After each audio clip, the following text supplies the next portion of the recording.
Good morning, everybody. Ding ding. So, give me a second here, but we're gonna go over GDP because there's some crazy shit going on there. Let's see. I'm just gonna have to wait for that one.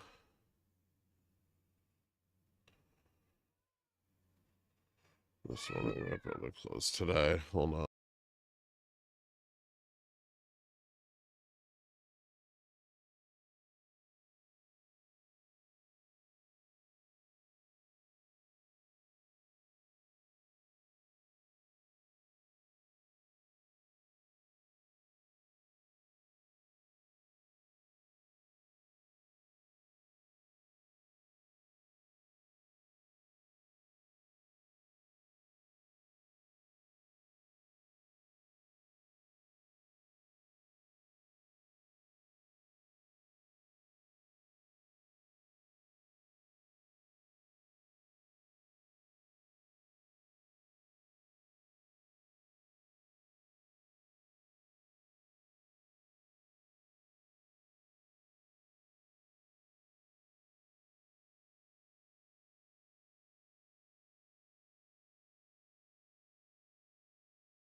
All right. Fixed. Okay. Better. No, heat's fine. I just got back from getting breakfast.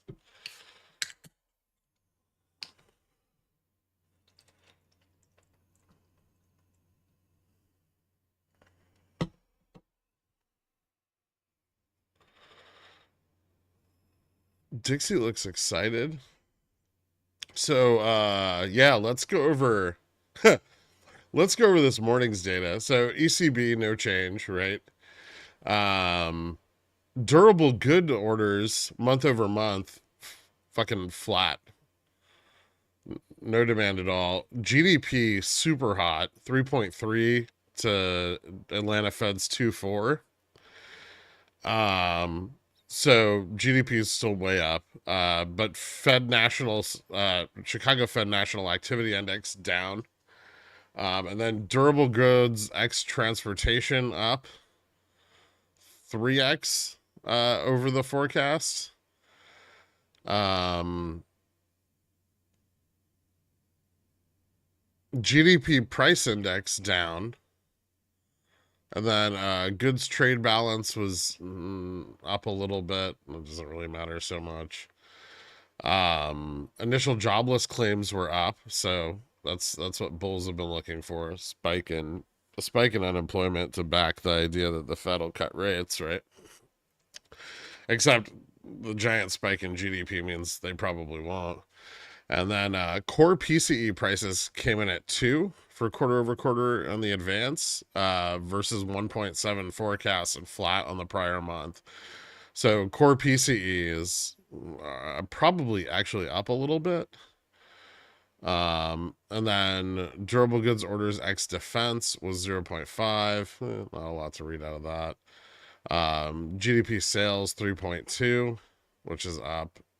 Jobless claim 4-week average is down, despite continuing claims and initial claims being up. And then PCE prices are down, but real consumer spending is down on the prior month. So we're losing a little bit of spending. We're seeing a little bit more durable goods orders, and we're seeing core PCE bump up a little bit. GDP is red hot.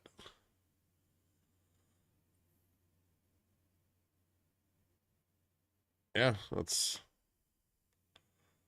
interesting, but national activity's down. It's a whole big mixed bag of shit. But There's some of the things in there that bulls want to see, but none of them are particularly bullish, except maybe the growth rate. The growth rate could factor into earnings, especially like with all the mega cap earnings coming up. Um, that might start to price things up a little bit. Oh, sorry, I still have this on SPY. There we go.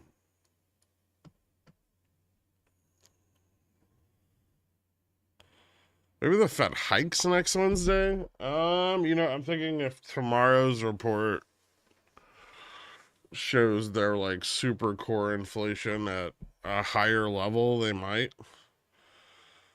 Because GDP is not slowing down even a little bit, right?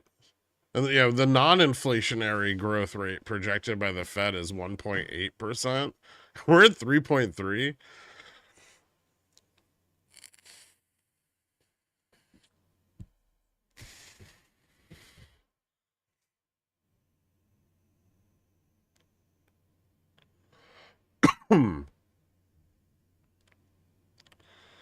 So over 48.75 and under 48.50 are the levels to watch today.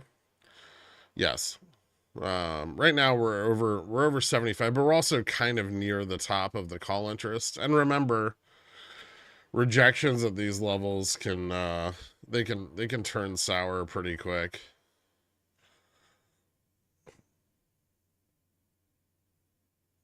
We are still above Vega neutral, and so any excessive put selling could drive us right back down again.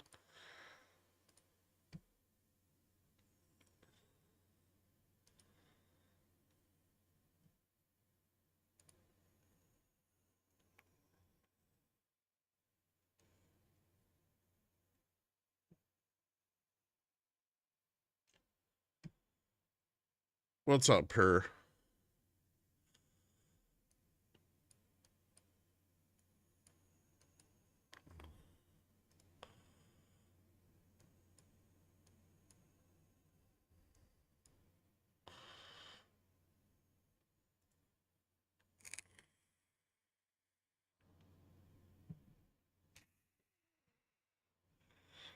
Even the debit spread didn't save me from too much there.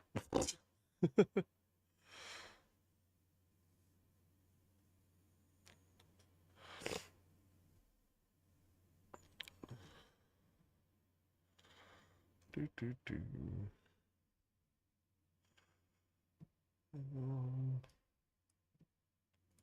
right, then I wanted to use. I want to check that stock out today at some point.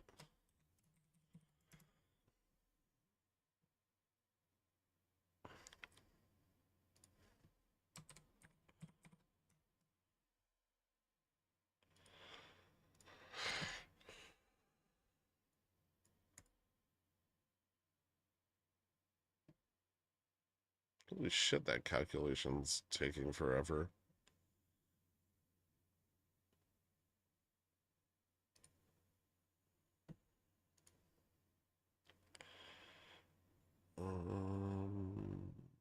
You don't need that here, right? Okay. And then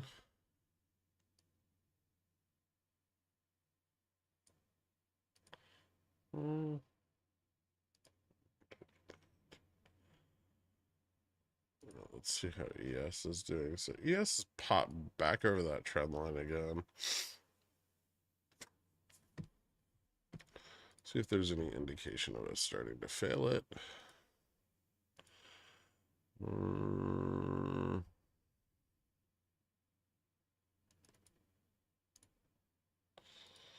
That's cool. All right. AT&T to the moon. It's pretty awesome. Pretty awesome stock. I think we might see downs today like yesterday. That's possible. Yeah. BTFP ending. Consider me shocked. How long until? Oh yeah, that happened last night too. We had a more official announcement that the BTFP will be ending on March 11th.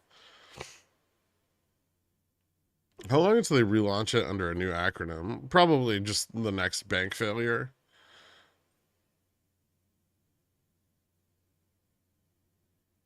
I thought Tesla being down 9% overnight would have affected QQQ and SPX more. It may yet, to be honest.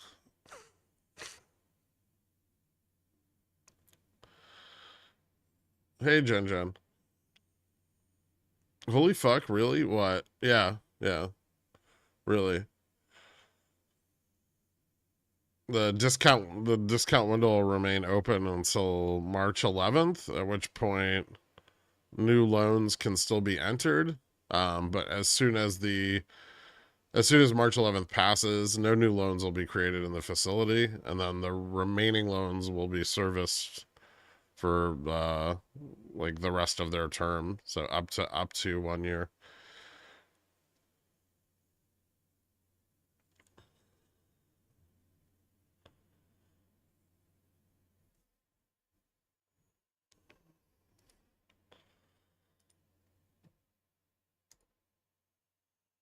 I will say interest is very moderate here.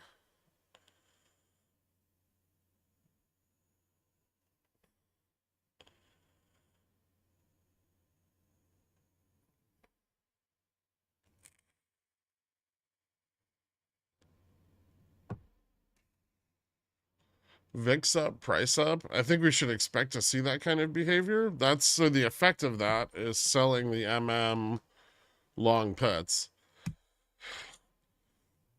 So you're not like you're trying to sell vol, but you're not getting the effect you want because the is long Vega.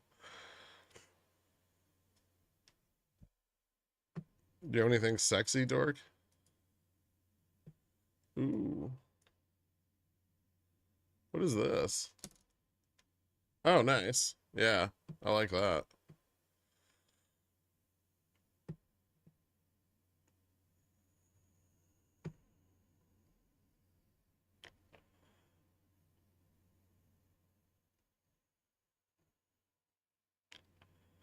Hmm. Um, Bulls were buying 4,900 for Friday. Yeah, at one point.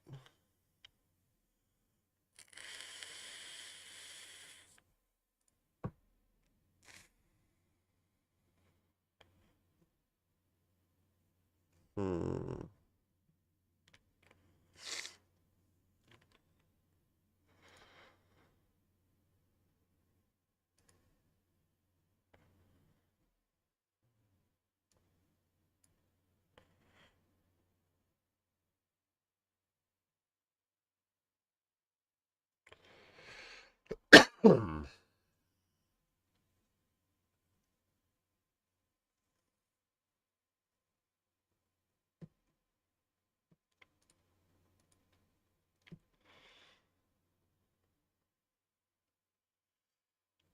Hmm.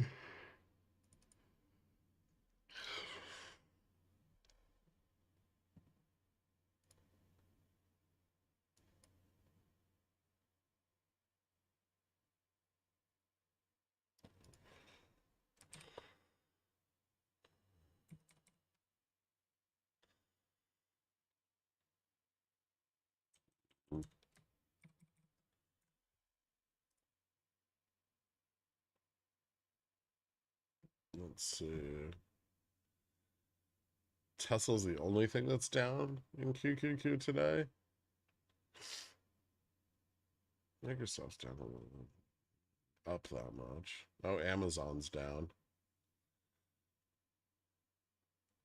Everything else is up.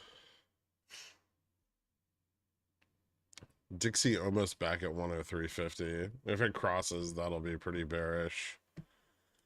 Um,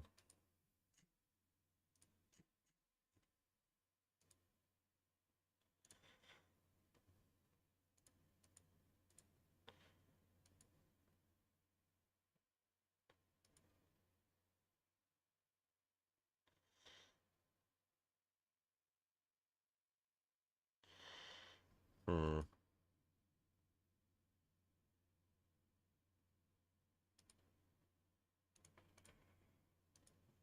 Second, calls are kind of selling off.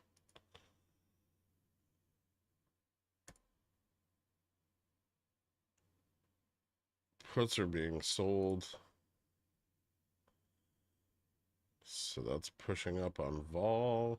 Hmm,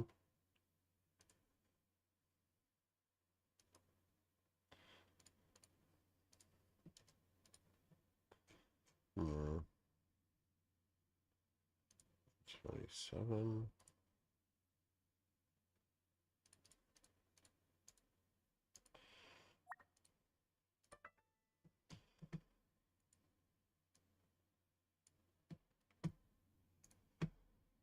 NQ. Hold on. Sorry.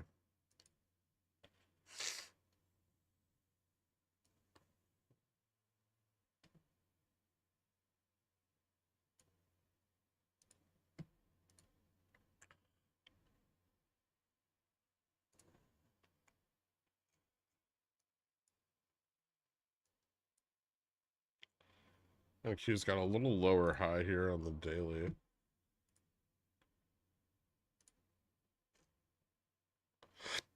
That looks like it's failing too.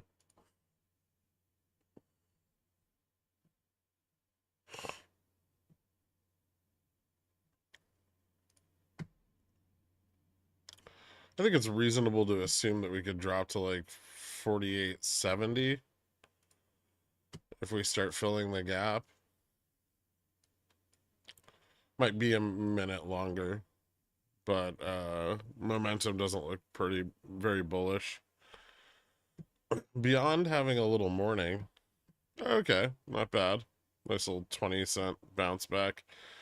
I don't think it's relevant, but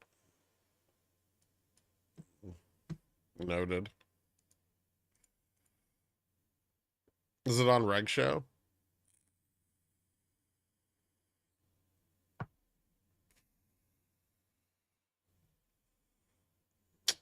Vega neutral's at like 48.51 on the weekly.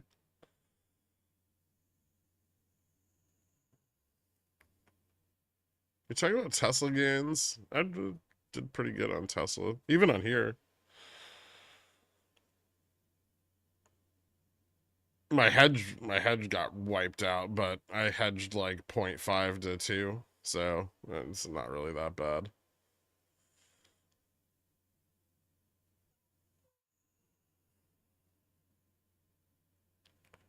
Dollar should strengthen on GDP. It is. It is strengthening.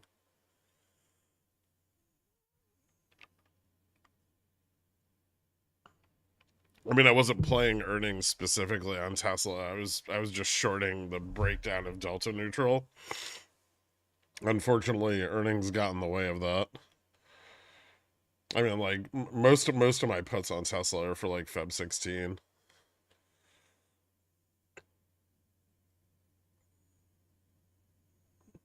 But since those puts were already in the money, it seemed better to hedge than to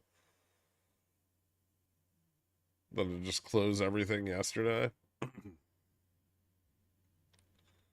Is beyond on Reg Show. Does that signal less shorting? So a possible bottom. Not a bottom, but closer to a bottom. It means what it means is that the shorting can only really continue for like 13 more days before they have to start shorting into their own covering, right? So it gives you a little bit of a idea of a clock or a timeline.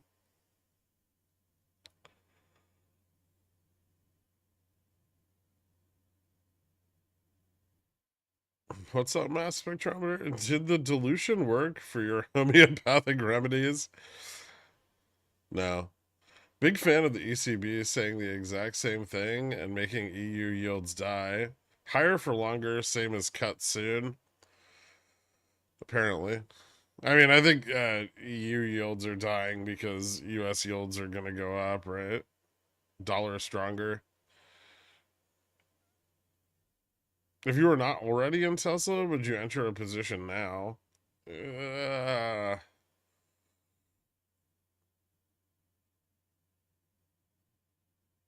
no, probably not. I'd probably wait a day or two for the earnings shit to shake out. Because, you know, some analyst is going to come out and be like, Tesla's new tech is amazing. I've seen it. I'm going to move Tesla from, you know, fucking hold to like overweight or some shit. And then it goes up $50.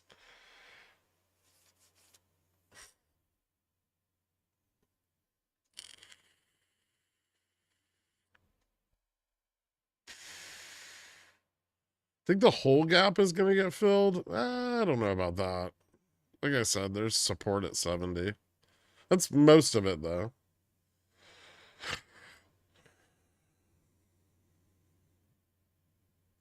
ECB putting the great back in Great Britain.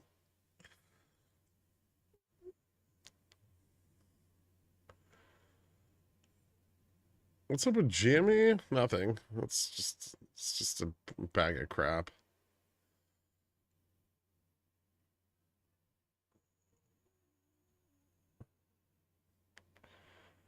Three ads already? I've only been fucking streaming for like fucking 21 minutes. Do you keep like leaving and rejoining or something?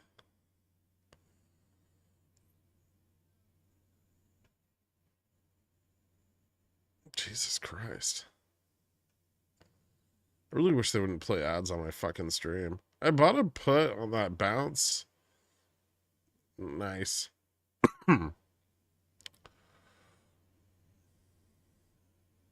Did you get stopped out of it immediately?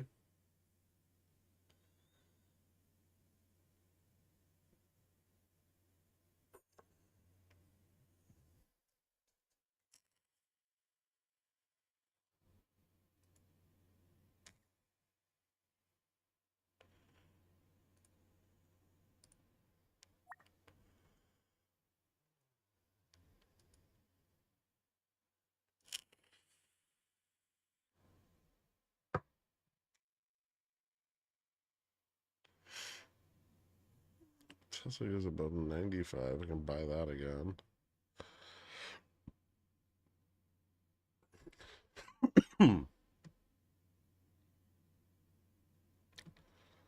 Oh, we're short and vol.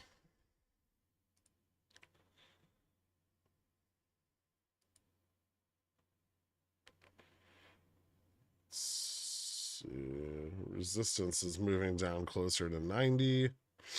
Not a lot of delta picking up. It still looks like shitty long side momentum. They're buying some calls into it, but they're mistakenly selling a few too many puts.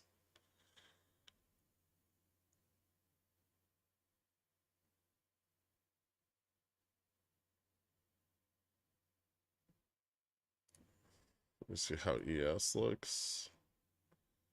ES hasn't really broken down much yet. Kind of just testing the trend here.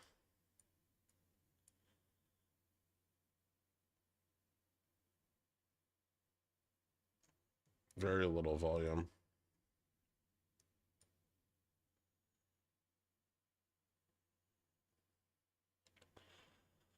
Candle ends. We got data coming up also. Don't forget. We have oh, what's next? New home sales at 10 a.m.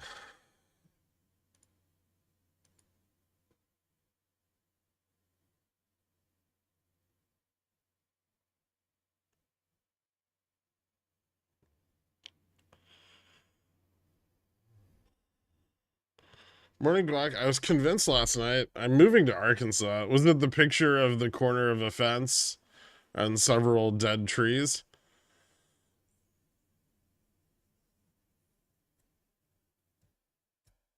Is there a way to see volume on VIX? No.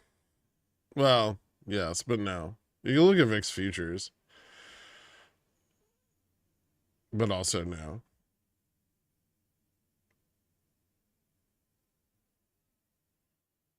What are your thoughts on VT and VTI? If you want to step away from active trading, is now a bad time being at all-time highs?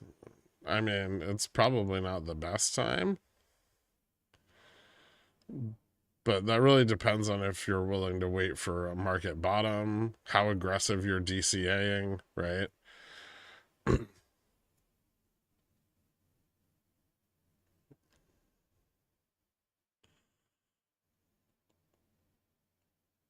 I don't particularly like either of them, but some people do. Is is the resistance just below 14 for GME strong? It keeps bouncing up at around 1380. No, there's probably a lot of sold calls at like 14. There could be a put wall there. I mean, there's probably some like local large resistance. I wouldn't say it keeps bouncing up at 1380. It's just bounced between 1370 and 80 twice. I would imagine the second test will probably lead to a weaker bounce, and then it will capitulate. Well, there's definitely, let me be very clear. There's nothing fucking special about it at all. My TLT calls from yesterday are up substantially thanks to a bounce. We go based off of yesterday's TA. Cool. TLT is not up substantially.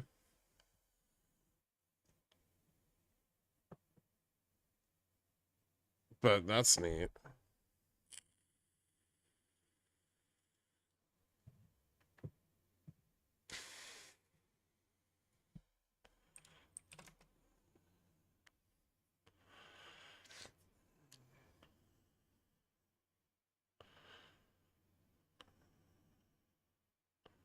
Who knew Nokia was the play all along?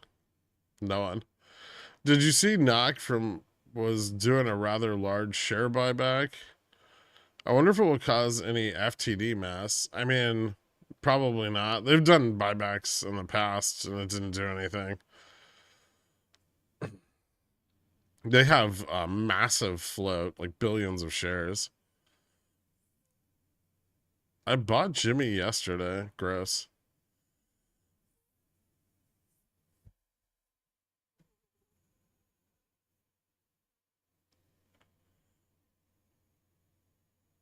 Chart's looking choppy. We're off to a very low volume start.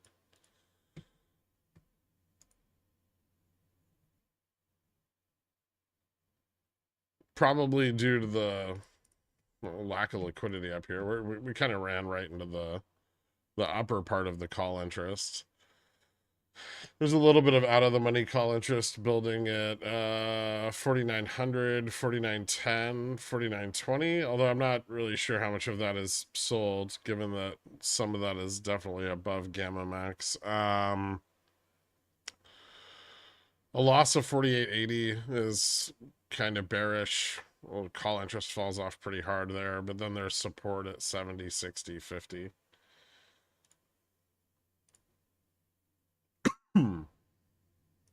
And we've still got a bit of call buying coming in. Excuse me.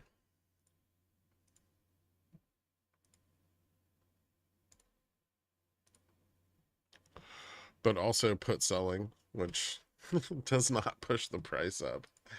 I guess lessons not learned yet. Additionally, tech kind of slipping a bit.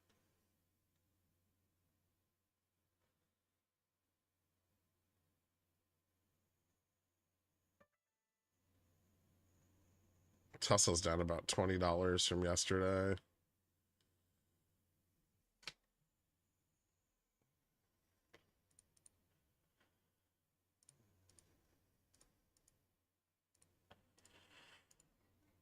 This is like what 62 billion in market cap has fallen off.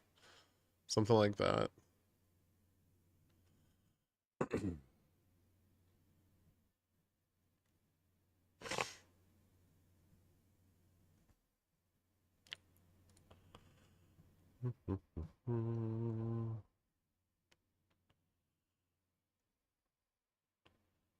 Still need to see crowd drop. AI was dropping a bit yesterday. Today's what, T2 from Monday, so maybe a little bit of a kickback from all the runs on that day, but that won't probably last very long.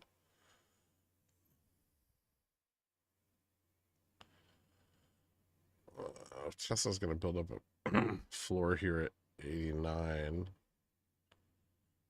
I might get out.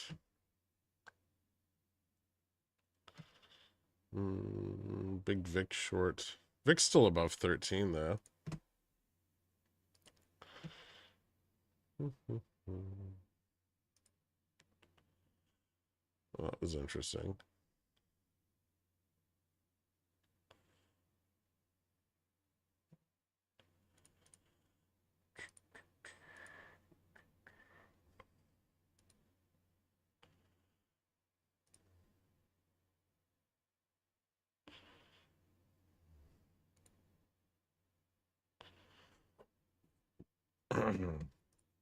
Are calls getting just crushed here?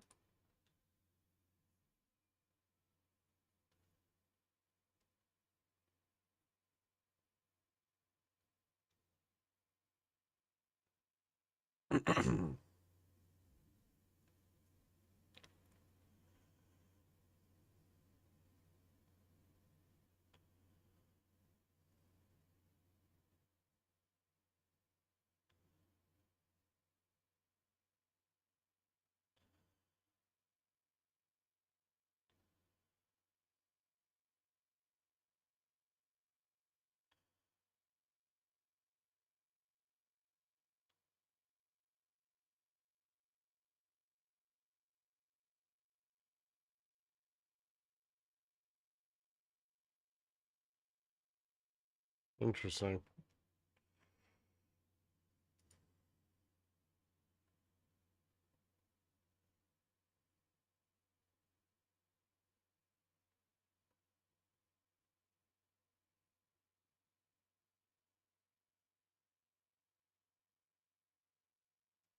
Looks like they're selling puts between like 80 and 60 and buying calls. That's going to be bad for them if those go in the money.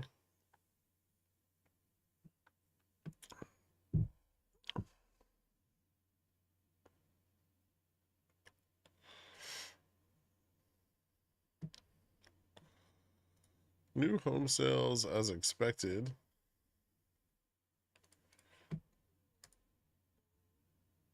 A little better than expected. But yeah, percentage month over month flat.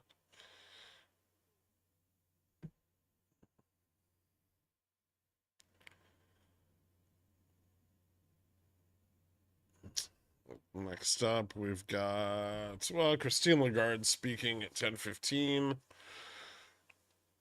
And then we've got Kansas Fed Composite Index.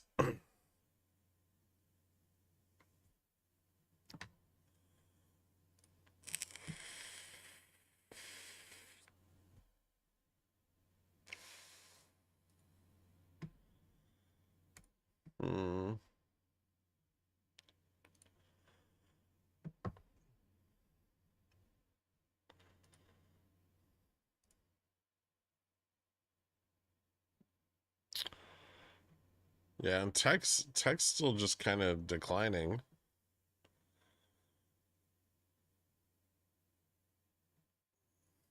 which is neat. Despite SPX being kind of stable. It tells me oil is up. Ooh. Yeah, oil's up a bunch. Oil's up at 76.50.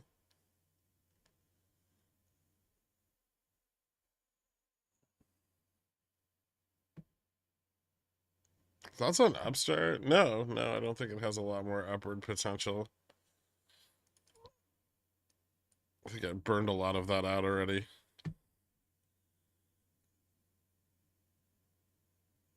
They get rug pulled. That's my warning with Upstart.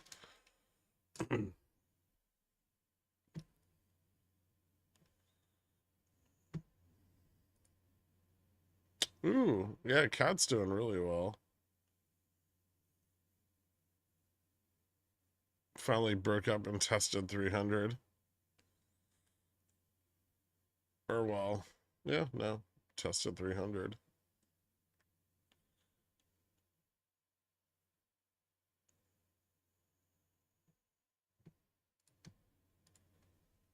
URI.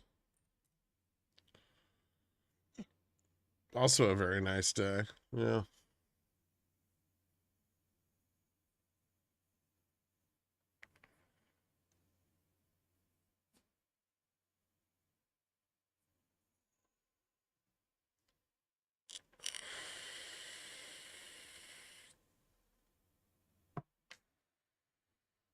IBM was the real play. Yeah, they beat last night. IBM, it's not just your grandfather's stock.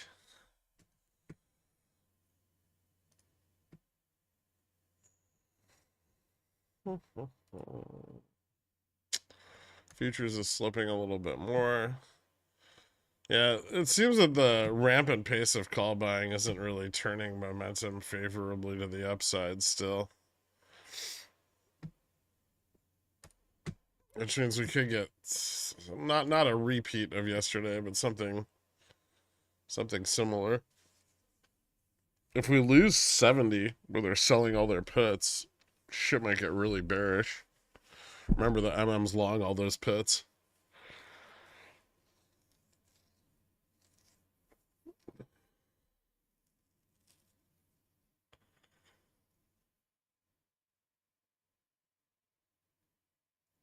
Man, today's price action combined with macro data is somewhat of a head scratcher. I mean, the macro data is very mixed, right? None of it plays into the soft landing narrative really. There's not a lot of data that supports the Fed cutting rates. So and GDP is red hot. So dollar up, that's going to probably pressure yields into the back half of the day after we get the auction. I'm surprised it's not pressuring yields already.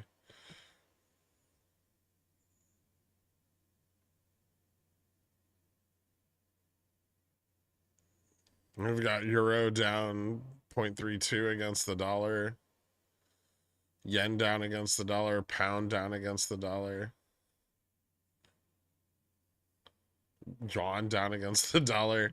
Um, Oil's up quite a bit, 200 BPS almost.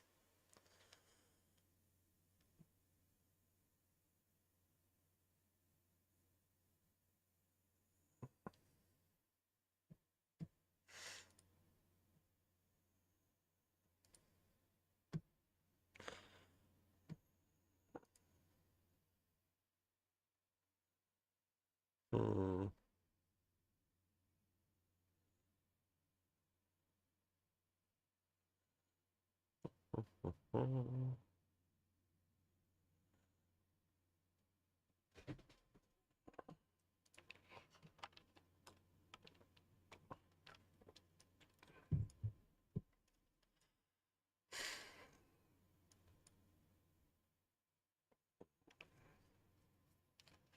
Gapping up off of lower closes is generally kind of bearish.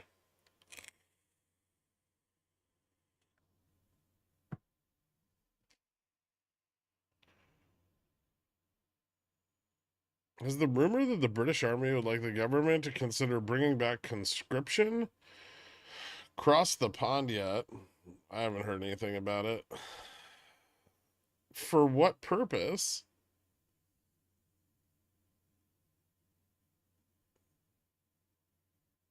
Is England's economy so fucked they need to turn back to colonialism?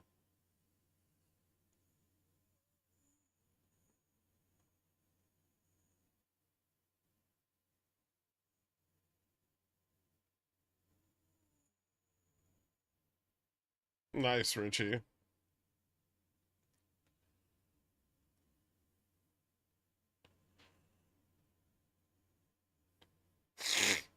I just got an ad for LASE and it's $1.09. Calling all bag holders. Oh, excuse me. Hold on. I'll be right back.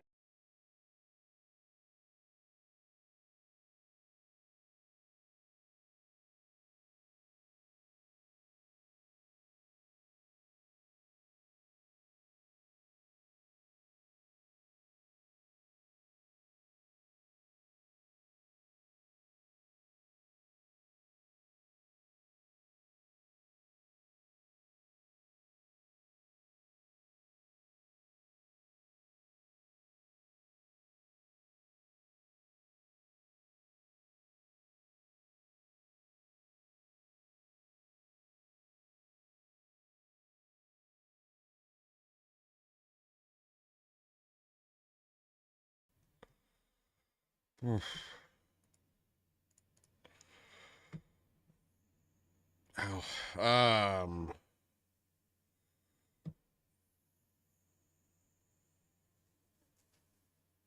What's the implication of GDP still being muy caliente?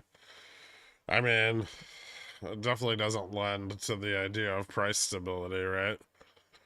The Fed's target for like non-inflationary growth is 1.8. We're almost double that.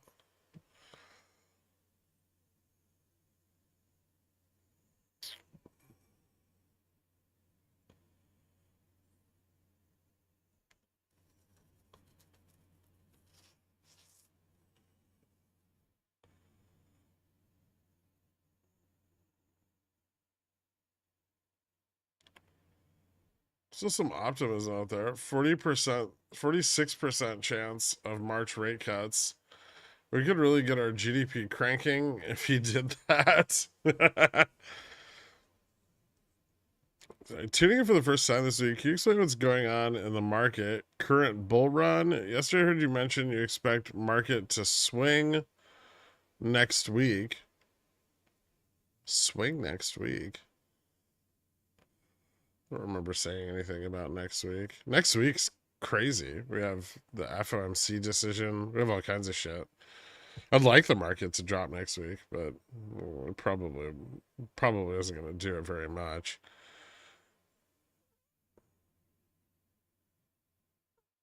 Anyone else pooping? Who's got snacks? I don't. It sounds like it's time to cut rates.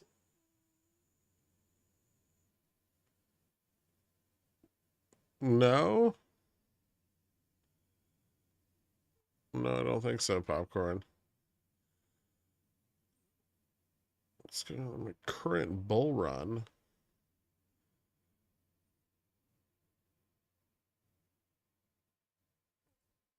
You mean from like November?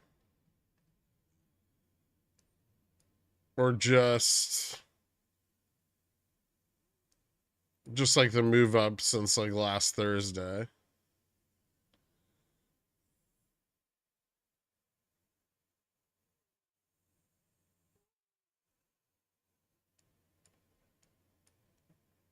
Last Thursday, maybe we squeezed out a little bit of short interest. Pushed through the upside of like the all-time high, which led to a bunch of zero DTE call buying. Since then, we've had some slight increases, but not very much. I think our total gains since Friday are pretty small. We're up above, yeah, like 1%. We're up above, well, not quite gamma max yet, but Vega neutral on the MM side. So kind of in that situation where the bulls are selling puts and pushing the MM long puts again. Not too dissimilar from where we were at the top of the top of the November run, where we last saw similar behavior.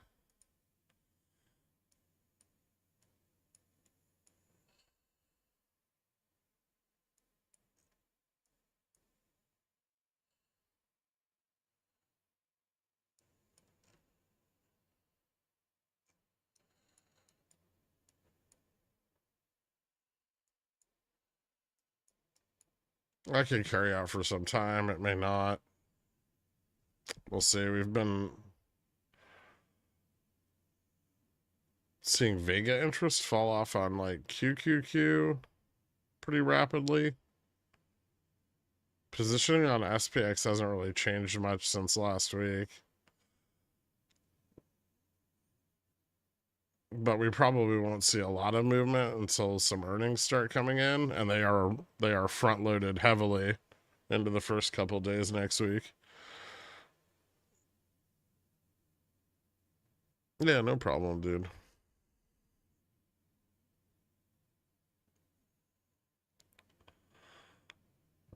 I mean, if they follow the path of Tesla and miss and lower guidance, it's going to be pretty bearish.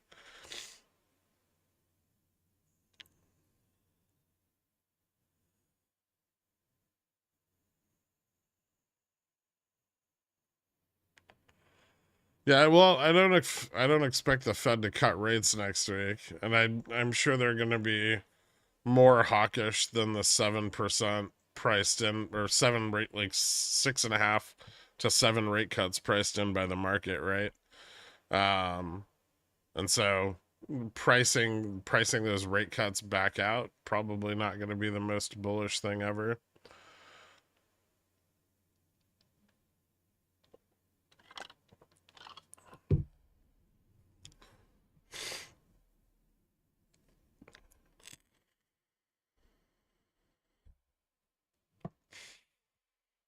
I mean, I don't think bulls are really pushing SPX 5,000. They might be trying to get like 4,900 here. Right, we're basically at gamma max right now. Like, this is just a test of gamma max.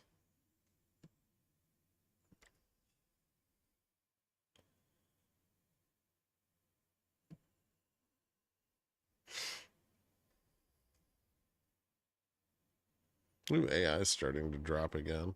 Nope, never mind.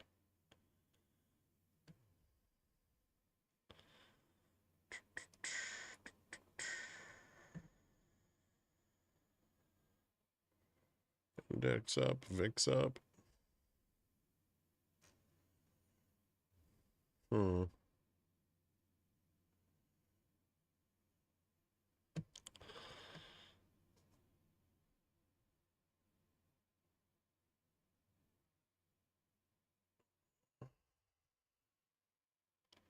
Do we get a new dot plot tomorrow next week? No.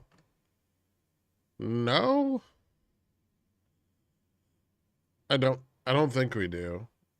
I think we get one in March, but I can't remember.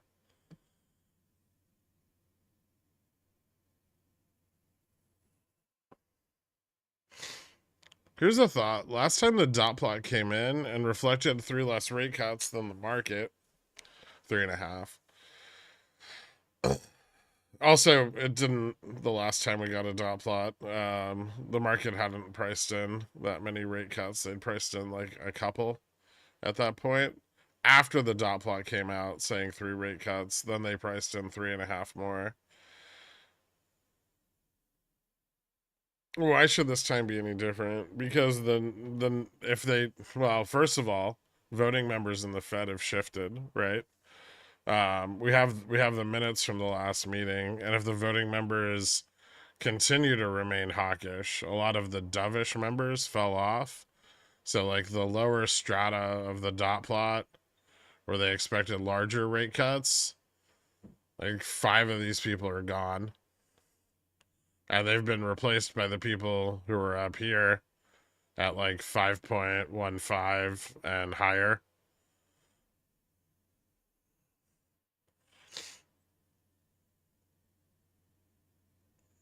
And if those members continue to push forward like a hawkish narrative in the meeting, as they have been in their speeches, then the market needs to price out some of the risk of those rate cuts not happening.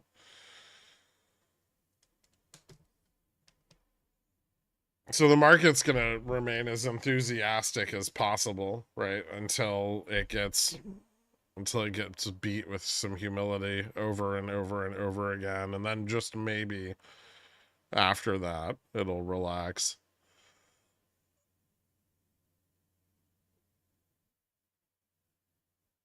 I have lots of QQQ. S&P 500 will like exposure to value stocks.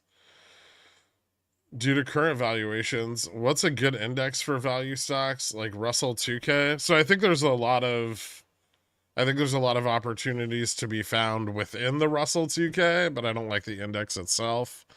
I think there's good value in utilities, and I think there's some good value to be found in commodities. And sometimes where commodities and utilities overlap, or energy and utilities overlap. There's probably some good value in Chinese stocks, but a lot of risk. Some other emerging markets look pretty interesting. There's some potential with India, a little bit Mexico, although that'll wane, I think.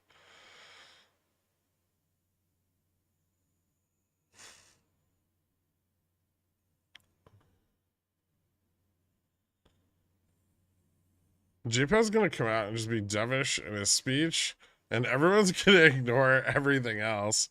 This is the way.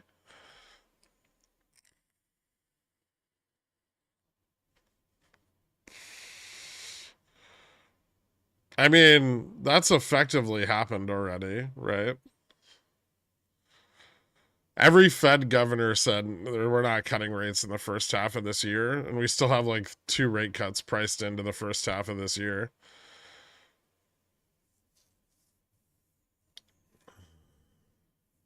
I'm buying dual options income ETFs from my port. I can't go wrong.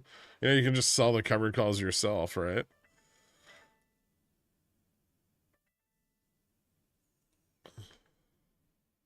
Lagarde speaking.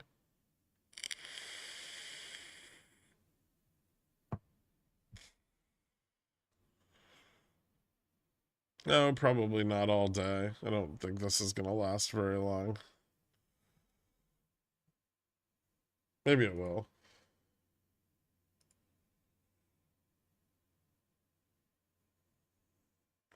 But VIX isn't going down right now.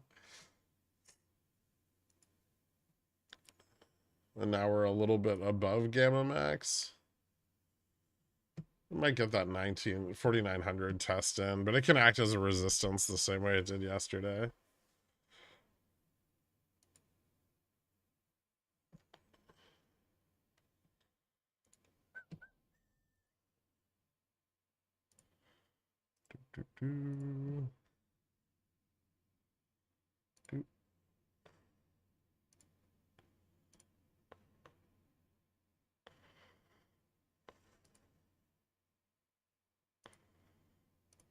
Price me out, you bitch.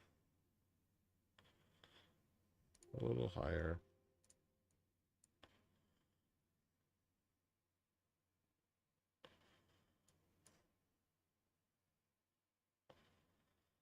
Volatility on Q puts is still quite high.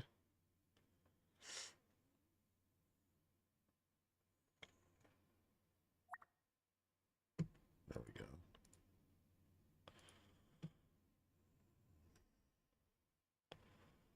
Tesla, I think I'm going to cut the 1 DTE.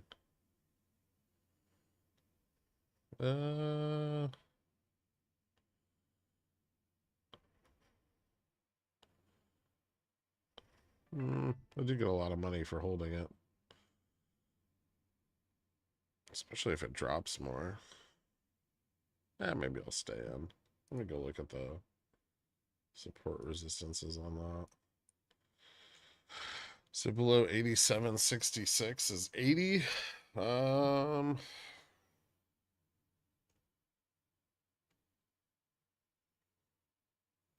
guess that could keep dropping. It's down 10% now, though. Can we see new all-time high now? Again, I still think 4900 is a resistance. And then that's compounded by the fact that in order to push through that resistance, they need a lot of momentum. This is a very low volume climb. To get momentum, they're going to need to sell a lot of puts. So, I mean, yeah, so yesterday, right, we moved up and we tested 4900. I think we hit like 4902. And then some dipshit came in and sold 20 million in put delta. And we just immediately dropped. And then every recovery afterwards just failed, right?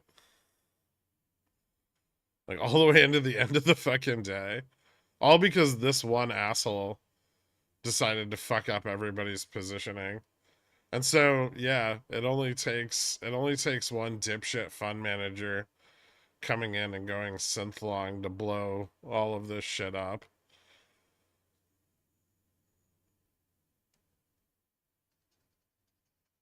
Which I find hysterical.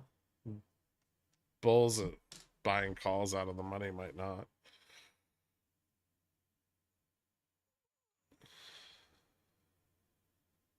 Right, momentum comes from volume and positioning.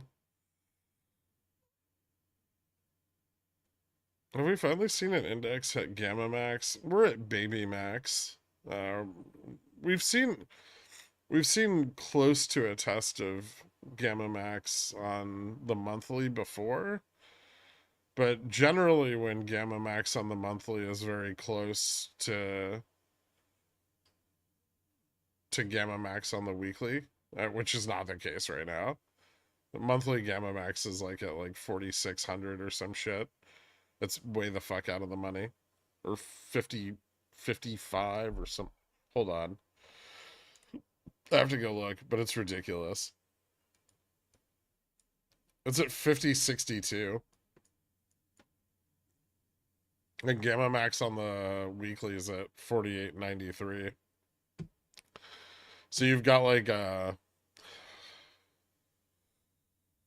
$175 range where short dated calls don't, like the gamma from short dated calls won't drive price action. So if gamma max on the monthly, like big GM, baby GM, if these are very close, like they were back in July, June, then you can see the index test GM. But right now, they're very diverged.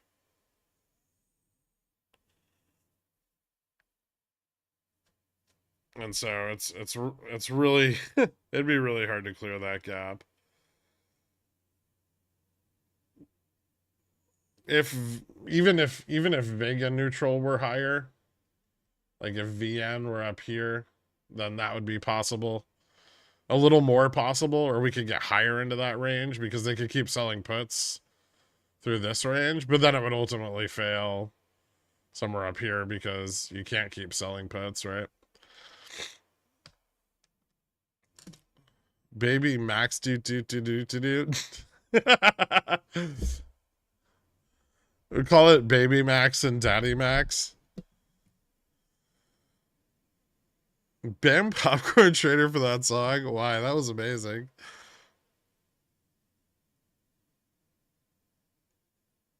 Maybe they're short and they know how Vega works. Why would you enter a long position then?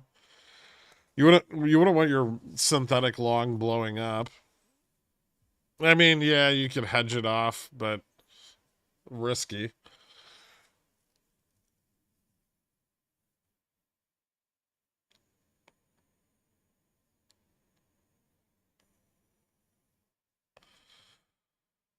The higher up we go, this level of idiocracy, the faster we can fall. Not so much. It just creates really wide range on the chop, right? Like they can push up into GM and above VN, right? But if they try to push out above GM, they'll fail back towards VN, right? So you end up with like kind of like this, right? And so generally in these situations, you don't get a big breakout until something substantially moves GM higher and VN higher. which is usually a pullback. Like usually, you know, the price comes up and we do that, and then price pulls back, and then these keep moving up, right?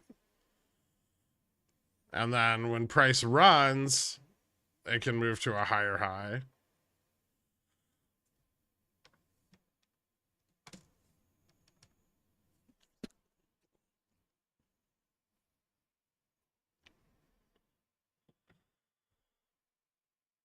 I think nearer OPEX, when the monthly contracts have more gamma and more vana, then the potential's a little better to keep pushing up, but we're really far from like Feb 16 still, at least as far as gamma is concerned.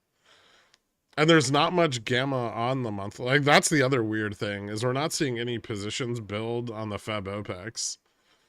Like at all. Like gamma and delta have been, I mean, even on SPXW, they've just been fucking flat. So it's like 0 DTEs, they're gone at the end of the day, and that's it. Vedas doesn't fucking matter. I mean, it doesn't matter for any of the things we're looking at least. It kind of matters for like decay and volatility hedging, or like bigger volatility hedges. Because as they become less sensitive to Vega over time, they're more likely to be like rotated.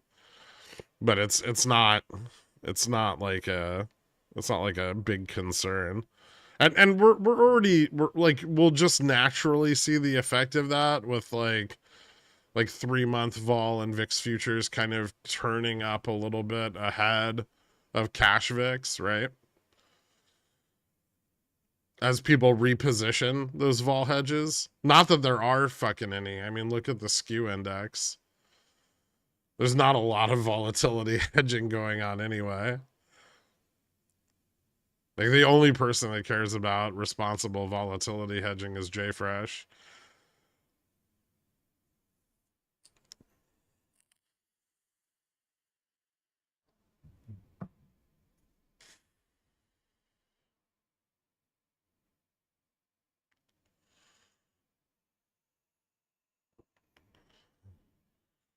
Yep, they don't have earnings till next week, which means everyone can be bullish another day longer on them. Coal dumping. I wouldn't say that coal is dumping. I think broad commodities aren't very much today. BTU is pulling back a little, but it ran so fucking hard. Like it just broke out of like a what, almost year-long trend to the upside a little bit the other day. It's okay to expect some buyers to sell, right? Remember, there's a lot of people that are in, like, when you're looking at a chart like this, remember there's a lot of people that got in here, right? Super bullish. They were like, fuck yeah, we're gonna moon. Right? And then the price tanked. And now they got trapped. So the next time it breaks out, those people are gonna want to get the fuck out. They'll get out, right? But then the buyers that stay in can realize higher prices later.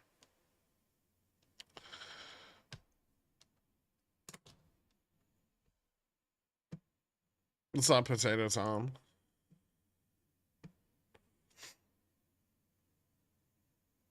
I don't understand. I can do no wrong on BTU. It's literally my stock. I haven't found a good reason to sell it yet. But I bought it cheaper than a lot of people, so. I have not been enjoying the fact that their dividend's so fucking low. Is the recession over? Or we're either in it or it hasn't begun. We'll know in a decade.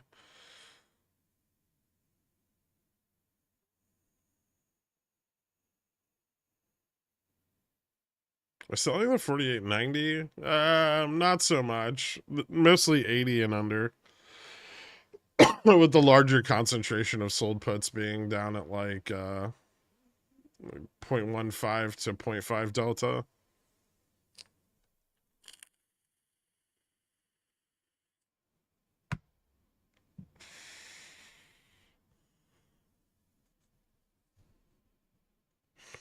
We just tested 4,900.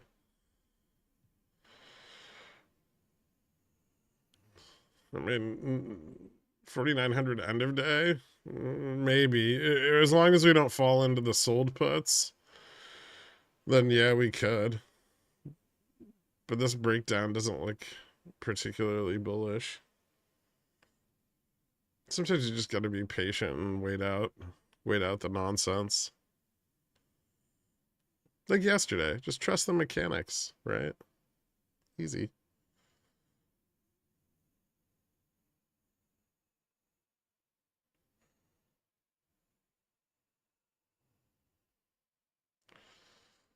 Yeah, I know. I know the candle's red. Bullish for puts on my Roth that I just bought. Nice. There's some serious volume on BTU a couple days ago. Have we talked about that stock in a while? I still own it. 6-month highs. Yeah. Yeah. I mean, China, right? Still China. Always China. China does good. BTU bull. China does shitty. Not so much. They do have some metallurgical coal exposure, but that's not really very relevant right now, I don't think.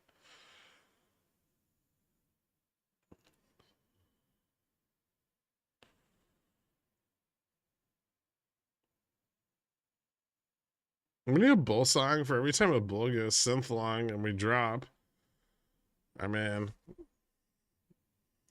it literally just happened.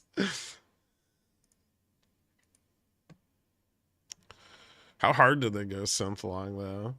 That wasn't even that much. 5 million delta. Now the question is, are they going to try to sell the put here on the bounce? Because that's what they kept doing yesterday. Was every time we started to reverse, they would start selling puts again.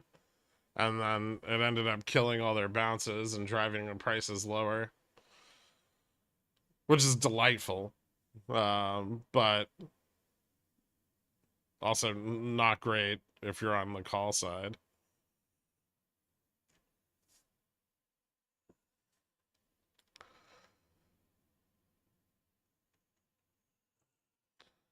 Hmm.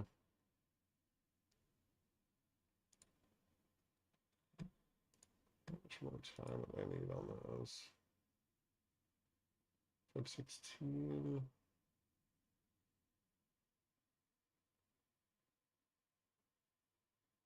Sure, 729 vertical. 100.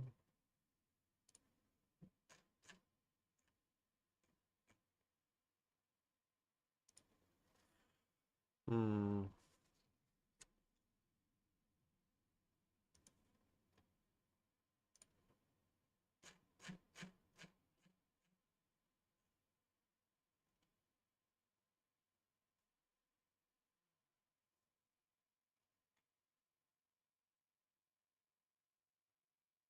What was 30?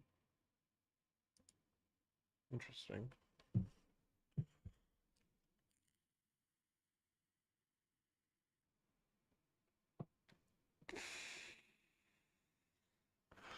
Dixie broke 103.50. Bullish? No.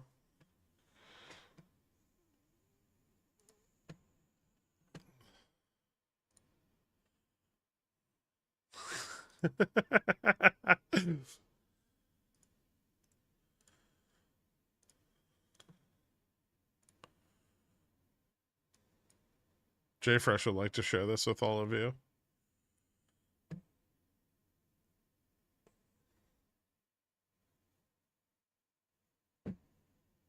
Thank you, Matt.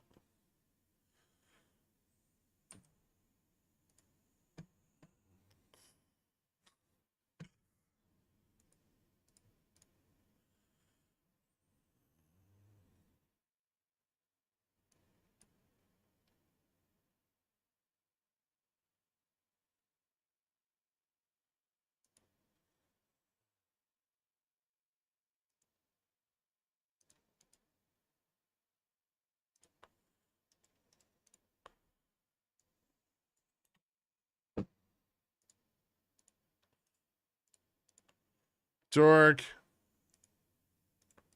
Look what Potato Tom found.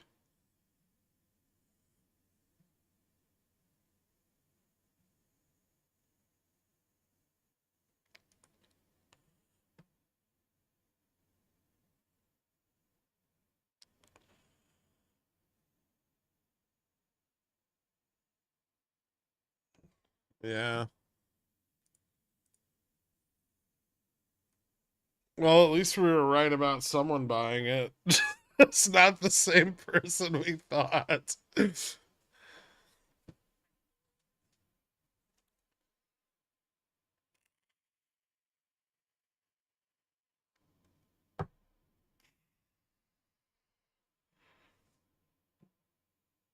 don't need to hedge vol. It doesn't exist anymore. That's not true.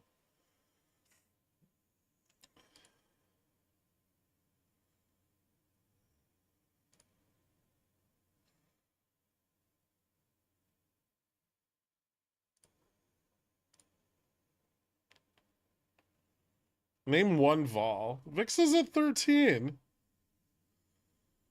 It's not like it's at 11 again.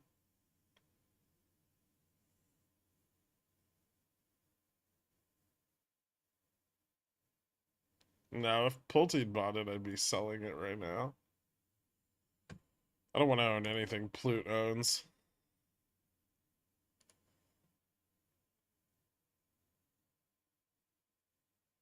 Or heaven forbid, 9. Don't you talk that way.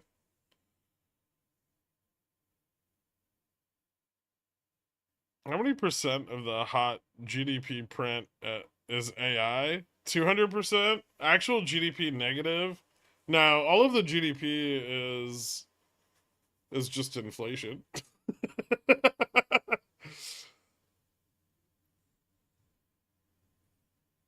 it's it's 0.5 growth, 2.8% CPI. I'm sorry, I meant productivity. Productivity, not, we don't call it inflation.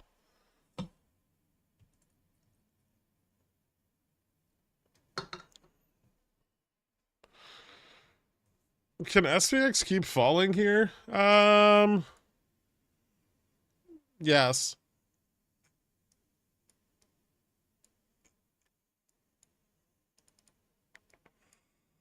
But it can bounce a little bit first. So over the next 30 minutes, chopped up a little. Could retest the high. And then after that, like 45 minutes or so, maybe a little bit more downside momentum.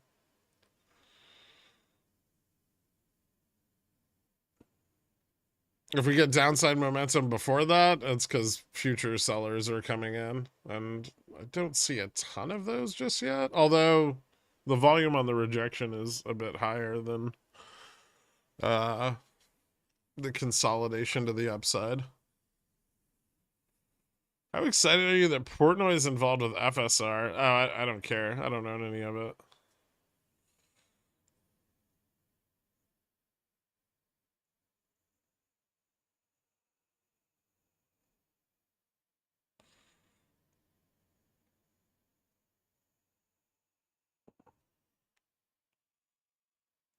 Do you think we can get a gap fill to yesterday's close? It's possible. Yeah. We're gonna need positioning to shift probably a bit before that happens. I kind of want to see how much damage the drop did to the call side. Hurt the out of the money a little bit. Some 48.95 calls fell off. No, we didn't even test 4,900. Yeah, let's see what happens after we fill this gap. Generally speaking, when momentum first shifts, you kind of get like a sell-off, and then you find support. It trends up, and then this point right here is really important. Either call buying picks up here or it fails. And if it fails, then you get a bigger leg down. We'll see how this goes. But it can definitely still chop for a little while longer.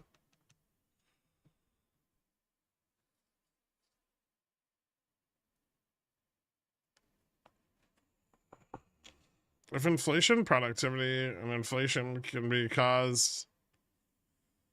And inflation equals productivity. Inflation can be caused by printing money. Then JPOW can print productivity. Sure, yeah. I mean, for a time. Then sometimes you print too much productivity.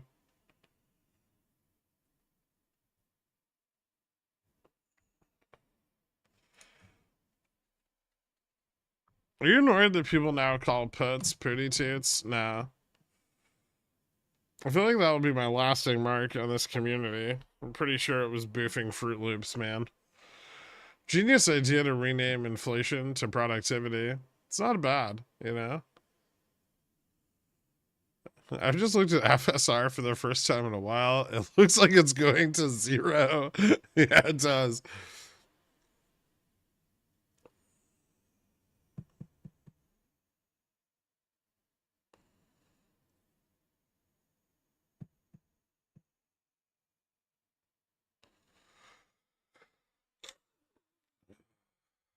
Why do my eggs cost so much more? Increased productivity?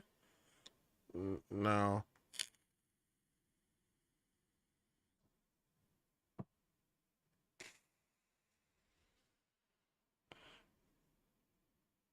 Don't forget bear flags break up because some asshole sells puts during it. Well, no, bear flags don't break up because of put selling here, dork. Right? Here we get bear flags that break down because some asshole sells puts at the top. Oh, okay. I misunderstood you then. Why gray? Did you kick me out? No? Did you stop subscribing? I can't like remove your billionaire status. Why would I kick you out?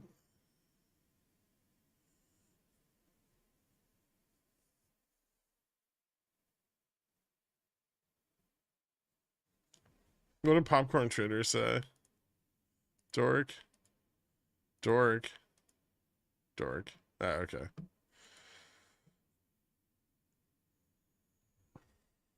10 seconds? Really handling Popcorn Trader with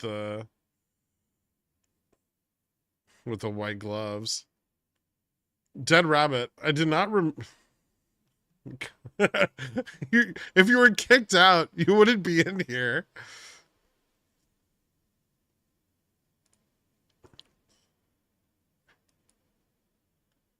I don't know. Check your credit card or renew it or whatever. Why was I banned? Dork just timed you out for 10 seconds.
Hmm.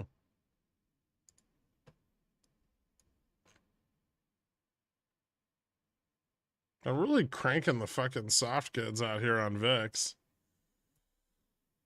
One of my fucking Vega toots just went green.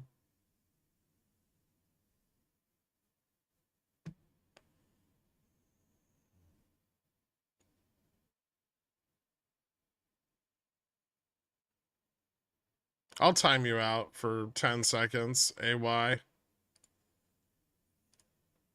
Boom.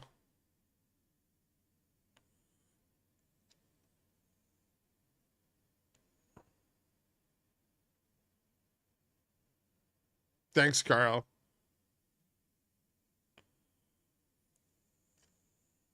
I love our lingo. We've really developed our own bullshit language.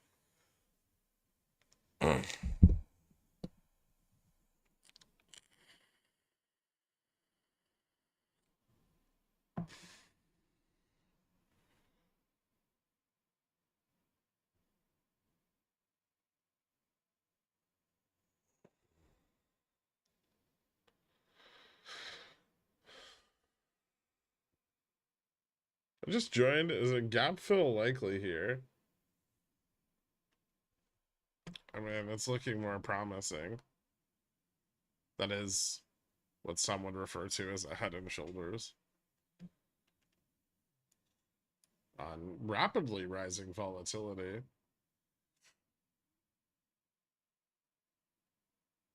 Looks like a head and shoulders. Did someone take a bite out of the head? That was just brief resistance.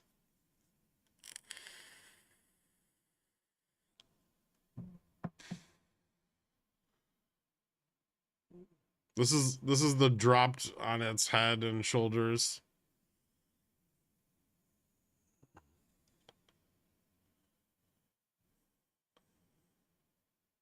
The market skull still very soft.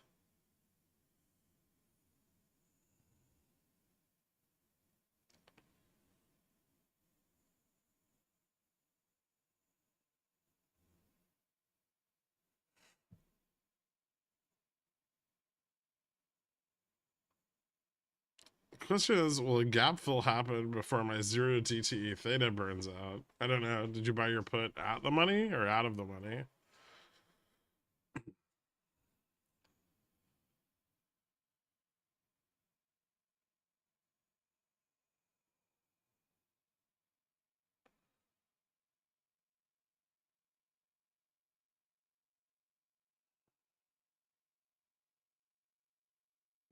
I thought you stopped buying lottos and you'd become a responsible investor, C-Mill.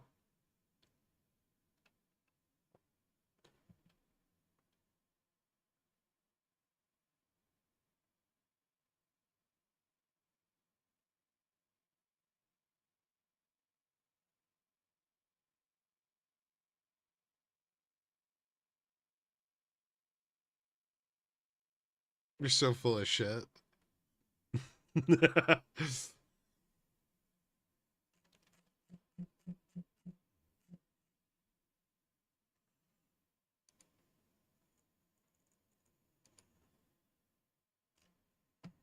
Oh, goody. People are arguing politics in the Discord. Fantastic.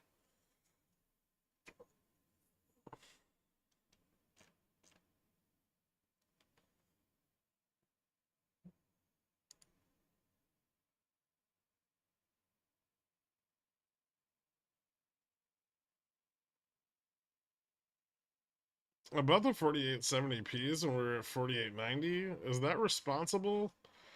I mean, those are pretty far out of the money for a 0 DTE degen mic, but you are living up to your namesake. Best party, wig party. Fair enough.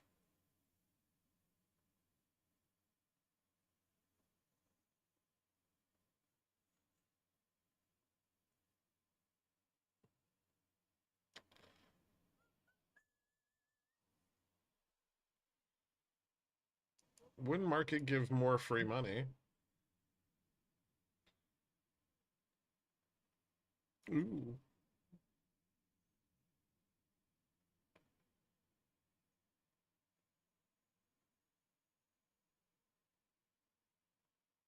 I thought the best party was a West Coast party. Because a West Coast party don't stop.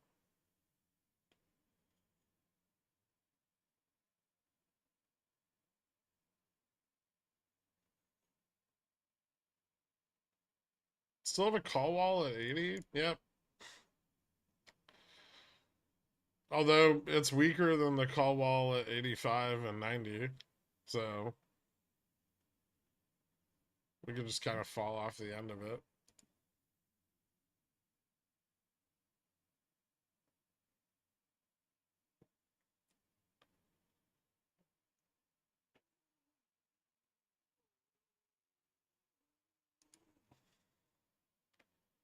Interesting.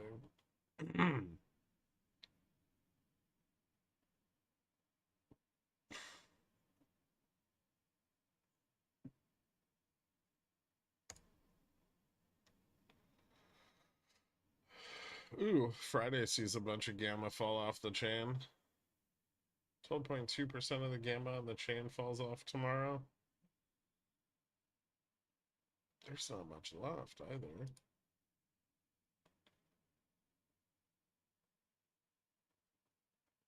Looks like all of the upside gamma is expiring this week.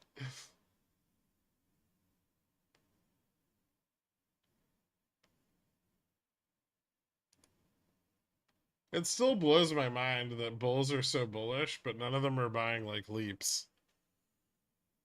Like if you're that bullish, right, and you really think we're in a bull market and everything's the best.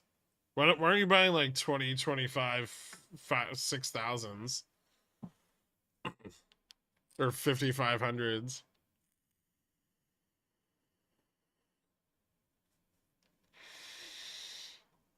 Why is it they're only buying like 3 DTE at the money calls?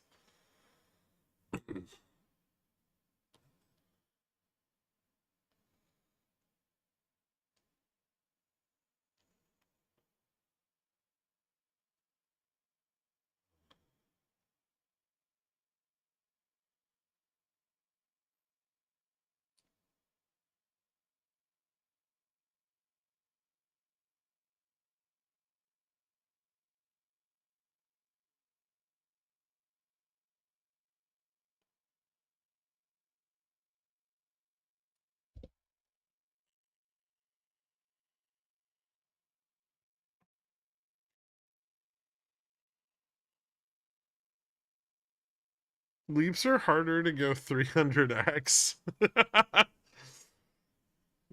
Oh, so 3x?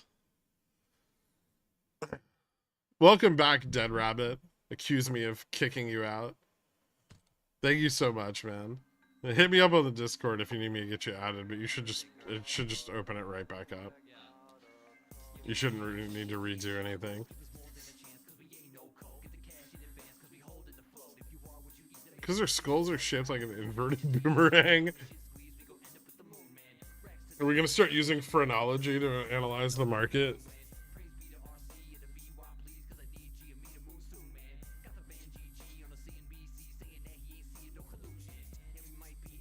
Pigs in a bull coat? Now kick him out. Drop like $10 more SPX. I don't even mind if we don't hit 48.70. Although that'd be cool. I know, trash. Well, he kept stealing your bread, just so you know.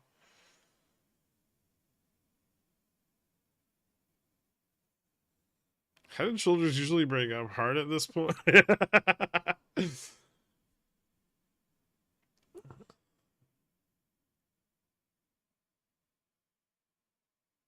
How fuck are BTFP loans? They're fine. They'll continue to be serviced for 1 year after the facility closes.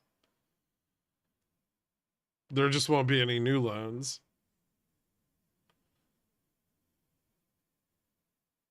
Sounds like banks need to pack their shit up and go back to the carry trade.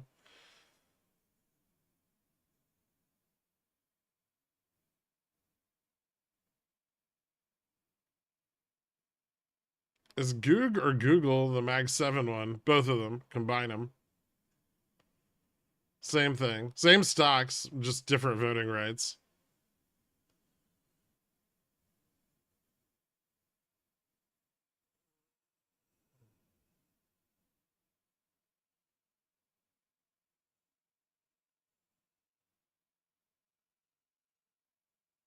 Is that the bullish TA pattern where there are candles and then the candles coming after just go up? I've seen this one play out pretty consistently since Halloween.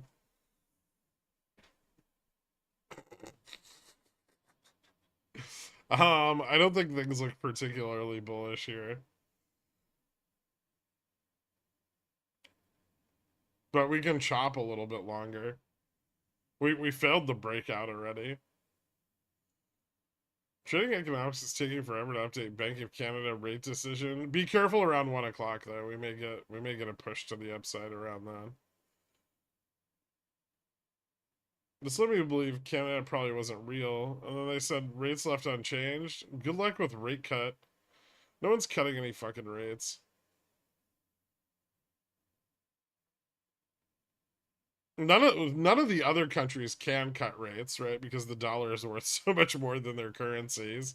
And then the US isn't gonna cut rates because our economy is red fucking hot. What level are you targeting on the drop? I don't know. Just see where it takes me. My body's ready. I'm gonna give myself fully to the market.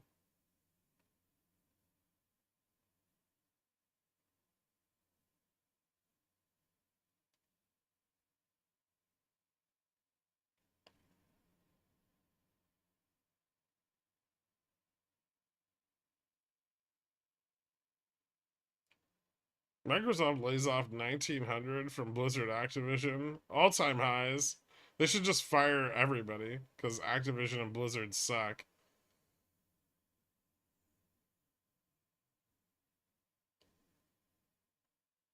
I never thought I'd be jealous of the market. You need to cover yourself in Vaseline and Grey Poupon. I don't know if that would work. Like which one are you putting on first? No, that won't work. Maybe if you could blend them together. That's a hard mixture to homogenize. I'm pretty sure that the vinegar would make it impossible.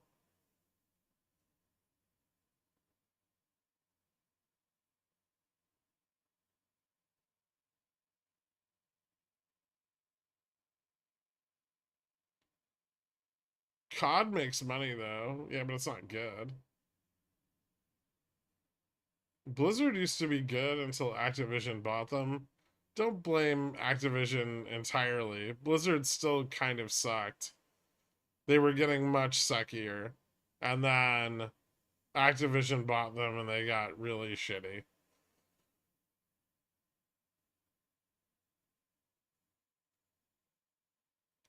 Making good games and making money are two different businesses. The sooner you understand that, the sooner you'll understand why most games suck.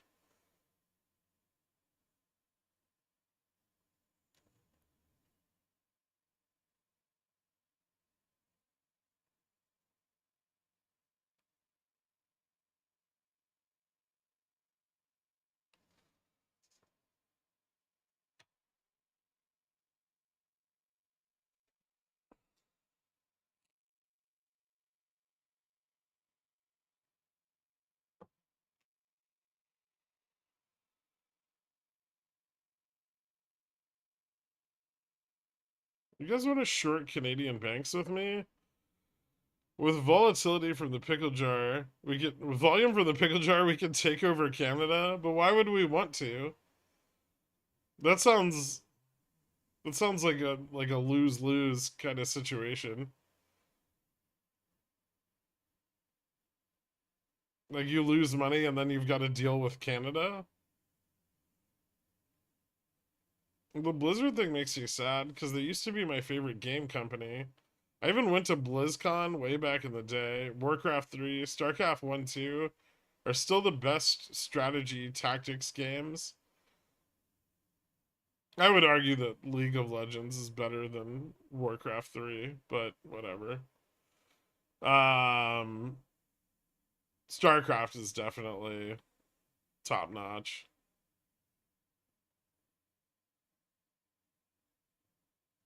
Last great COD game was Black Ops 2, and the last decent campaign was Advanced Warfare.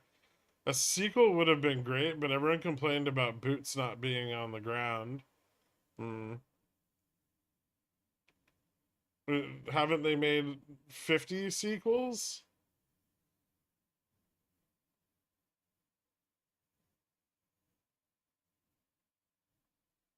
Healthcare. Hmm. Not worth it.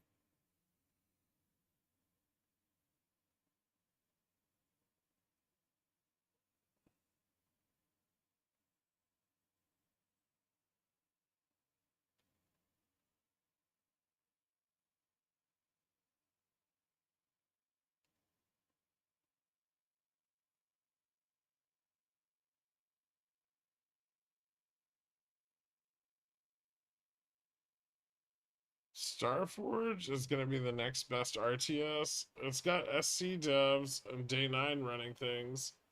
Cool. Did anybody play the new Age of Empires game? Was that any good?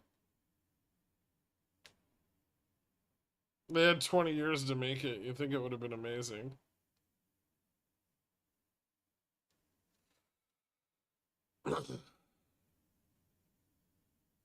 I think it's like the 30th COD.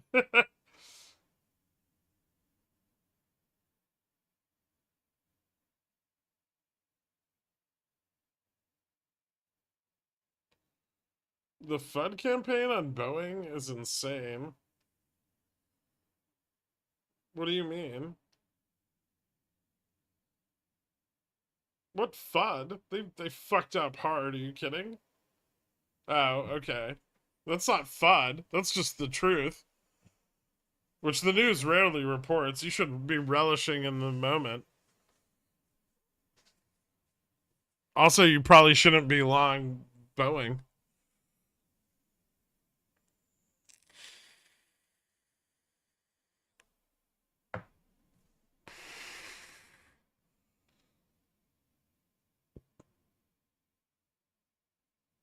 I didn't think to check OI, and I got into a couple XSP plays. Oh no.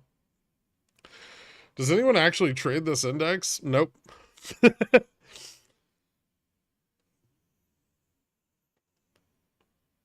New home sales weren't very good. They were kind of flat.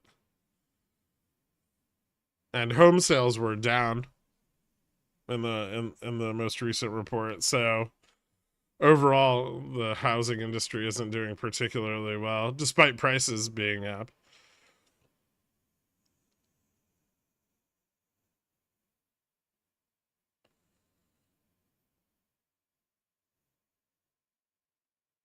Did the spread not cause you to pause before you bought it? Nope. He slapped the mid.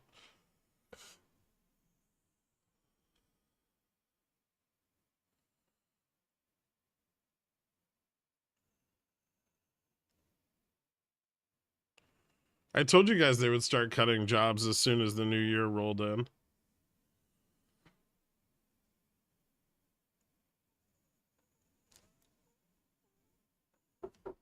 I said that back in like August. Hold on.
Auctions at 1 o'clock. We have, what do we have at 2?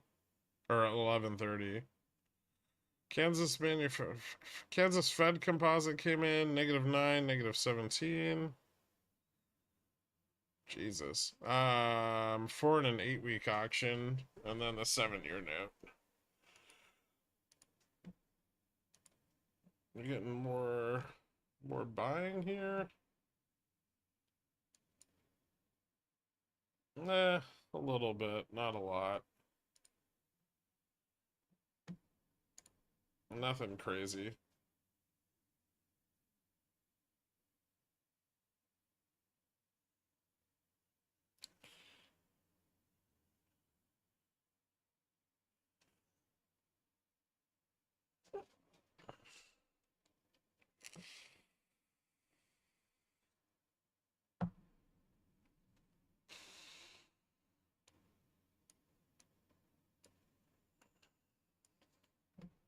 ES is still working on the right shoulder on the 15.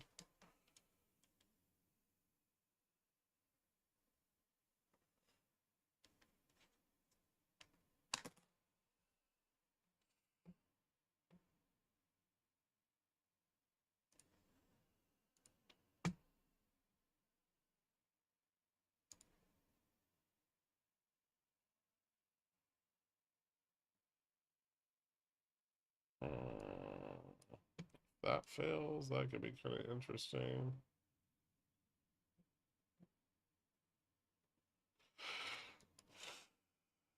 Hmm.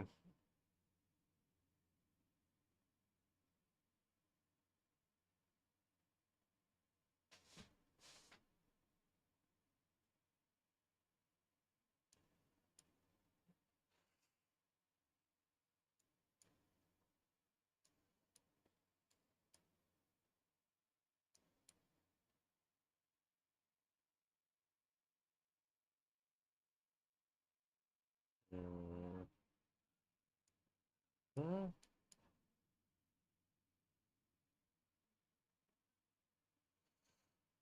Hmm.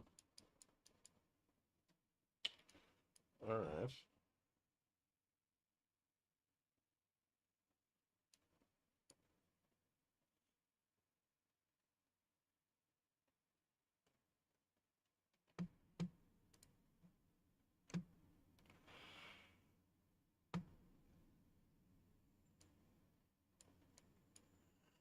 What did we test? 1340?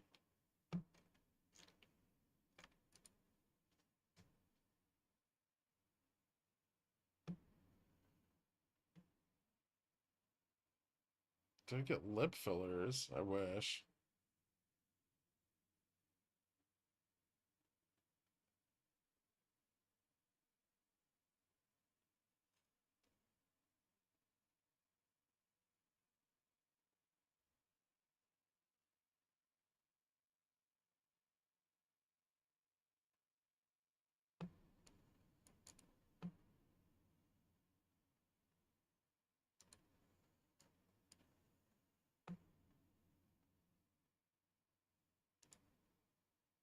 The video's in 625. What the fuck?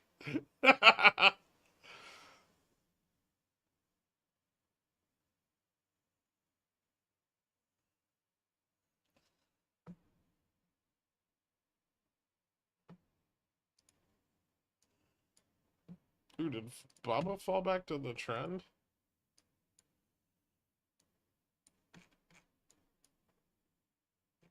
Not yet.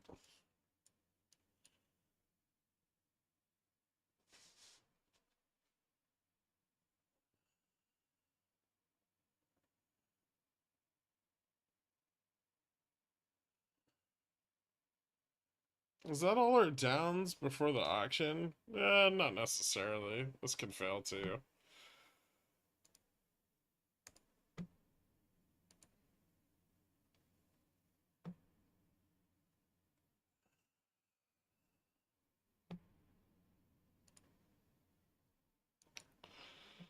Shorting vol too hard again. Trying to get that deep V.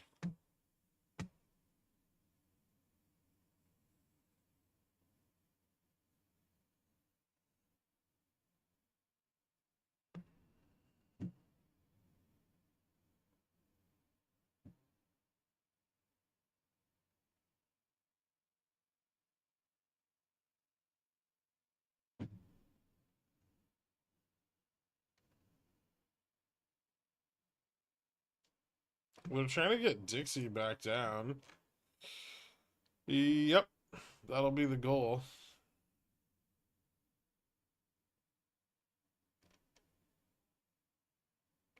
It's kind of like everything's just starting to break, right? Indexes are up, dollars up, yields are down, gold and oil are up. Fucking VIX is up.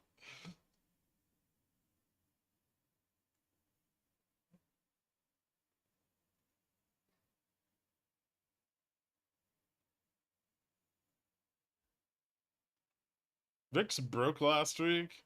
A little bit, yeah.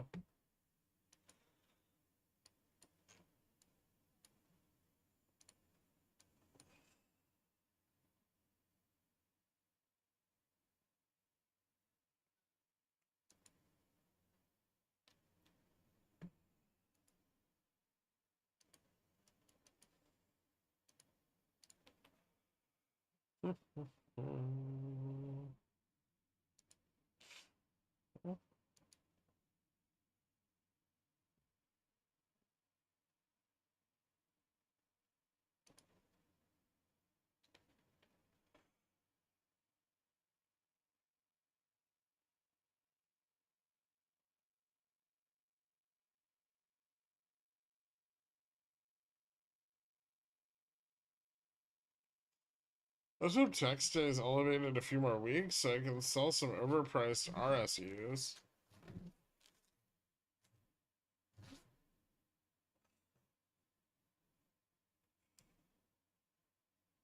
Home lenders are promising 5% on the 30-year soon. Oh, yeah? I just thought you should know, and I wanted to say that you look like Ron Jeremy in your stream card today. Congratulations, you goat.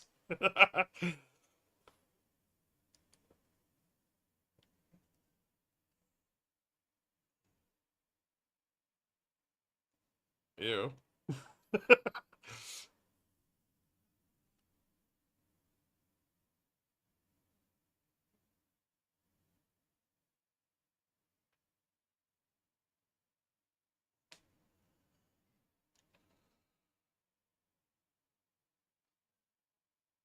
NVIDIA climbed $500 in 16 months. Yep. I blew up my port with NVIDIA puts on Monday. Why'd you do that?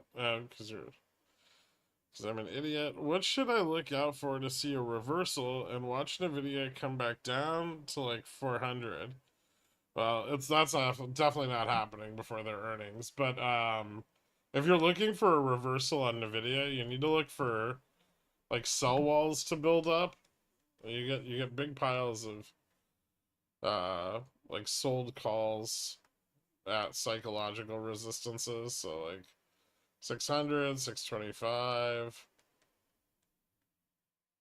50, so on, right? Um, and then rejection off of those sold calls, and those are good opportunities to short it on a shorter time frame. Longer time frame, I mean, it's going to be earnings dependent.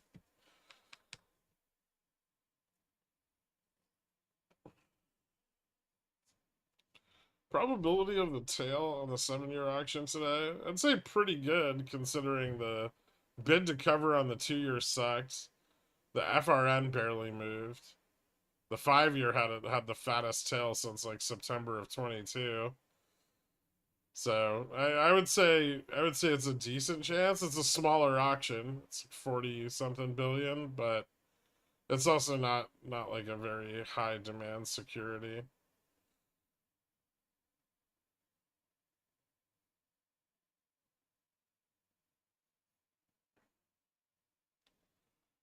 Well, it's not like they sold it at 600, GZ. Unrealized gains are still not gains.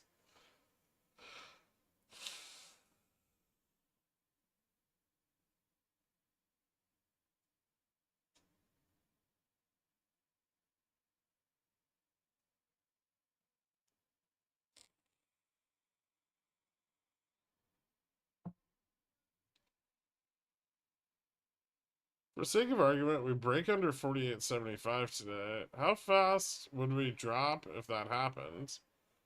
Slowly. I mean, once we get back, well, I mean, we still have Vega neutral, so it depends. It depends on how many of those how many of those short, like, 0DT puts are still left, and how long the MM is those puts. And that's really 70 and lower, but there's some at 75 too. But if a lot of those puts are still left over, then faster, because the MM's going to hedge them up as they go in the money. Otherwise, slow. Like if the short puts get pulled back on a top, there's nothing to accelerate the price action down, and the MM's still a dip buyer, like a net buying the dip, right?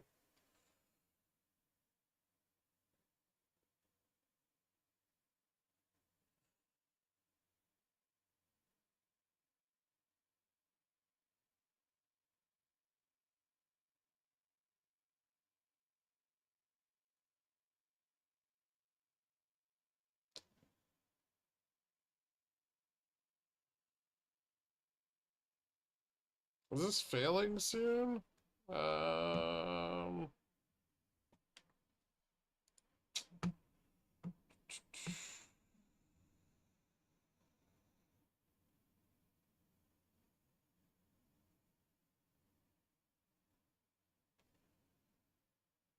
Hold on.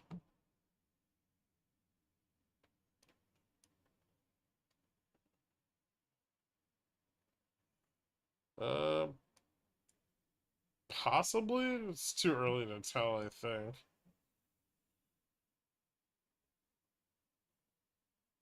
I might get a little jump in momentum here. If that moves to the upside, though, we're probably gonna chop for a while longer. Their concentration of call interest is at 48.90 right now, but there's still enough to push us up to 4900. So we could retest that over the next hour and a half.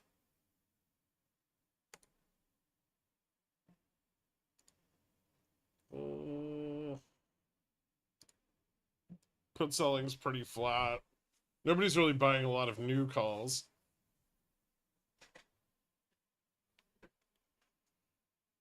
But there's still a lot of calls on the chain from earlier. Like some of the upside positioning broke down from where it was this morning, but new positioning built up between like 80. I'll just show you guys a picture of it.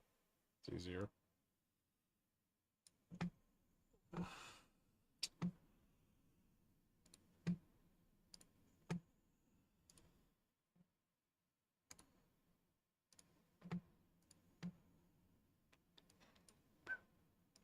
So some new positioning built up between like 80 and 90, right? So that's kind of the defensive positioning here. And that in the money call buying helps sustain the price despite the short puts that are sold, and keeps the MM from hedging down too hard because they have a lot of delta. The out of the money stuff was higher earlier. It broke down a bit. So like 95, 905. Those both dropped a little. I don't think like 9, 10 through 20 have changed much, but I think those might just be sold. So 4900 is still the upside resistance. Breakdown of 4880 is still needed to kind of fall off the ramp and start sliding. And then there's some resistance at 70. And then below 70 and below, it's a lot of sold puts. God damn it.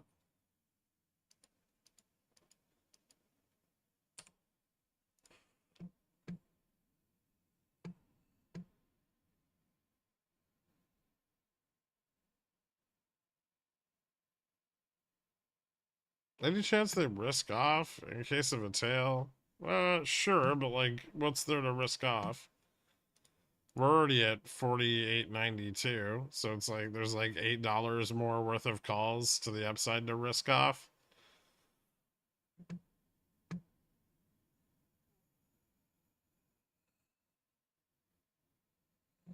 Dixie up, yields boofed. Yeah, it's a very strange. It's just a weird day. Everything's up except, well, I mean, bonds are up, but yields are down.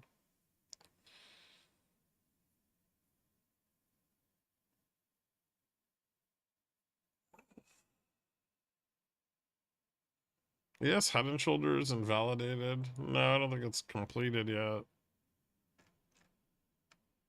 It's still doing its thing.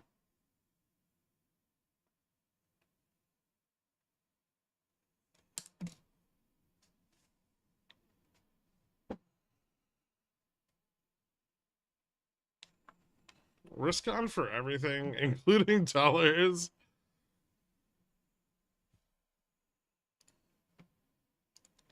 You spend far too much of your time looking at scanners. Lost you again.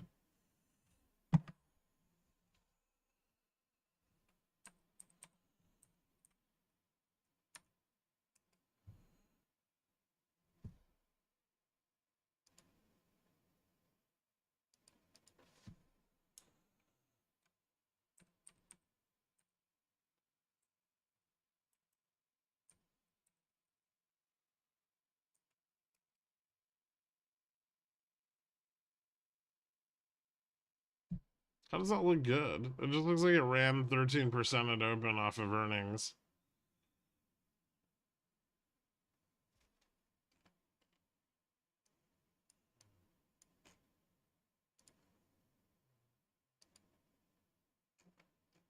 Earnings which missed pretty hard.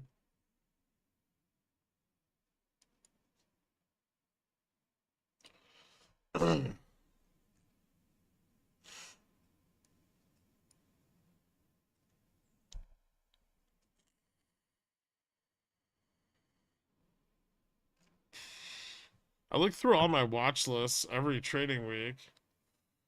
Ugh. It's exhausting. I don't want to look through them.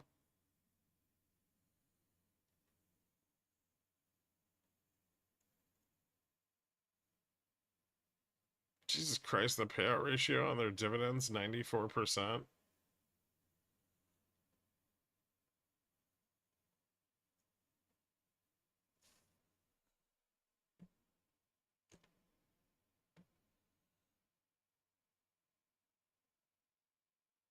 How's Xerox doing in the world of digital document storage? Better than they should be.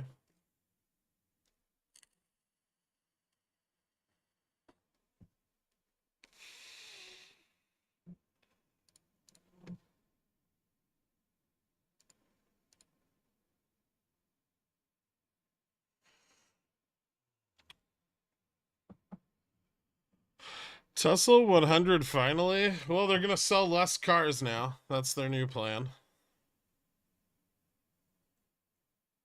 Seems bullish.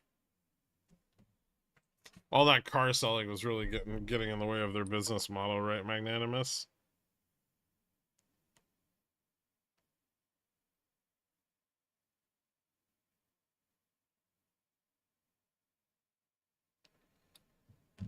Sell more flamethrowers.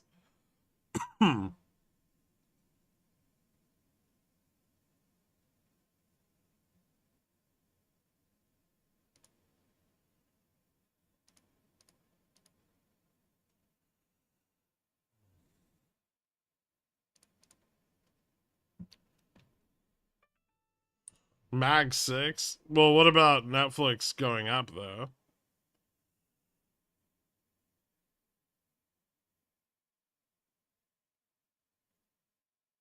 Remember Fang? It's been so long.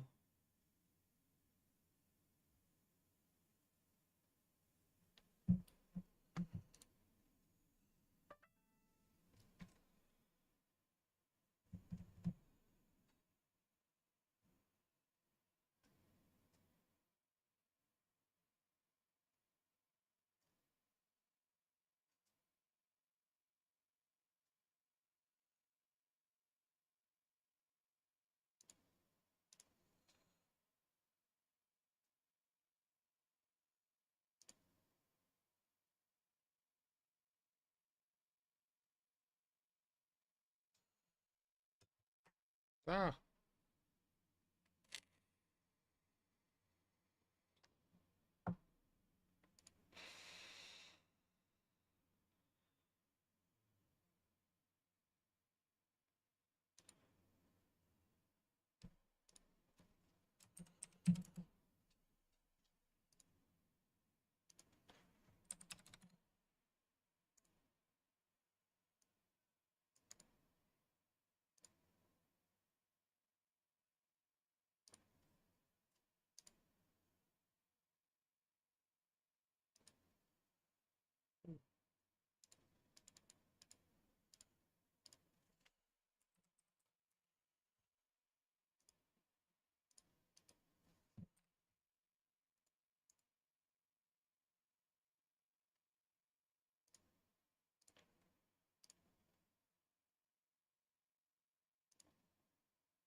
Could 48, yeah, someone's selling puts again.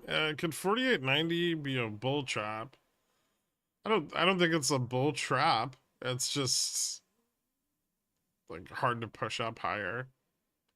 And some assholes trying to sell puts on the breakout again.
What the fuck?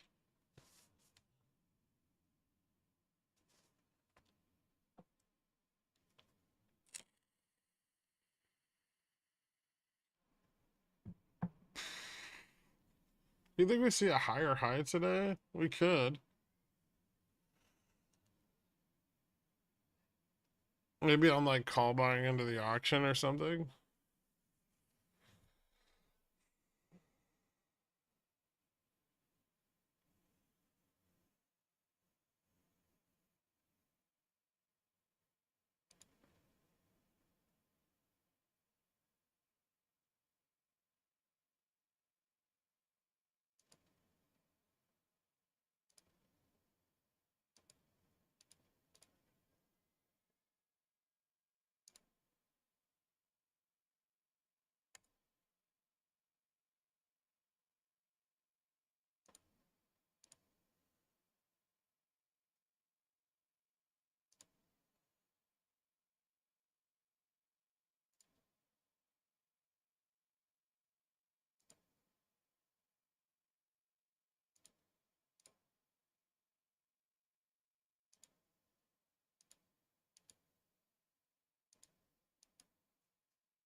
Just drop hard and fast, pretty please. No,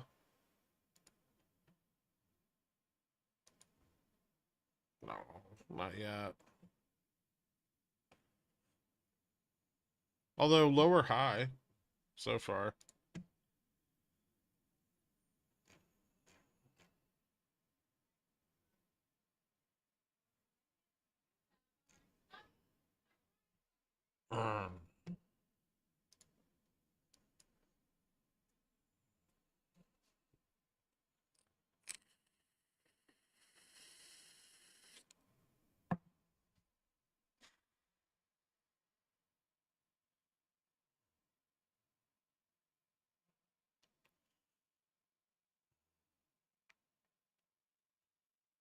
I don't think we come down until after the auction. Probably not substantially now.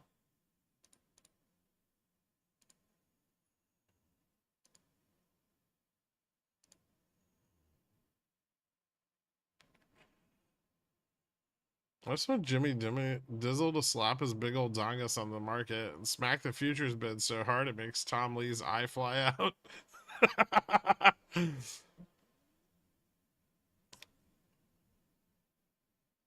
What's up, Big Dildanianaire? Megaphone? Is it though? It's really not that volatile.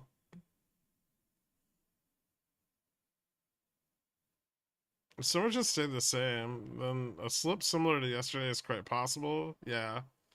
The auction could have some effect. But even if there's no tail on the auction, like it's not going to change the effective positioning, right?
Are you expecting the auction to have a tail? It's a smaller, I don't know, maybe.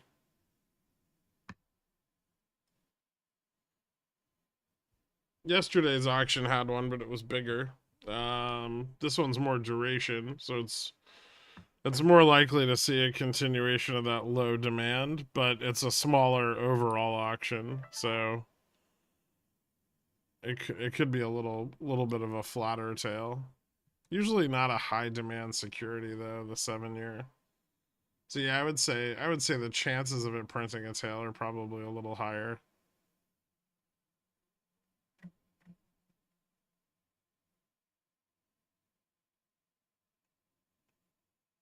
I don't think a no-tail outcome really matters. Like you get some futures buying, and then you just push the long Vega again, and then it sells off. It's a hurricane, Jamie Dimon, 2022.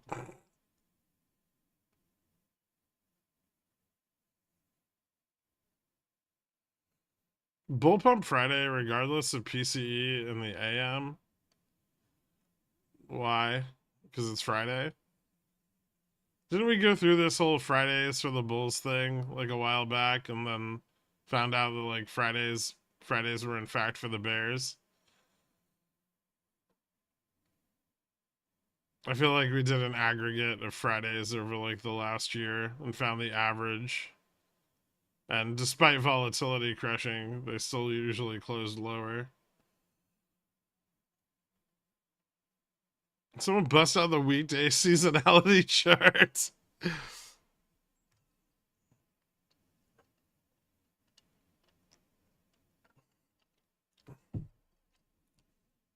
Not anymore.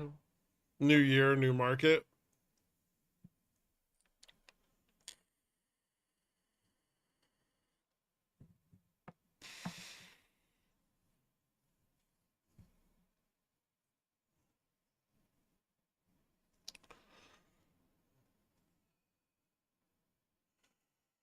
I only look at seasonality at the 1 hour level, as you should.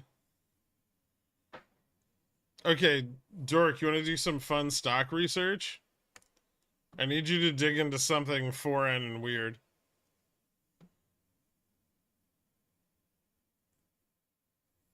I want to buy a bunch of it. I know. What? You wanted to be part of this. I need fresh eyes on it. I've been looking at it too much and it's biasing me. Secret stock number 2.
Why do you do this to us out in public? Don't full port it yet. At least fucking... God damn it. Oh, ha! Funny.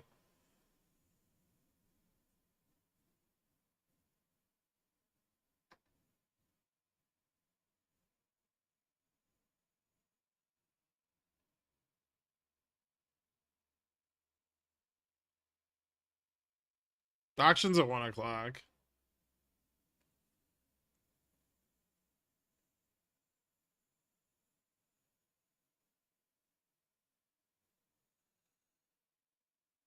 How's call buying on SPX? Not very interesting.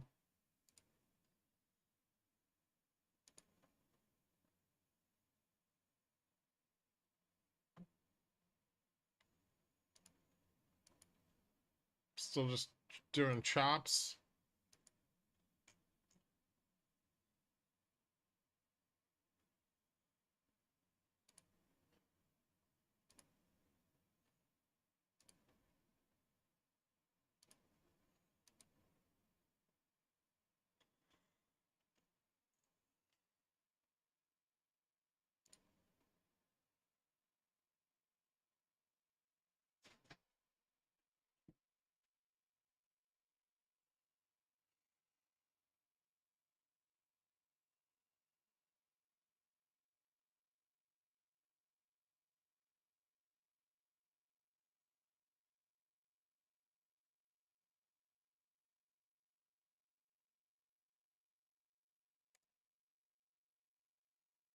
Gapping up Apple?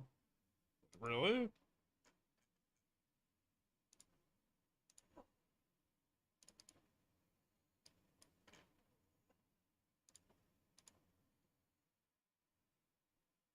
It's not really a gap up. We just got immediately rejected.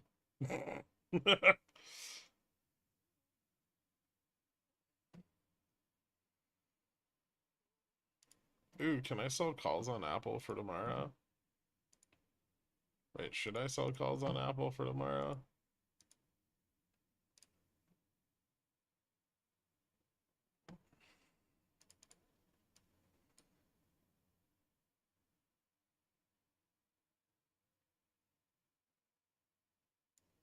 Probably not. Fucking meme stocks. What's Airbnb doing? I think it's always a piece of shit. Ooh.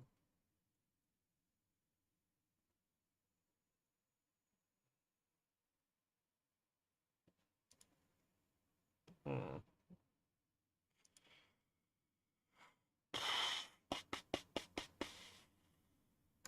Um,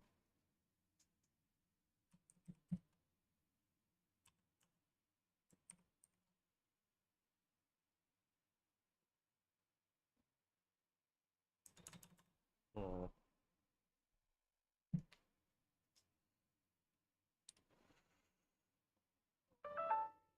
Headed for a repeat of yesterday. It looks like they're trying for it.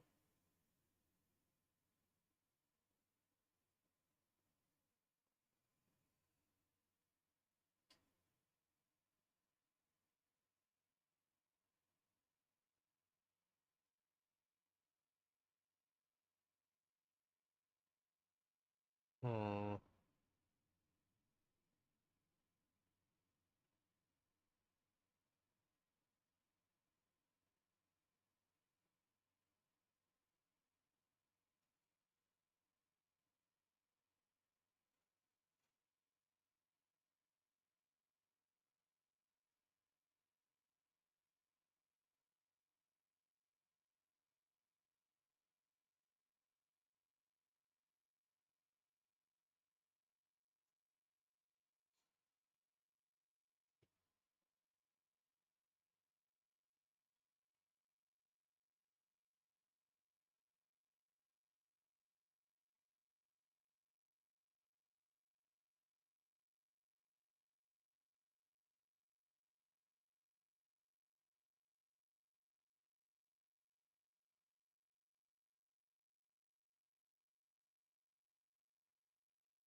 One second.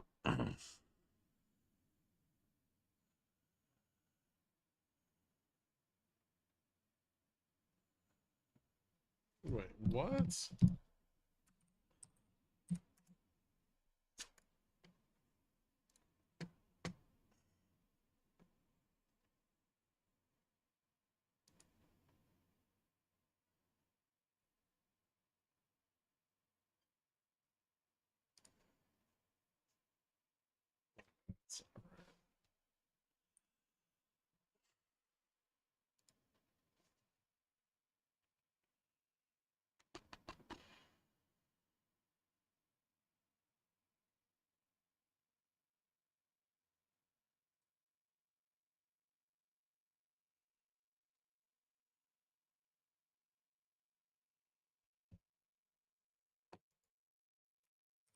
Hmm.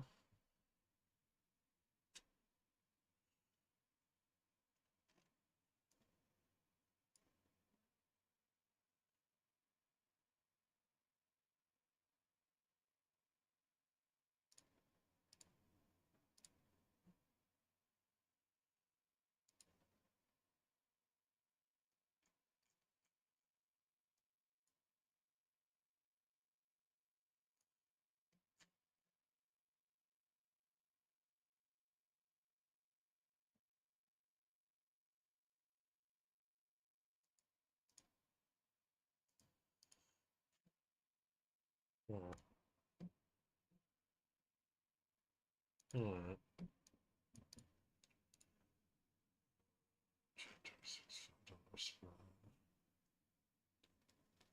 47,205.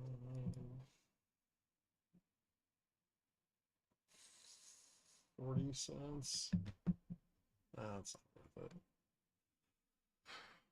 Crowd rejecting this run nicely today. Yeah, it's starting to top out. It's looking pretty good.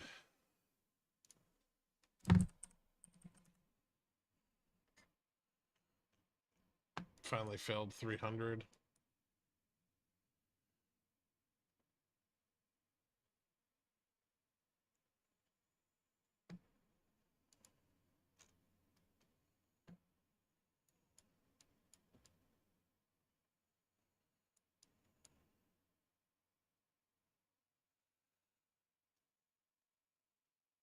Is it? Yes, head and shoulders looking. Still kind of doing its thing. Probably want to see this so the next candle fail. And retest 49.10. Yeah.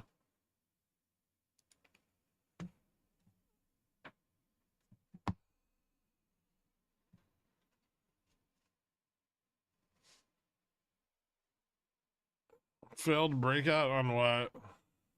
Oil now up 200 bips. I told you, Ben.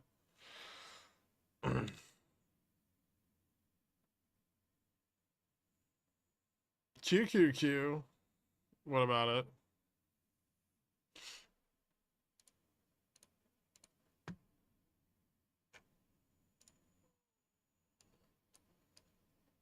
Failing the 29 test. That helps.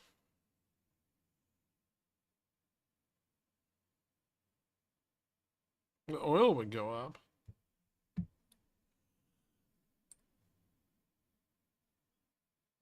You just need theta to ride it out, right?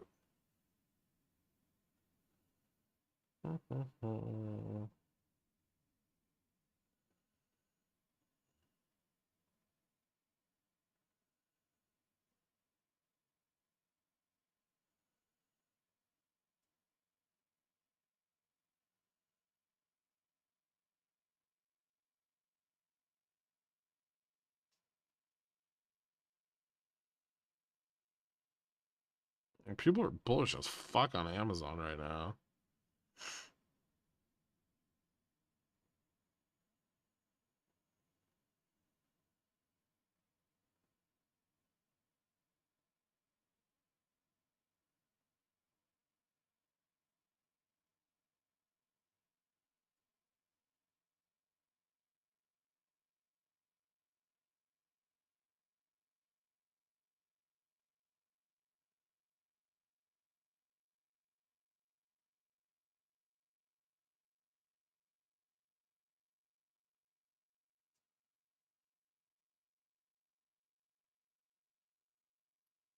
All right.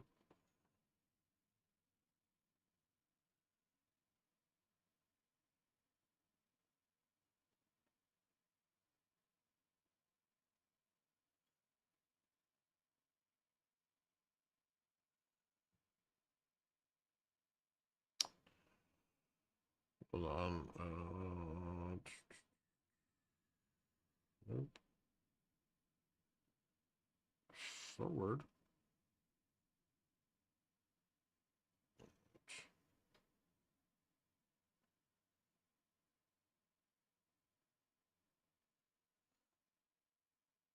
All right, cool. Who said anything bullish about GME? I use the VIX to hedge my stock until T calls this week, yet somehow both my stock calls and VIX hedge calls are up. What the heck?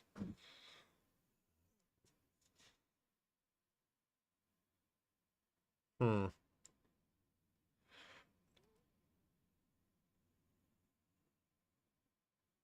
Apparently, Fed came out and said they'd cease BFTP, BTFP on March 11th. Is it just where the Fed's credibility absolutely shot?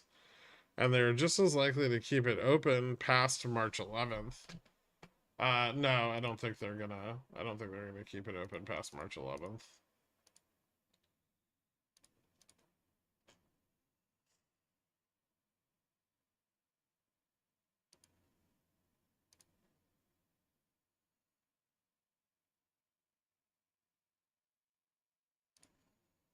Hmm.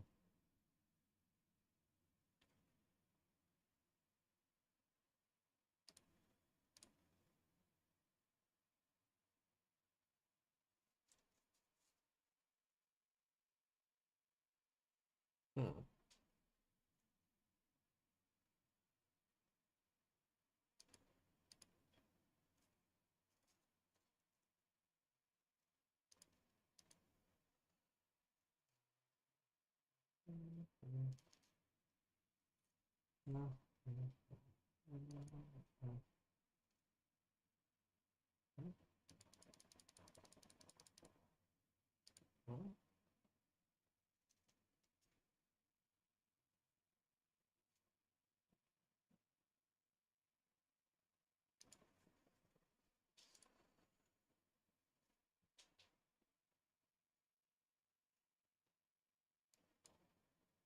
Interesting.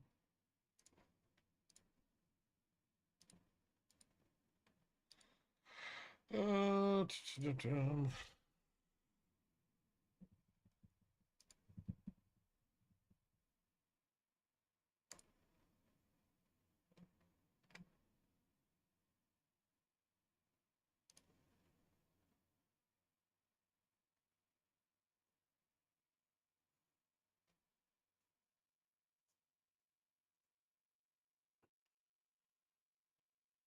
Why is VIX 1340 a hard ceiling?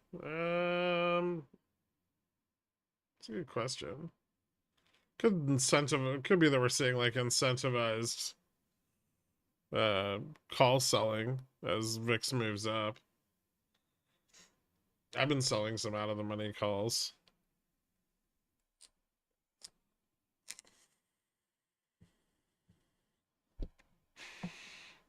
They're kind of okay. Like next Friday.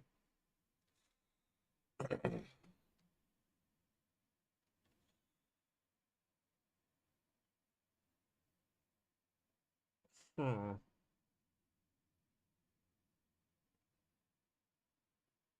So I want to go bull call spread VIX.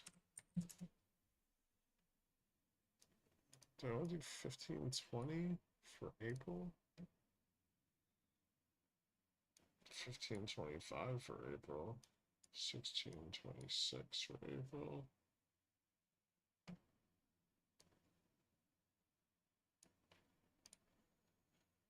Hmm.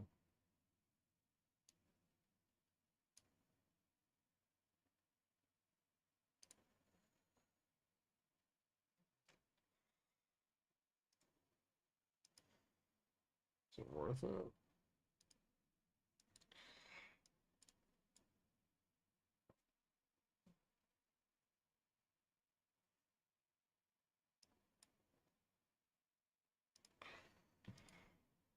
Hmm.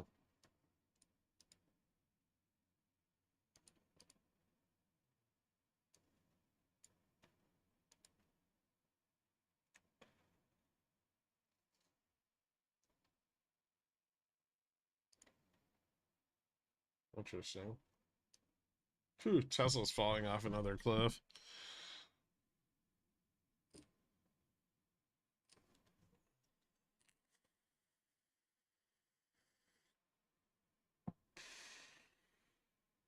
That's a spicy VIX spread. I actually don't like it as that much.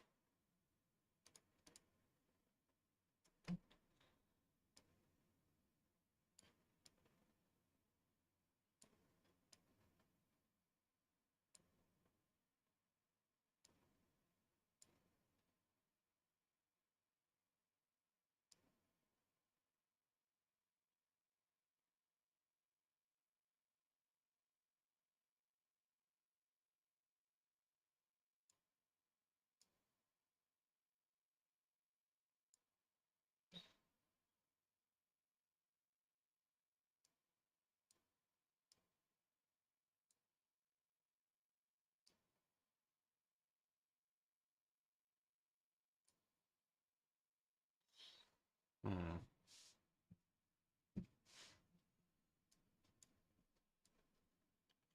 I'll think about that.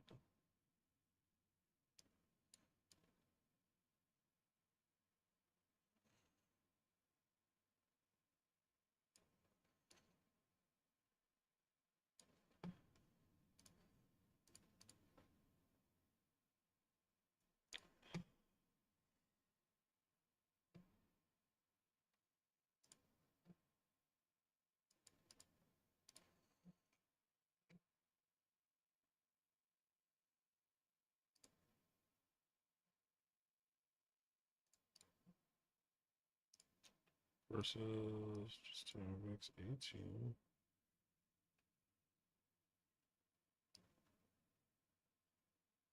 And 17.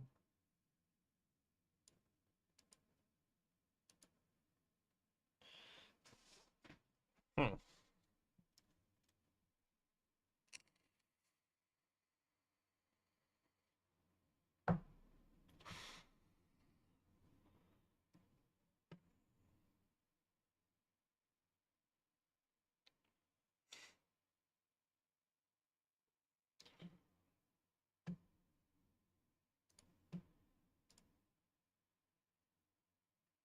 VIX is almost worth buying here.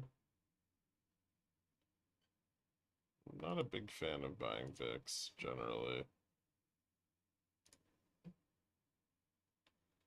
I kind of like the 15, 50, 25,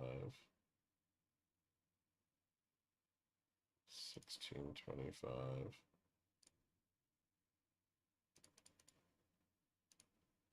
500.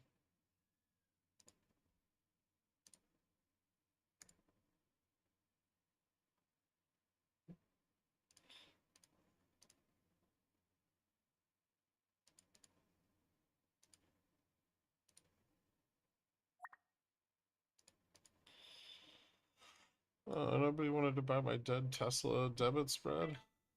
Lame.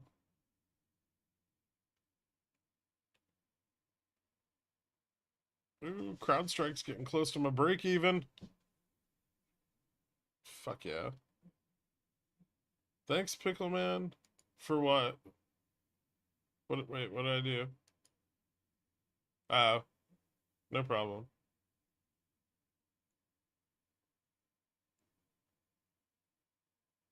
Well, we're not really before the auction yet. It's like 12:08. Too much put selling. Oh, did I fill out my VIX spreads? No. Why do you want so much money for these, you cunts?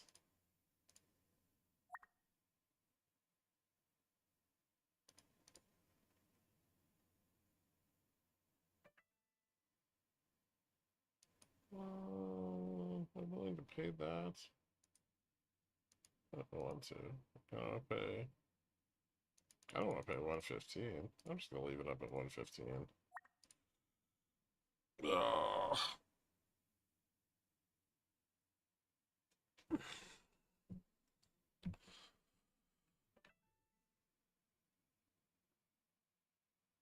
I could use another $16 on CrowdStrike sometime in the next quarter. Yeah, my crowd position's kind of weird because I bought back that sold put. Did I save that? Hold on. I think I might have saved it. Maybe I didn't.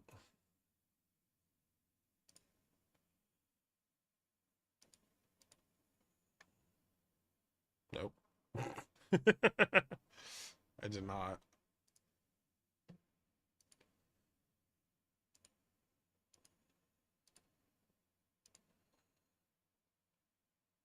Oh well.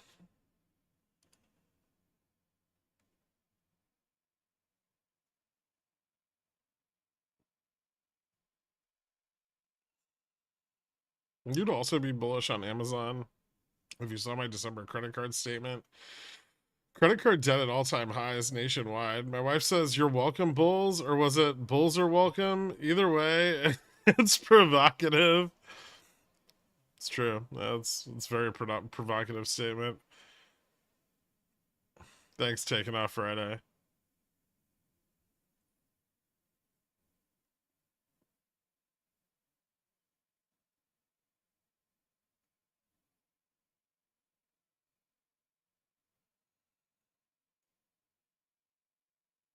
Mr. Diamond, fill that gap. Ooh, that'd be cool.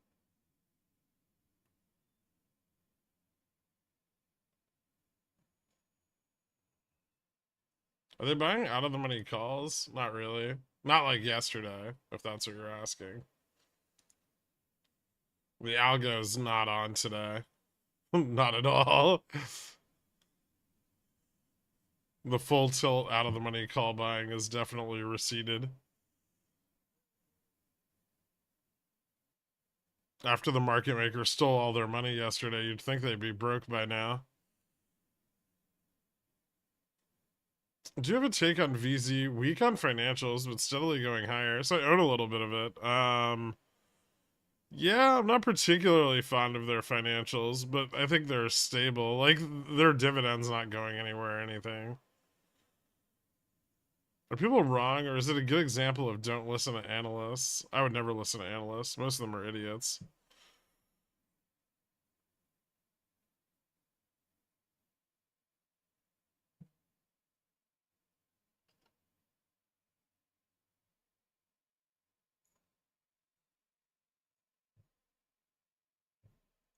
There's a few that I respect, but not a lot.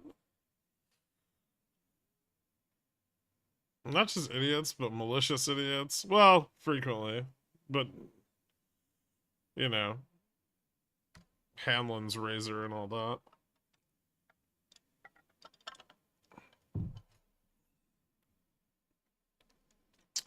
You mind DMing me your dividend port? I think most of my like long-term holdings are in the like value investing channel. I think I pinned them. Or maybe I didn't. Here, I'll pin it.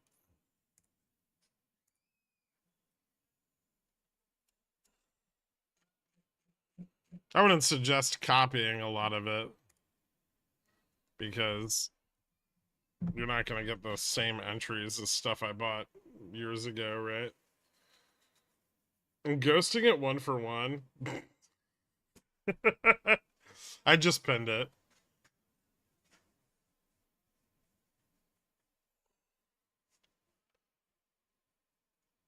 Also, everything's at highs right now. Like I'm probably gonna trim a bunch of it pretty soon.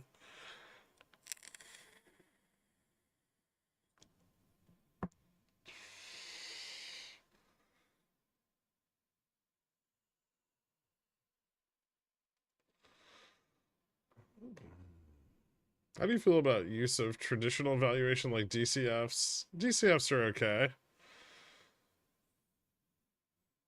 Especially if ER analysts are idiots. I mean, the biggest problem with analysts, a lot of them don't come from like financial backgrounds. And you get a lot of like a lot of analysts just do a lot of busy work. They don't put a lot of time into their analysis, which obviously, you know, as an individual investor, that's what you're looking for is you want a really deep look and you want the analyst to make sure that they're paying attention to all the market factors, right? And that's not something that like an analyst like you're guaranteed to get from an institutional analyst, right? Most of them are just like some fund manager's fucking cousin, or they work their way into a job at a bank. And I mean, just because they can pass a Series 7 doesn't mean they're qualified to analyze stocks, right?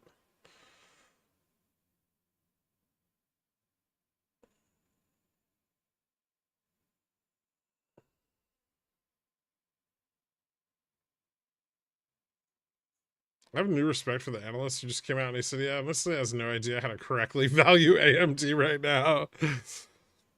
That's a pretty fair assessment. I bought the tiny comb and cream you suggested. What next? Huh? Are you making a crab joke? You trim something like a divvy sack? Do you just sell deep in the money calls, hoping to be assigned? Sometimes, yeah.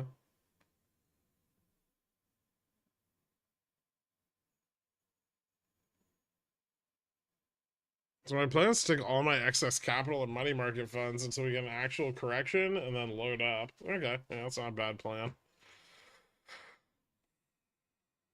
Whoa, whoa, whoa, Gherk. You're absolutely correct.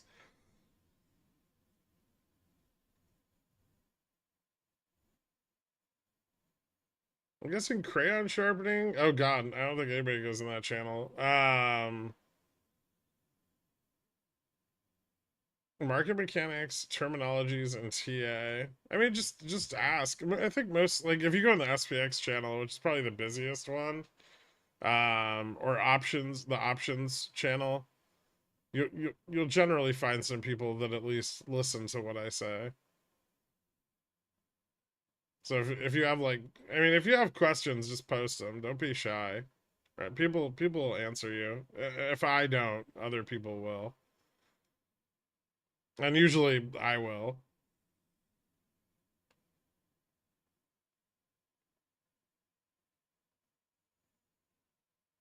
Especially if there's sell side, massive conflict with the IB. They're trying to pretty up their clients. I mean, a lot of analysis work is just done like after the fact in order to support positioning, right? So you have something tasty to take to your investors and be like, oh, this is why we're fucking short this thing and 30% underwater. Look at this super valid thesis. It's gonna be fine, guys. Um, and then the rest of it on like the bank side, I mean, they've got to go through so many fucking stocks. They don't give a shit about any of them.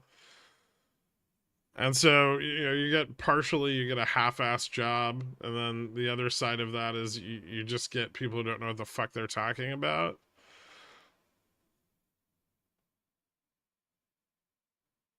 Or they don't understand the thing they're buying, right?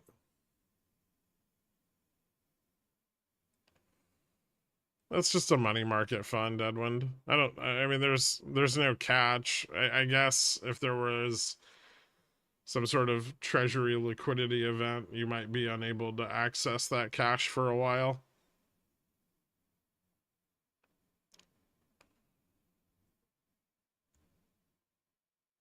No, JFresh is obsessed with Twitter now, so there's no more cat peeners. That's why he doesn't hang out with us anymore.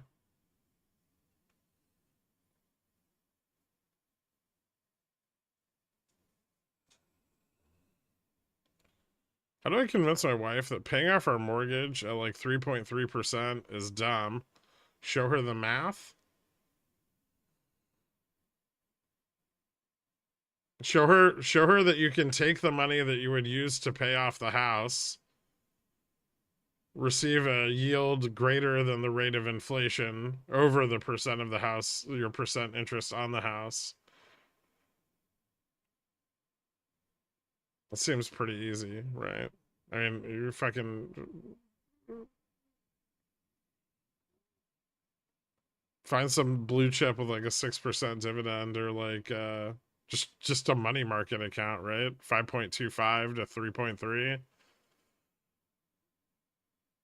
But then we don't have a mortgage, and think of how much we can save. It's doing the saving for you and compounding.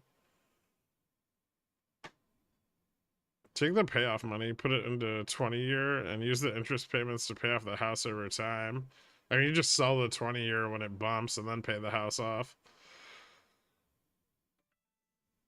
Right, you put it on the 20-year, use the interest payments, like just accrue the interest payments, and then when the 20-year goes up 100%, you fucking sell it, buy the house, and then you have double the money, right?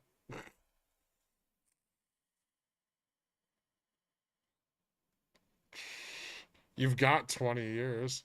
Well,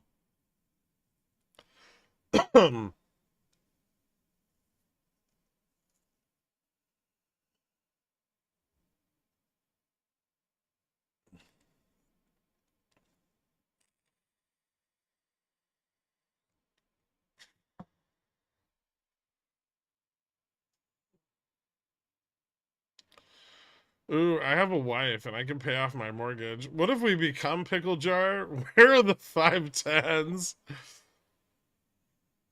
I swear my wife is post Great Depression era. Probably lived with older relatives growing up. Was she raised by like a grandma or something? Or very close to her grandma? Grandpa?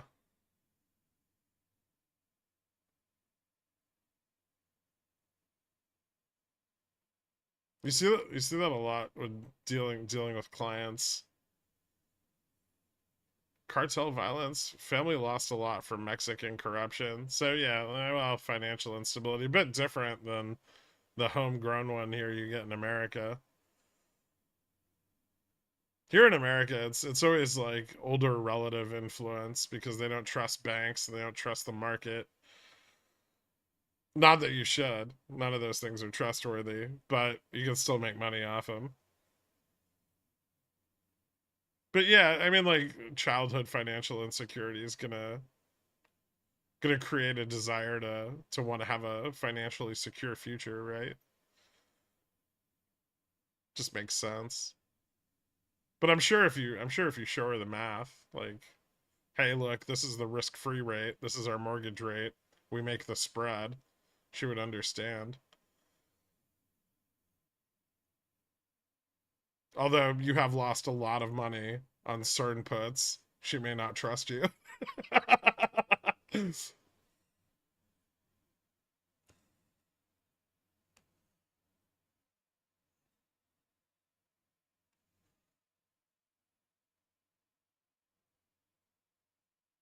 I want a financially secure future. That's why I degen on zero DTEs. You gotta build capital somehow, right? I only trust things that are strong, resilient, and well capitalized. Are you buying GME again, Ben?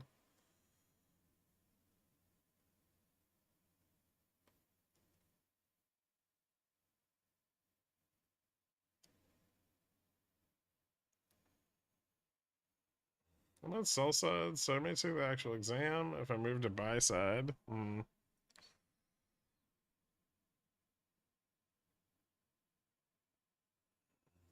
L3 side for derivatives hardly covers anything we talk about in here. Yeah, we're a bit beyond that. Which is shocking to me that there's 550 people in the world that would want to know any of this shit.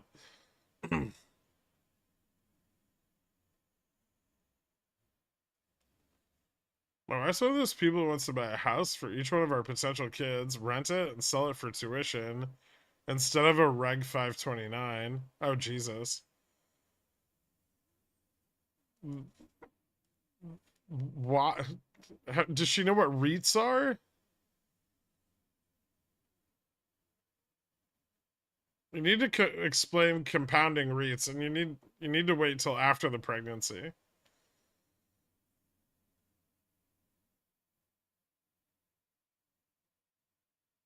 Pre-action pumpies? I don't see anything like that happening right now. I'm sure we could get some, but not so far. Kind of just hung up at the call wall. Man, I'm really getting full value out of this shitty spread I bought.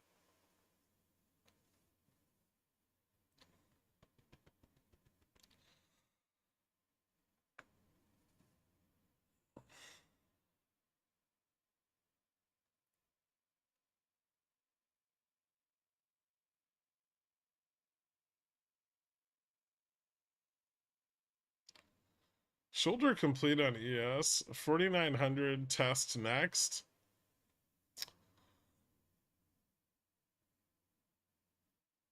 That's not how head and shoulders work.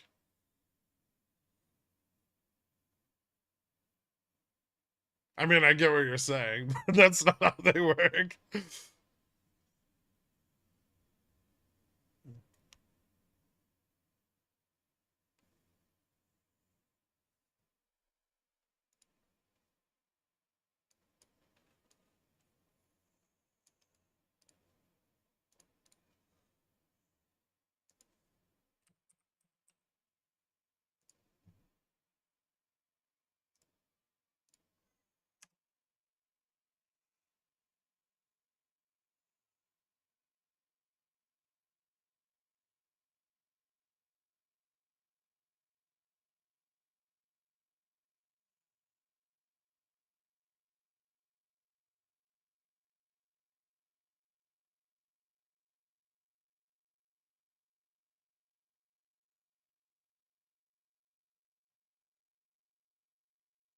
What are the risks of HISA? I mean, there aren't many. I guess uh liquidity concerns, you can be like limited.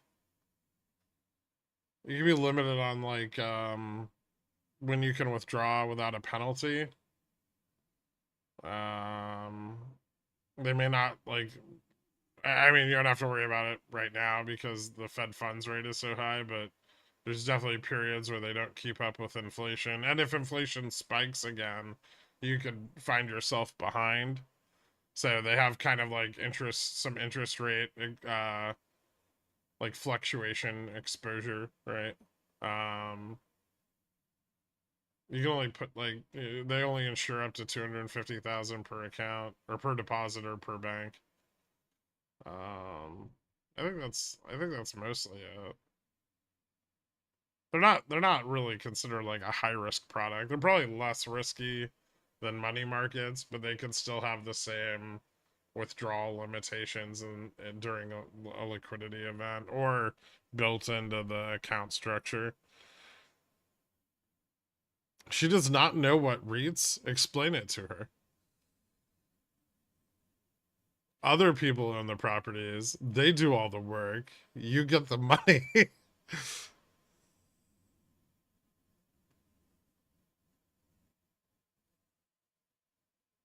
Those 550 people all came here because they heard about seasonal flows and needed an explanation other than up or down from a CFA 3.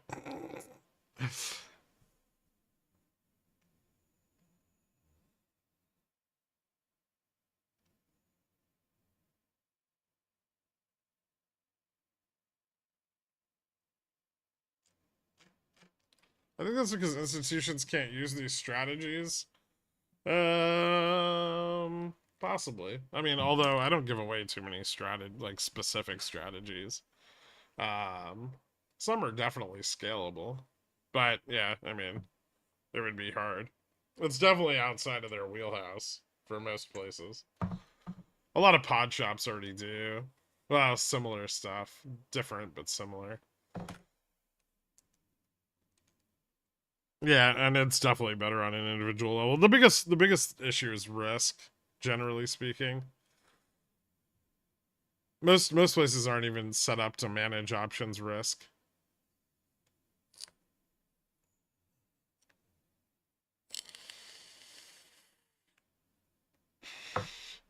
Overfit your back testing and blow up your fund. I noticed a distinct lack of NVIDIA in your port. What mean? I don't own any NVIDIA. It's a dividend port. Why the fuck would I put NVIDIA in there so I could get my 30 cents a year? I just straddled for Tesla yesterday. Let's fucking go. Nice. Well done. Did you cut the call sider? I hope you cut the call side. I mean, it probably was destroyed. I got a debit spread and it fucking went down to like 5 cents. How far out are calls at 4880? Friday, today, further out? The majority of them are today. Well, the majority of the gamma from them is today, at least. Yeah, Gherk, you're really saying there's interest rate risk on a 7-day rolling yield?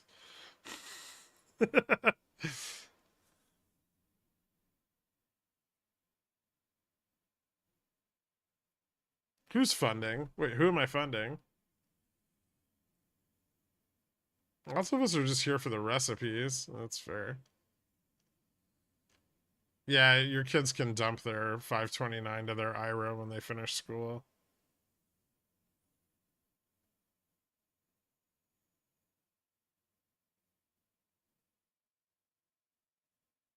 I mean, all of that just falls under value investing, but yeah, I mean, if you, I can make a REIT thread if people want.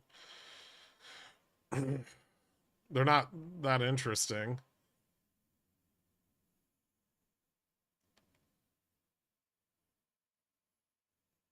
Seasonal flows are my favorite subject. I've done considerable research. Apparently, older traders have difficulty with flows. However, it isn't seasonal, and it's due to inflammation of the prostate.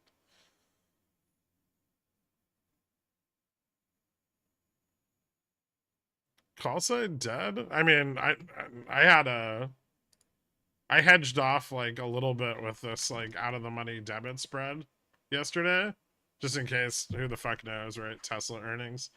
Um, and it was just obliterated this morning. Like market open, it was like 2 cents. It hasn't changed.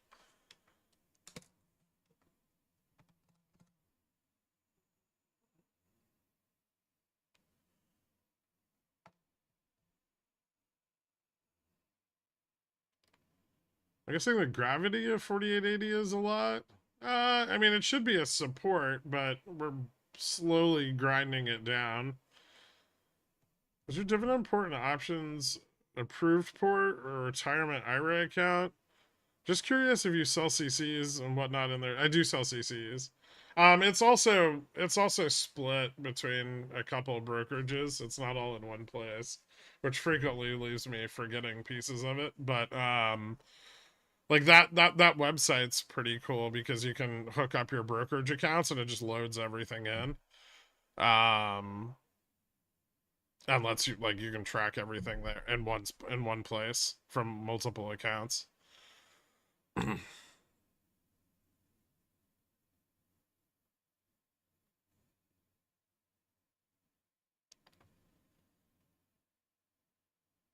People without prostates have seasonal flows that often correlate with lunar cycles.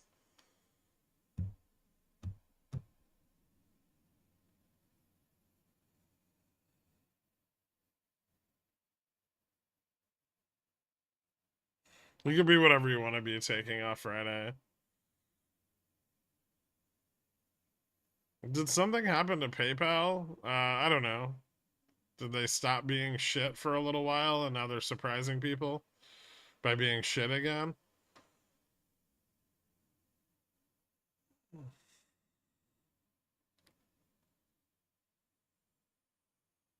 it looks like we're losing 80, right? I mean, we're trading at 48.77.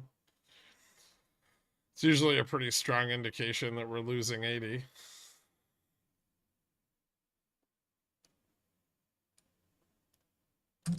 PayPal had their buy the rumor, sell the news event today. Nice.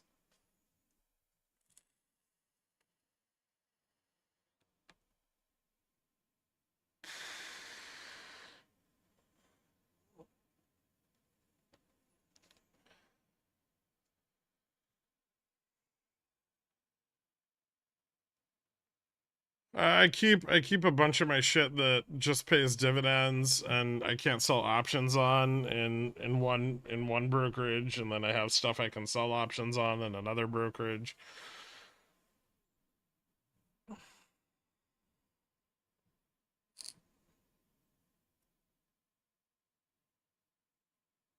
Some of the stuff in there is not dividends. It's just like long-term holdings or like stuff I've had a while, like Palantir.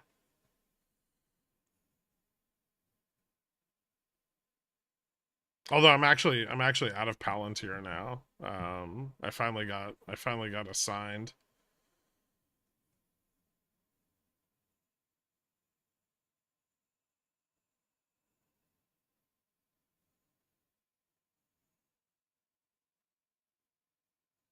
Any key levels for future sellers today? Well, we just broke one at 49.10, but 4900 is going to be important also, which is about $5 away to the downside. That's also going to be right around the 48.75 resistance. Remember, this doesn't get really bearish till we break 48.70. Like, this is the start, but 48.70 is where all the sold puts for the day are. Wait, don't you have QQQ puts? Yeah, somewhere. Here? They're up like 40%. I just bought these to piss Dork off.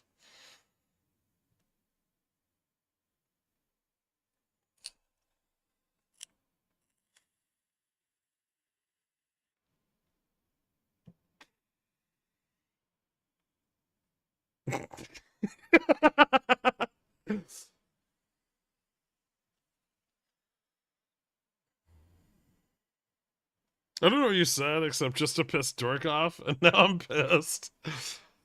The QQQ puts I bought earlier today. Got the money and then averaged down on their 50% drawdown. And now they're up 40%. I made money on a put today. Nice. That's what I like to hear. These bulls are fucking stupid. Yep.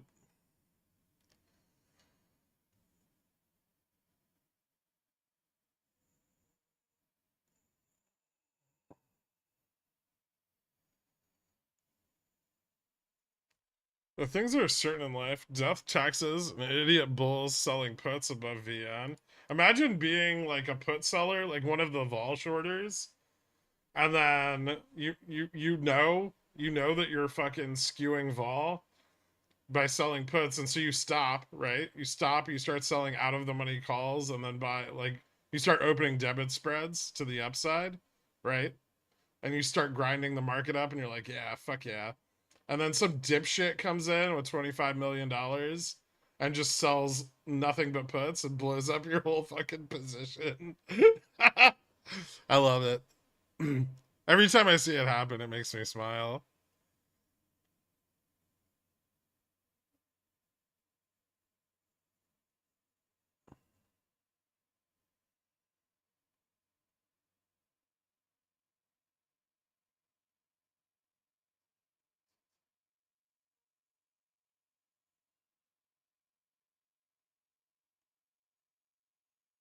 Somewhere, some dust trader just flung his tiny fucking headset across the room and shouted, fuck.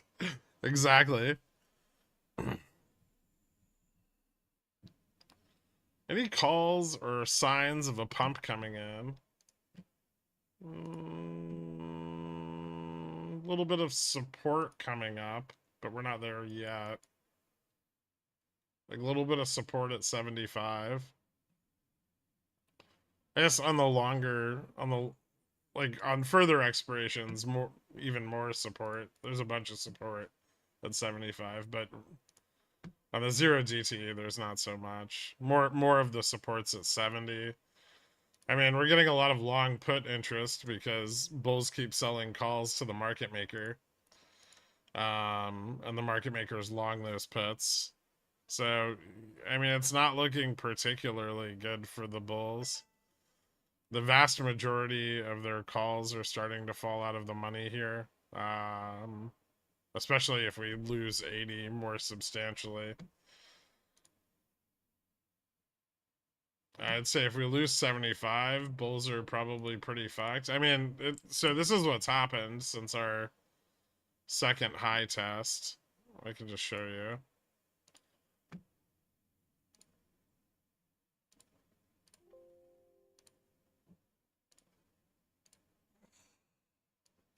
See? So they just keep selling the MM long puts. And now the MM's long all those fucking puts.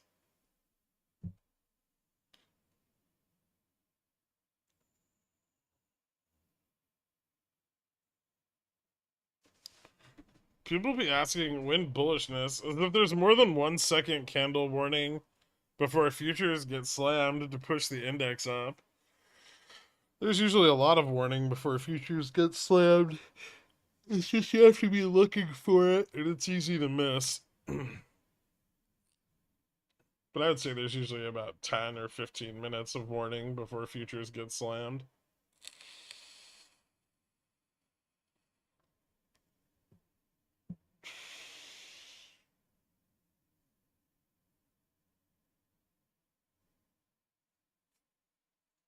But you definitely have to actively be looking for it. Huh?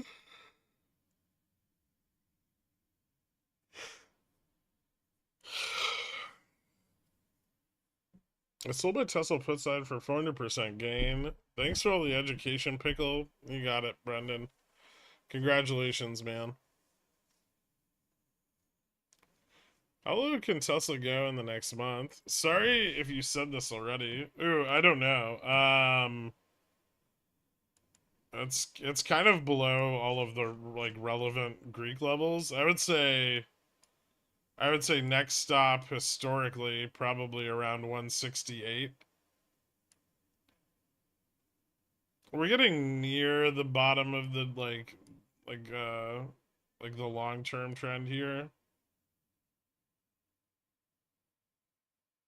and that's going to be like around 180 and 175.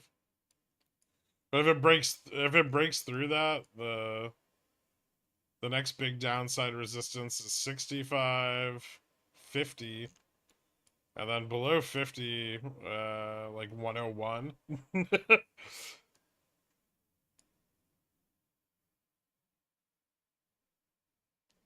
Bar chart's still up.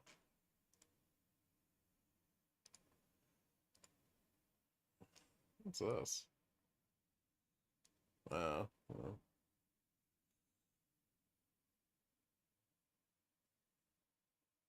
I'm holding this 277.50 put for crowd. Bought for about $2, now worth 135. I need a sanity check on whether you don't have enough theta, on whether crowd could see a real drop or that I should get out soon with that one. I mean, I don't think you have enough theta. Crowd's dropping really hard right now. It's almost down 2% today, but you probably you probably want more theta for 277. Like Feb seconds what next Friday? I guess you could print, but you're gonna need the market to pretty much go straight fucking down for like a week. I have 16 Feb 16s at 280, and they have like a little bit of an offset break even, but even those I'm like kind of wondering if they'll print.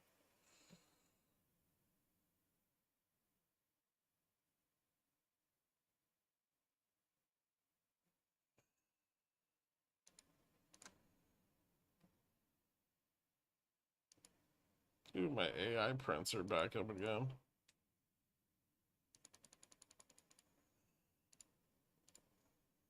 Puts puts are prompt.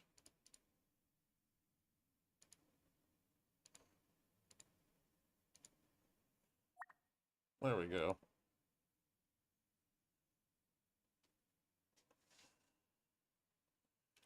Is Tesla at risk of pumping tomorrow because of Wall Street bet zero DTE? I don't know. It's way under delta neutral. Market maker on it selling the flat tape. I don't think so.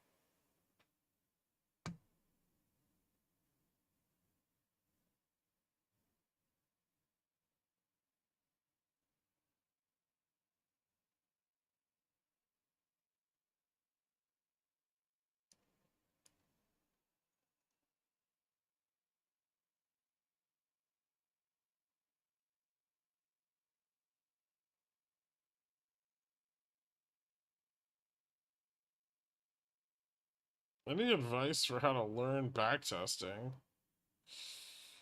I mean, there's a bunch of programs that do it. It's probably easier than doing it on your own. Are you proficient in any coding languages?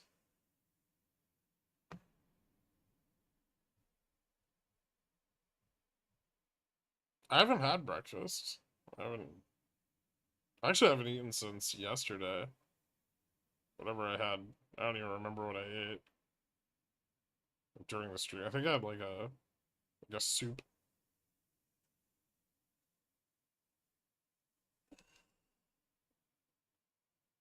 I went out for breakfast, but I haven't eaten it. I went and bought bagels. They're in my kitchen, but I haven't eaten any of them. I had to start the stream.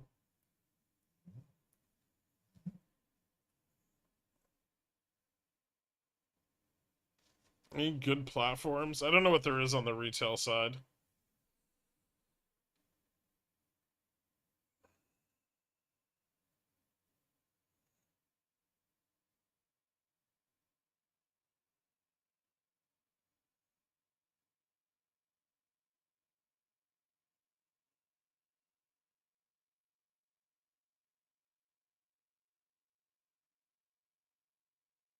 I'm making turkey fried. What?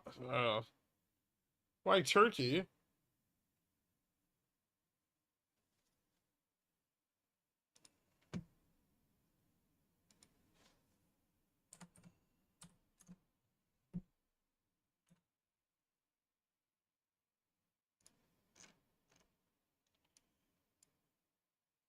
Weren't you an EXR a while ago?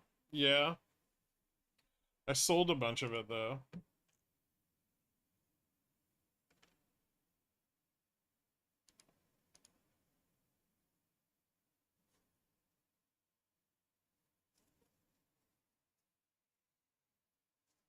Kind of around the time I thought rates were going to turn around, which was like the beginning of this year. So I sold, I think a little over half of my position at around 155. At what was my cost basis? I don't remember. I averaged it down at one point. I think it was like 120 something.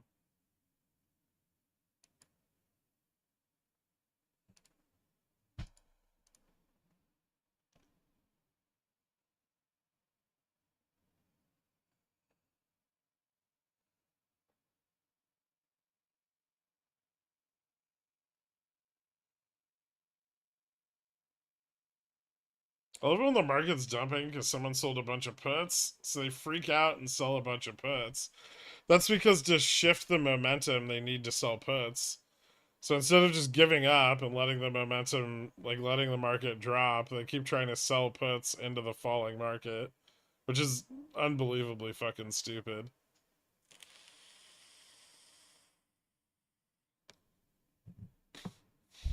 Any go-to criteria for what makes a good strategy? Scalable, positive alpha. Those are the big ones. You don't want your management to be overly complex.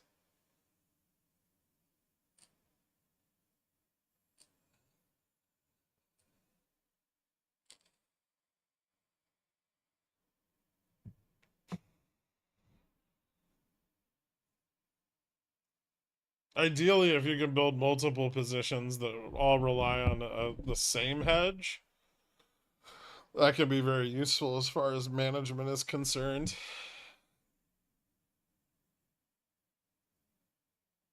Yeah, I heard Microsoft's firing a bunch of people from Activision Blizzard. 2750, 3250, Feb 16, bear put spread, good range now that we're falling again. On what? You didn't name the stock. I don't know what the fuck you're talking about.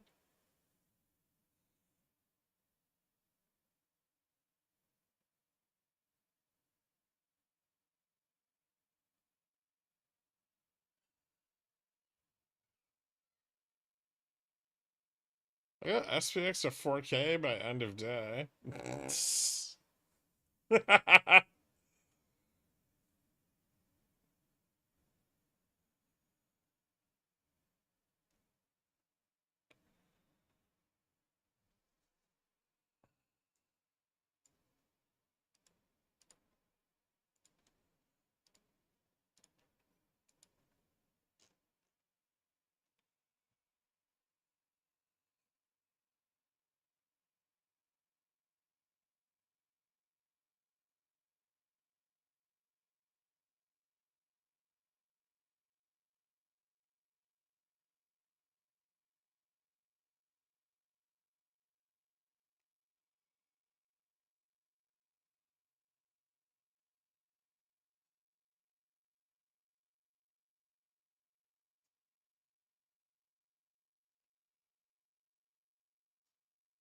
Hmm.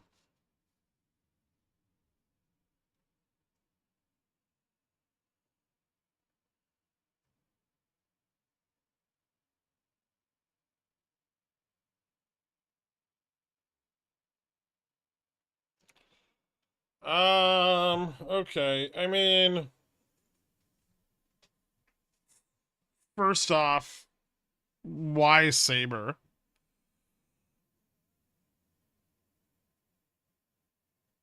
like I highly doubt you're in a position where you need to like save money on compute or something. So I don't understand choosing Saber over Black Shoals.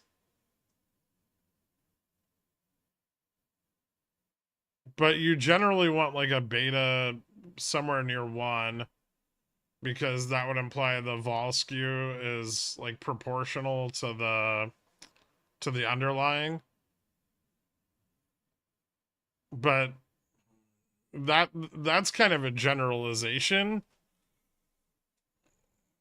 Um you're gonna have to do like some sensitivity analysis, and you'd probably have to calibrate the model to the vol surface.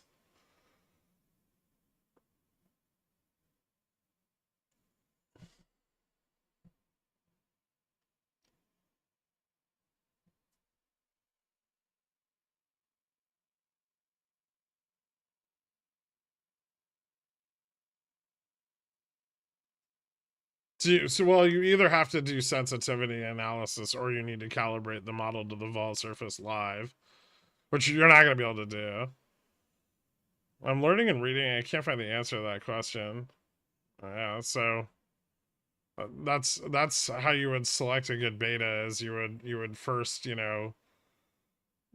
try to get you'd want to select a beta close to one, and then you would want to do sensitivity analysis to determine how sensitive the model is to changes in beta.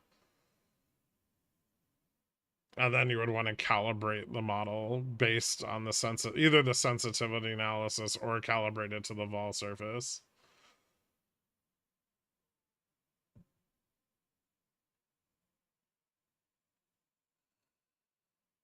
Yeah, no problem.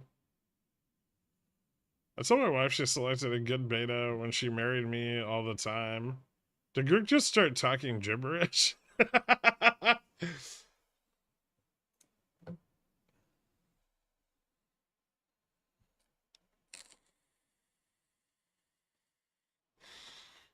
mean, if you're watching the model really closely over time, you can look at you can watch her like P&L, right? And if it's like consistently mispricing, you might have to adjust your beta parameters. So like if you're back testing it, that might be an easier way of going about it than doing like a full calibration of the model, because otherwise, you're talking data streaming packages in excess of, tens of thousands of dollars.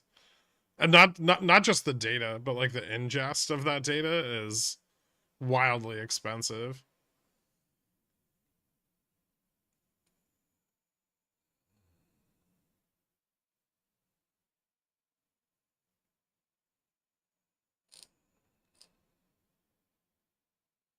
Watching the model closely over time may result in her getting a restraining order.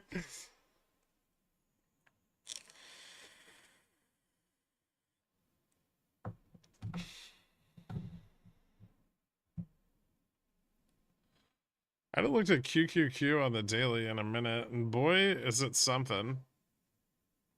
Yeah, it is.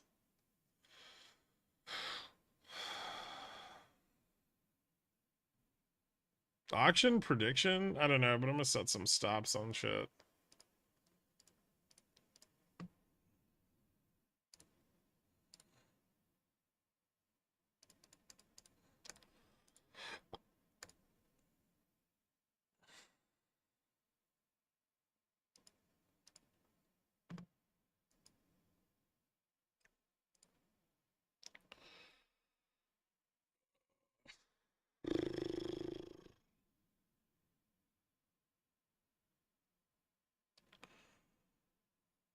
The watch model never trains correctly. It always overfits. Well, you have to look at the results, right?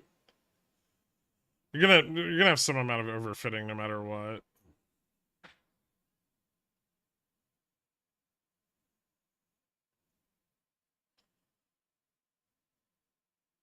It feels like we've been going down for 2 days, but the overnight gap up, we're actually up. I mean, I kind of said this at the end of the yesterday. Bulls are going to push up in the overnight because they don't have to fight the market maker. And so as long as the positioning on the chain stays relatively bullish, they'll keep trying to push it up in the overnight session.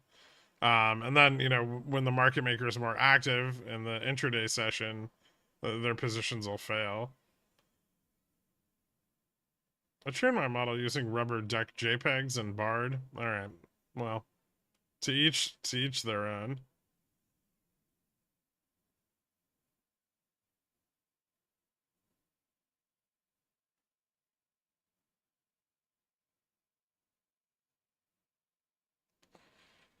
Do you consider yourself more of a wealth of information or a wealth of wealth?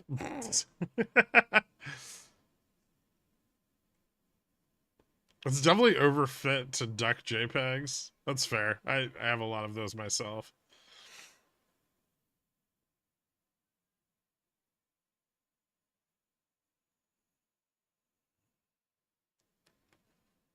Microsoft is primarily laying off roles at Activision. Yeah, I heard. We talked about it. You're not supposed to tell people about this. Well, clearly you've just been handing them out like candy if popcorn traders are already training as AI models on them. Does SPX look like the beginning of a reversal? Yes, a bit.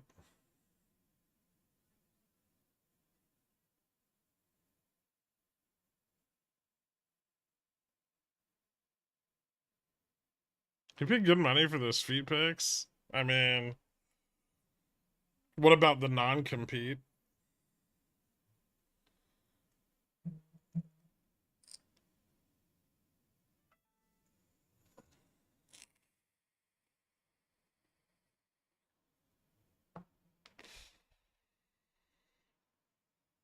Different pictures, just the same feet.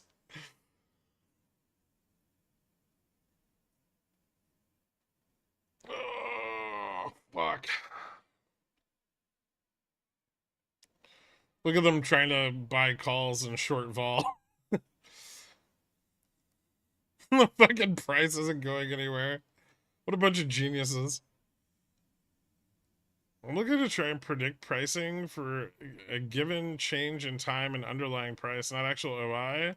So I don't think I need the compute, but you're right. Saber may be overkill. Yeah, I think so.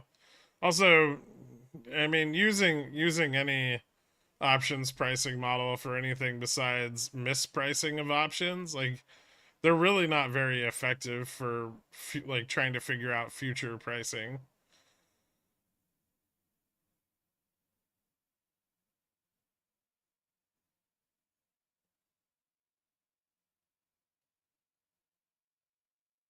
Are you gonna go wacky in 2 minutes? Maybe. We'll have more volume in a couple minutes. Well, 1 minute. You say maybe to the reversal. We could be forming a top here. It's a good place to form one. But we still need interest to shift. And that hasn't happened yet. Still too much contention between the two positions. Or you look at SPX, can you see the matrix? Nah, no. I mean, I probably see more than you do, but you can learn all that over time.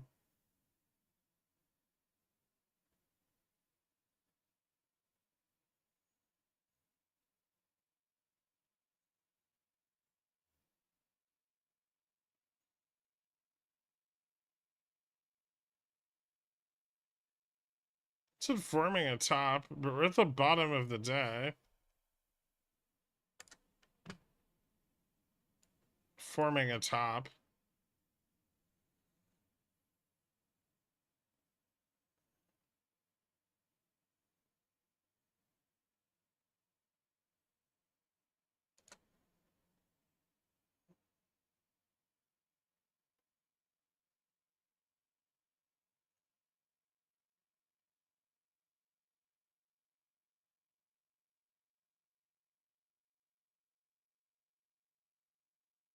Rather pricing of one contract relative to another. Yes, you're looking for ARB, right?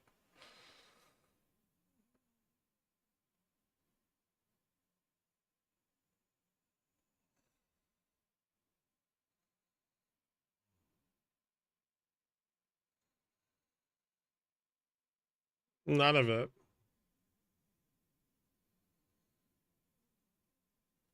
And not just training. I mean, even at funds, you're not gonna learn any of this shit. This is what maybe if you get into like a quant position or like a vol fund, some sort of like variance pod shop, but outside of that, it's very unlikely that you would come across any of this shit. Yeah, UNH and Humana have both had a lot like big drawdowns lately due to their comments on future pricing for insurance premiums.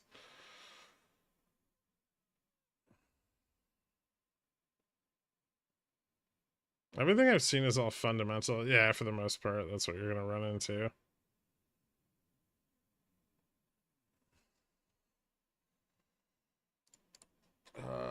Hold on, I gotta check the.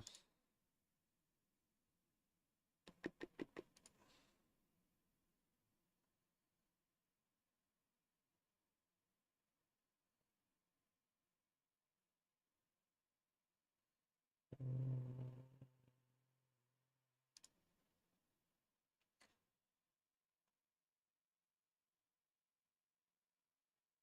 4.106, 4.109. So a little bit of a tail on it. Not a huge one, but a tiny one.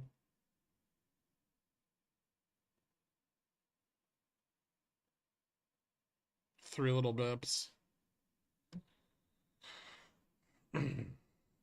Also, Putin said to signal to the US he's open to talks on Ukraine as Moscow floats ideas on Ukraine's security and territory to people close to the Kremlin.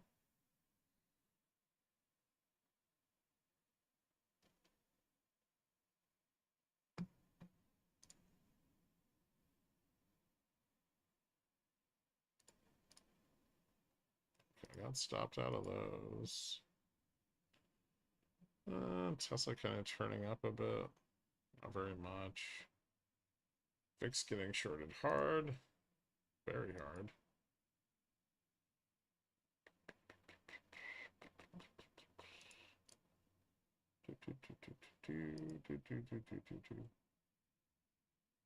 $48.90 is kind of the top of the call range here.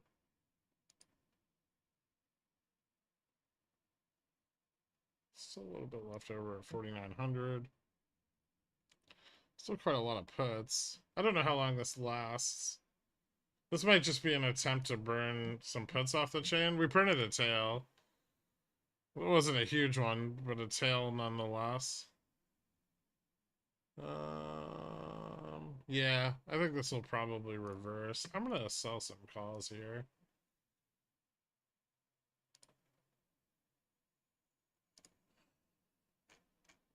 This might be a bad choice, but I think it's not.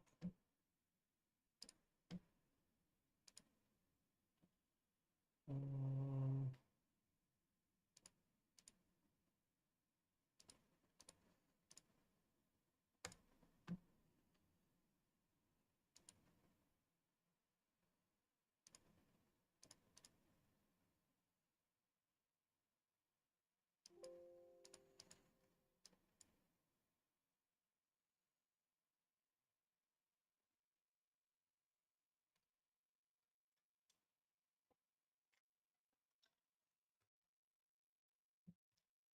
is that 85.90?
I sold some $50 one DTE calls on Intel.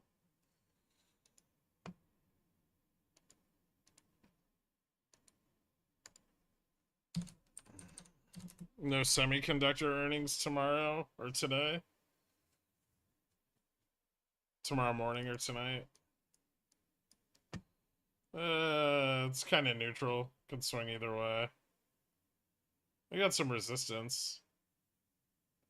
Is there a gap there, though? Did you sell calls into the gap? Okay, just above the gap. From an options standpoint, that could kind of go either way. I don't... Oh, Intel's tonight? Yeah, that's risky. Gamma's still positive on Intel. Hasn't there been a lot of, like data center rollout recently?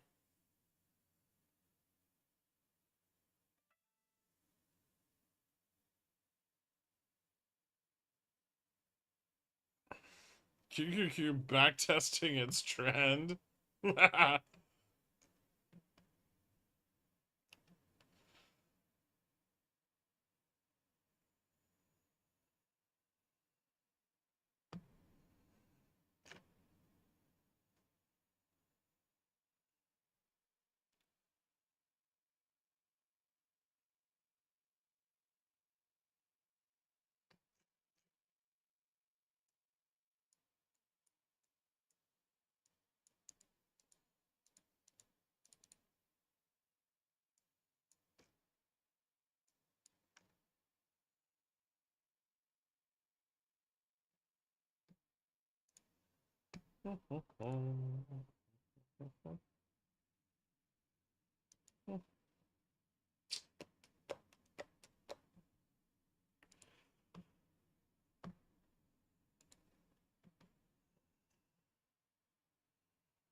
So if I hold this till tomorrow and it stays under, well, if it stays around 80, I'll make 2,400 instead of 2,100.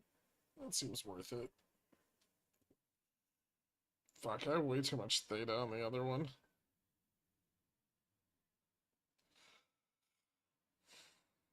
How can I make pickled garlic without it turning blue? I've never pickled garlic before. I don't know.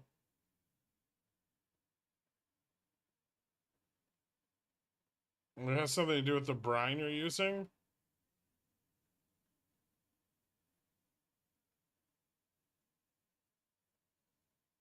God, looking at their financials yesterday, I realized they weren't as good as I'd like them to be.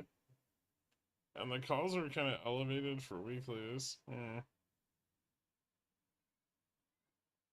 Some longer dated out of my put buying. This is extra bearish. That's not a hedge. What if they surprise?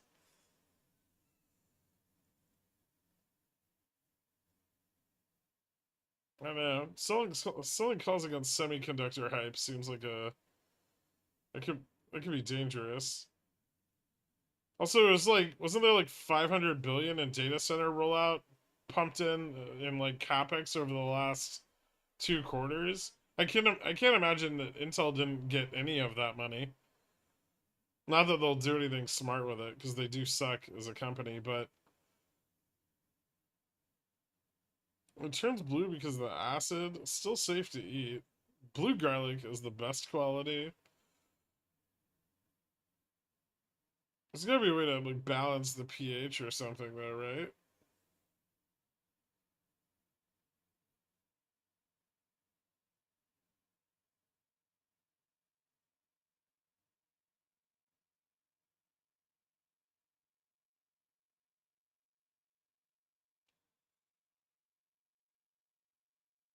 Throw a little children's shampoo in there.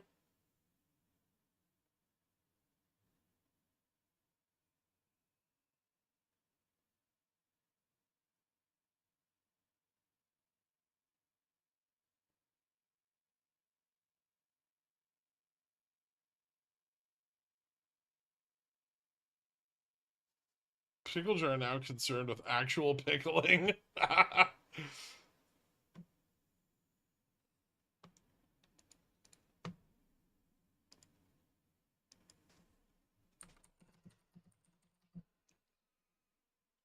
Did everybody miss that thing where Russia's willing to negotiate with NATO over the Ukraine?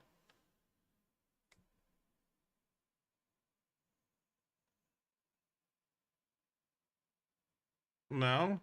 Seemed like important news. No, they've not been willing to. I don't think it'll be in good faith. It's just interesting. It's interesting that Putin put it forward, right?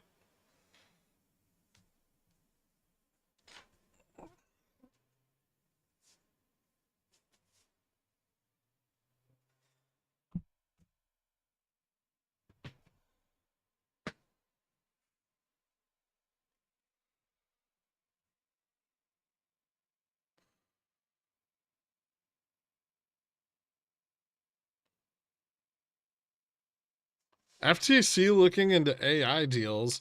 Wait, what? Really? Oh, fuck. I'm gonna start buying the video puts.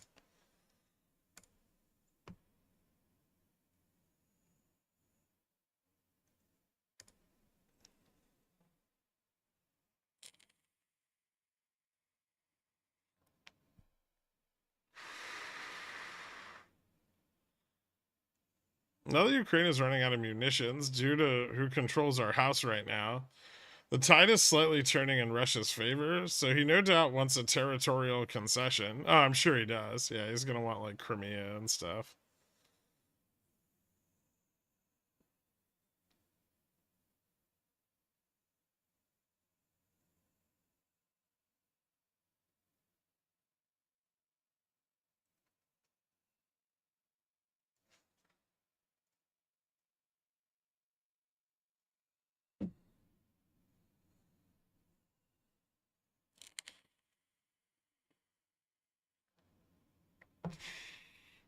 After all the damage done, does it matter?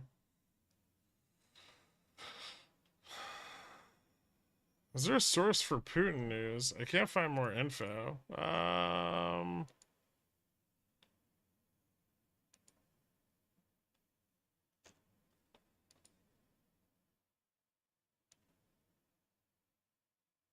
Let me see if I can.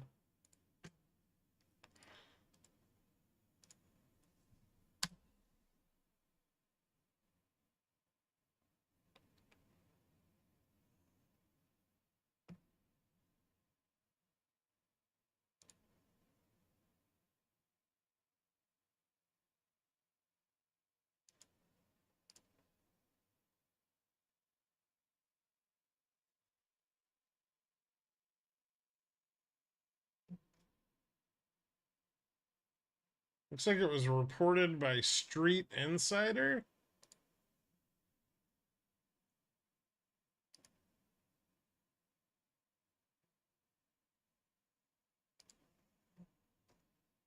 I don't see anything from any major publications yet.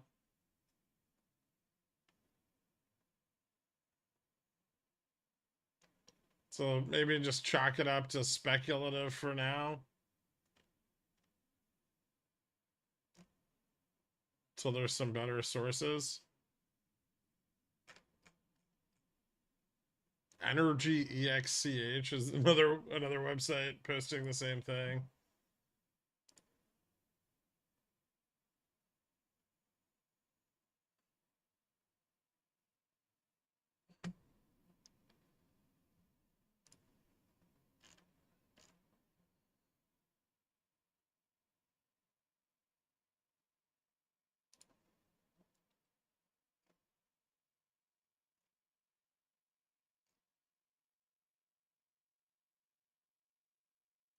I don't know how unreliable Street Insider is. I know they've been around for a long time.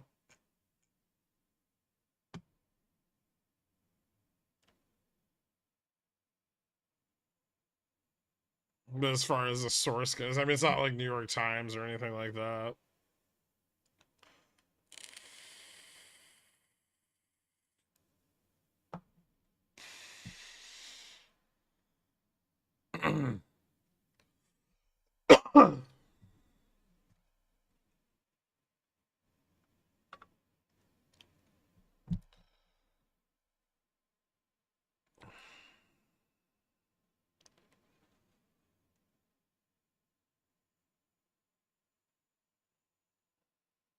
Peace deals backed by the threat of violence aren't exactly peace deals, Geronimo Balthazar.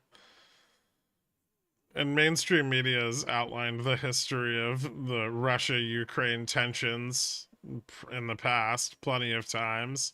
It's not like it's a fucking secret.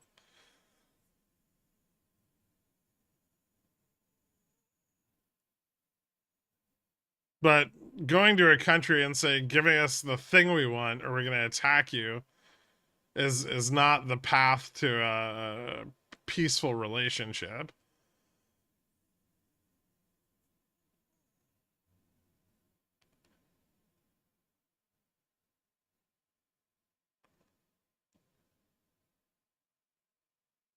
Oh, Jesus, are you one of those like Russia conspiracy theorists? How do you end up with Americans that are pro Russia?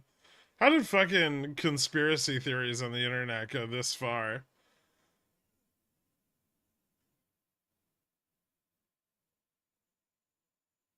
It's fucking Russia.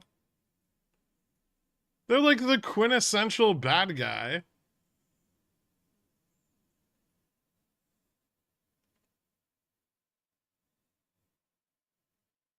Russia's flat.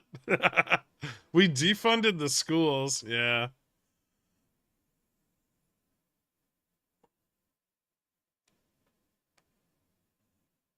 People like to think they have information that nobody else has. Like they're in on a secret. Jesus Christ.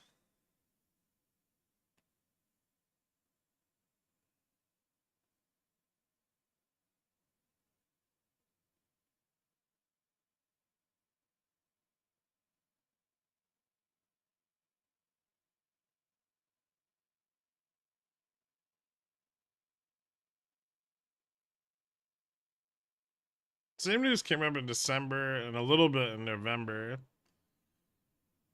Yeah, but neither of those were supposed to be directly from Putin, right? Like they were like other people in like Putin's cabinet reaching out and saying that they were willing to talk ceasefires. I mean, a lot of that's also just posturing, right? To indicate, hey, Ukraine's weak. We should talk now. You're about to trigger the MAGA. Why are MAGA people pro Russia?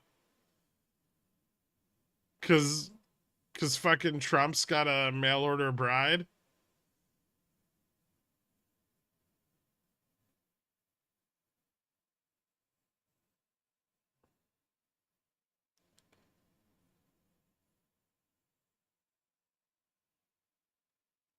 Fascist solidarity. Weird. You don't understand. Putin loves freedom.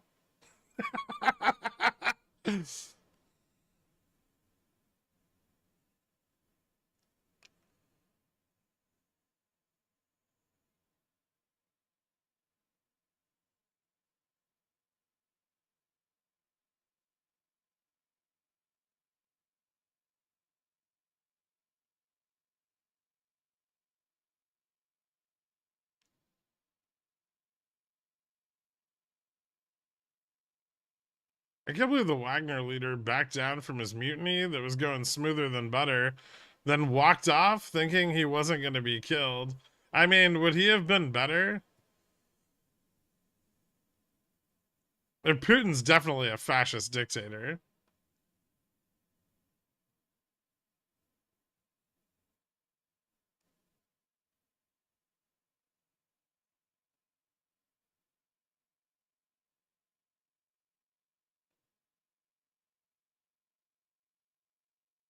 Real answer, US doesn't teach about all the awful stuff we've done. When folks learn that the US military is often the bad guy, they can lean too far into sympathizing with governments we have beef with.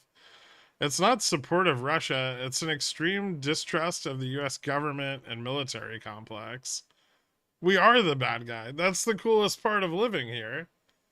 Why would you want to be an American growing up thinking, why would you think you're the good guy? Look at all the wars and the killing and the guns. We make the guns. We're definitely the baddies. But that's why we have the reserve currency.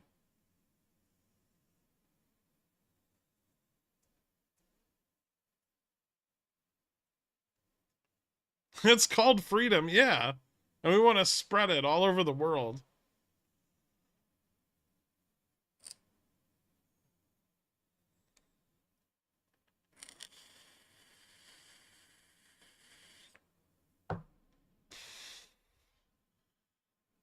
Freedom, same like Nutella. America, fuck yeah.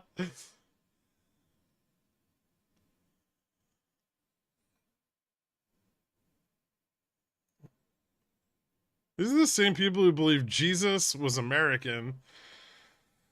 I'm not ignoring the big red candles. It broke down. I said that's all they had in them.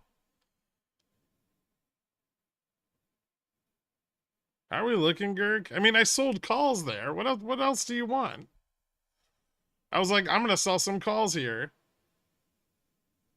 You think that means I think it's going up?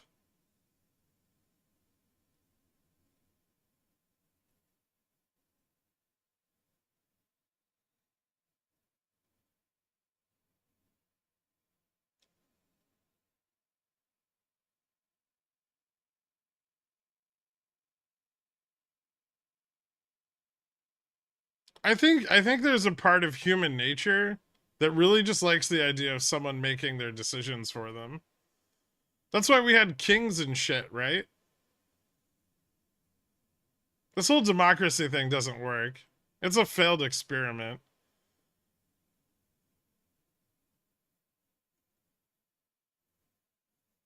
Choice leads to anxiety, right? Just be a turnip farmer. And work someone else's land farming their turnips. It was the best. We did it for thousands of years. We fucking loved that shit.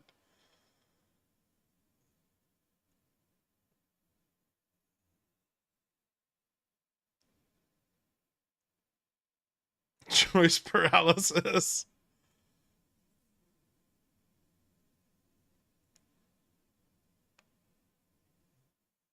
I could go for a turnip farm and a homely wife. Not gonna lie. I used to have a really good friend who he lived in like Soviet era Russia and he fucking loved it. You just do what you're told and you've got vodka and clothes and you fucking party. It was great. You always got you don't have to worry about like your housing or any of that shit, right? It's all covered as long as you keep doing what you're told to do.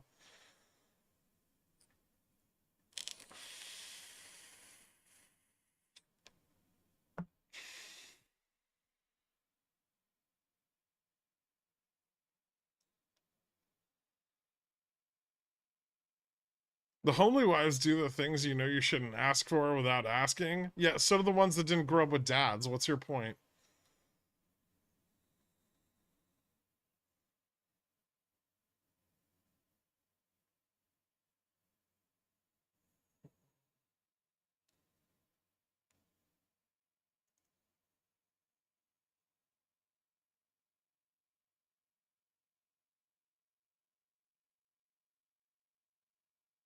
Dad, why did Apple die? I could name a number of reasons. The auction had a tiny tail. Three little bips.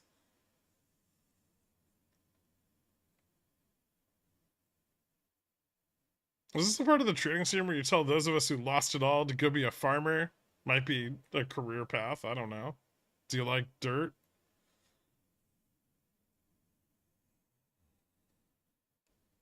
I could have gotten greedy. I set my stop too loose. Oh no.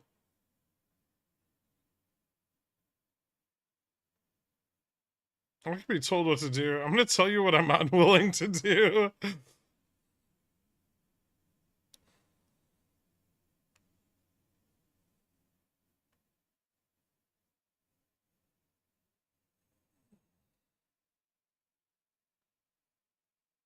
I already technically own an orchard. Well, I don't know how Mexican land grants work. Well, you own it until some bureaucrat signs it over to someone else, right? I finally buy calls, and the market's about to have its first red day of the year. Congratulations. It's had a couple of red days this year. Would de-risk-a-thon? It's worthless, so no one will ever want it. But what about your fruit and your goats?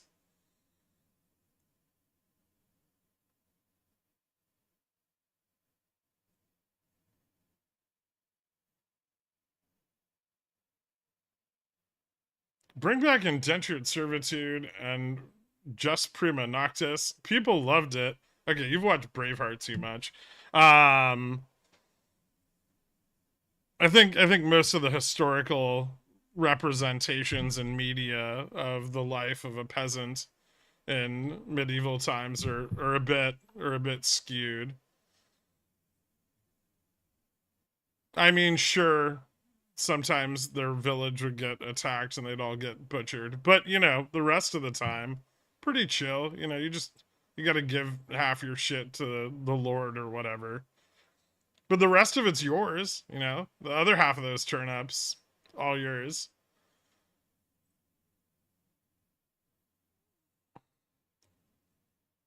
Yeah, apparently he fucked a lot of people. Everybody says they're a descendant of William Wallace or Robert the Bruce.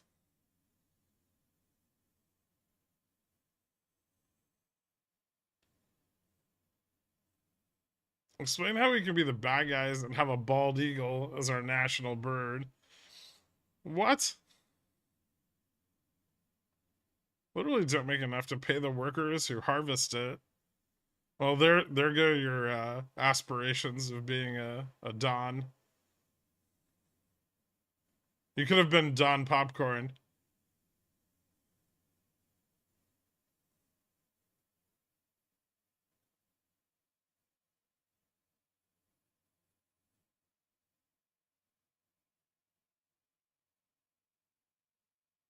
Give half of everything to the Lord. Village still gets slaughtered.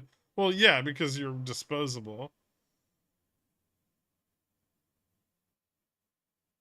Going back to those times would be nothing but horrifying. At least you had a shot. You got a stick. The other guy's got a sword. You might be able to take him down. You ever try to take down a predator drone? Not happening. I feel like the playing field was actually more level. Like, if you could convince 80 people you were right, you could overthrow an entire kingdom.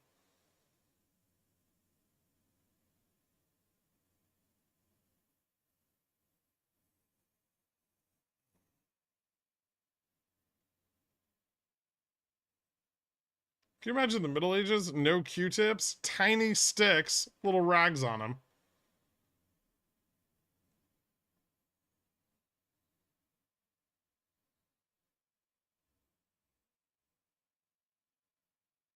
And going back to those times as a female would be nothing but horrifying. Yes, that's true. I'll yeah, it would be pretty bad.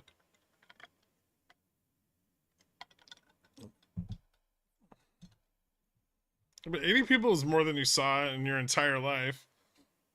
I mean, yeah, the same could be said of people who live in Arkansas.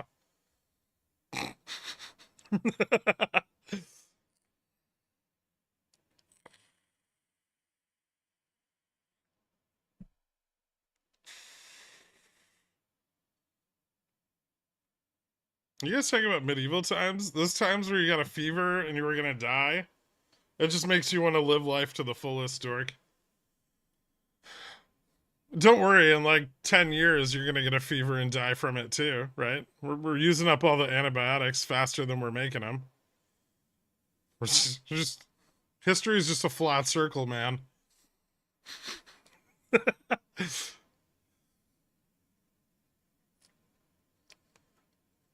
No, you didn't lose your teeth because you ate like a lot of bark and no refined sugar, right? And so your teeth were strong teeth. You also died at 34, so there wasn't really any time for that decay to catch up for you.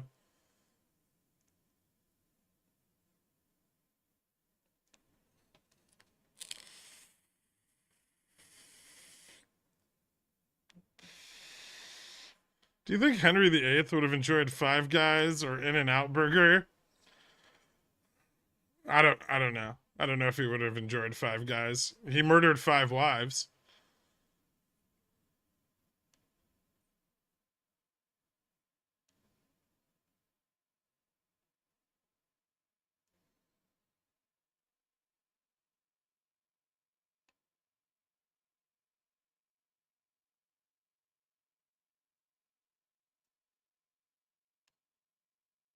Just like the earth. It would be so easy to start a Ponzi scheme back then. No, it wouldn't. It'd be very difficult.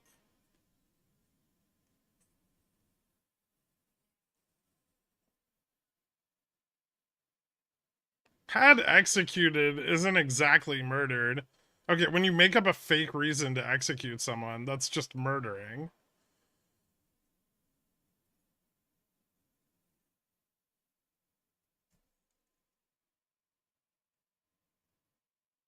Can you imagine being the first one to establish timeshares, the profits?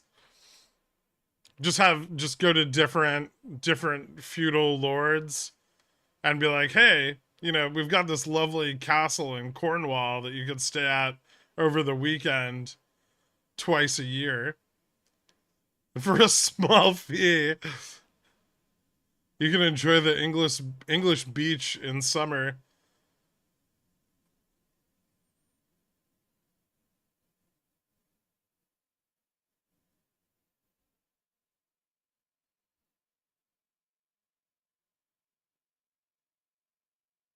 Rain, fog, and sand.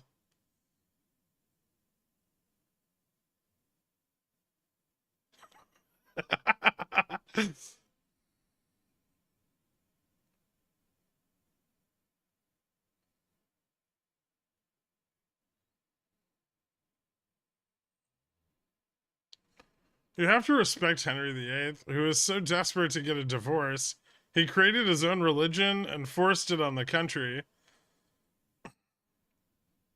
Yeah, it's pretty impressive.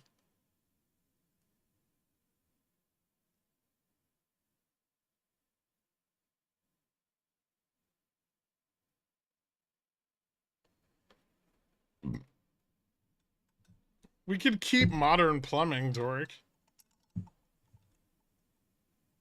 The Romans had plumbing. I mean, they communally shat together, but who doesn't want to shit with their buddies?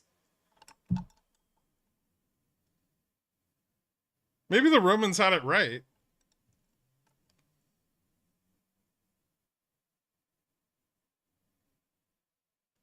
I mean, we're all shitting right now. What's the difference? Nothing's changed.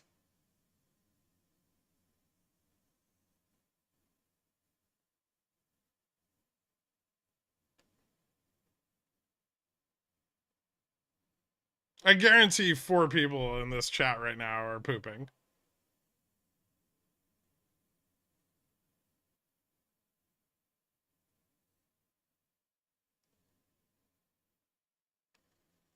Okay, listen. Why do all your British peasants have Cockney accents?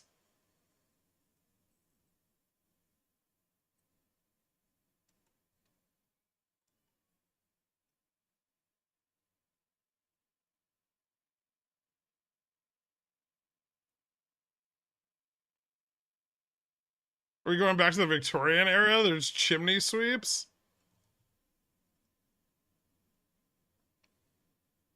A really tall head, very tiny shoulders.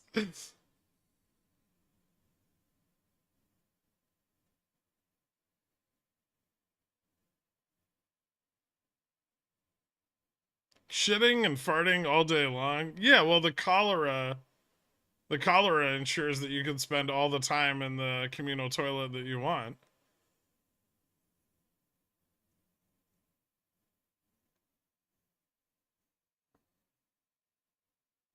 See you in a bit, popcorn. I was pooping about 5 minutes ago, and listening to the stream really helped my movements. Nice.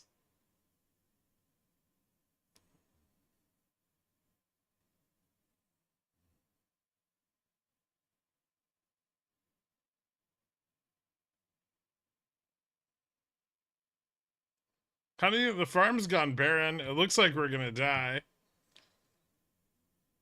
Probably.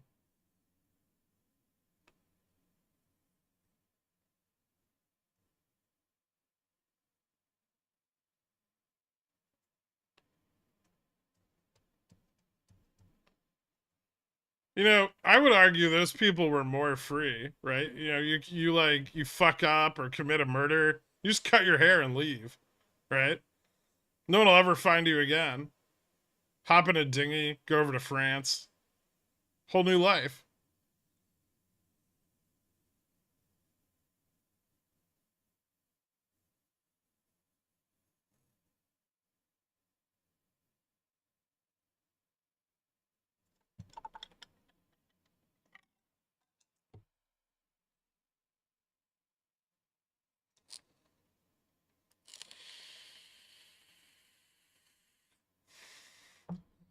France, I'd rather go to prison. Leave, go where? Buy a new farm with all that money you don't have? I mean, you just find some other lord to work for. That's kind of how it worked.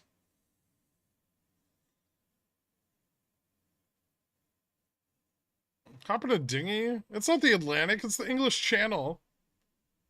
People swum across it with no boat, just covered in bacon grease.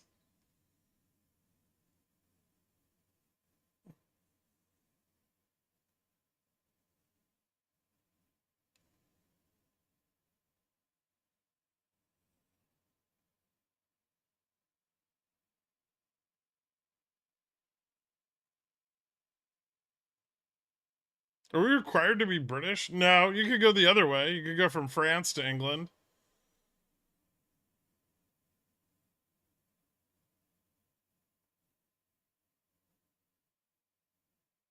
Or if you cheated on your husband back then, boom, immaculate conception. Don't talk about Joseph, the first cuck, that way.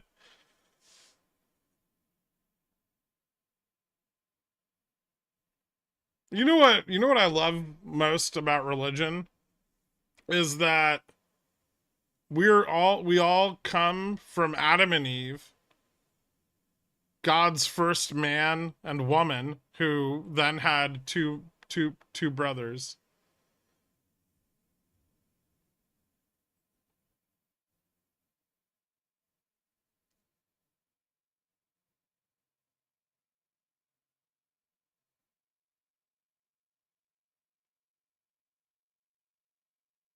They begat two sons, of which we are the descendants.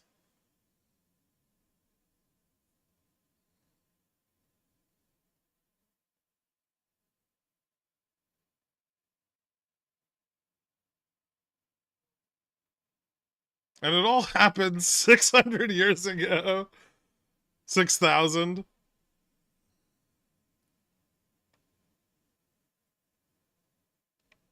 Get out of here with your Bible.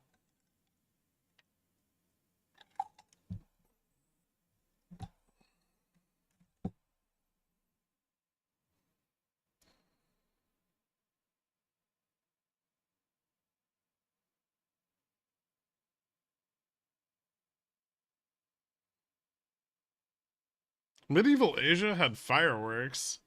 At least I could go there. They did. If Eve is Adam's rib, do they share the same DNA? Should be a clone.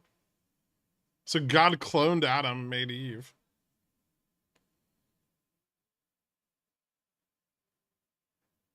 So they're twins.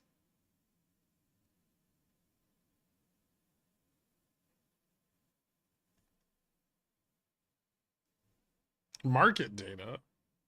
I don't know what stream you think you turned into.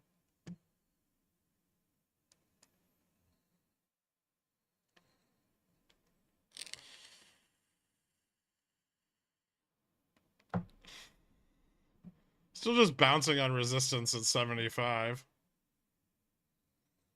Not enough downside momentum to break it. Not yet. Although we are starting to get more puts at 70.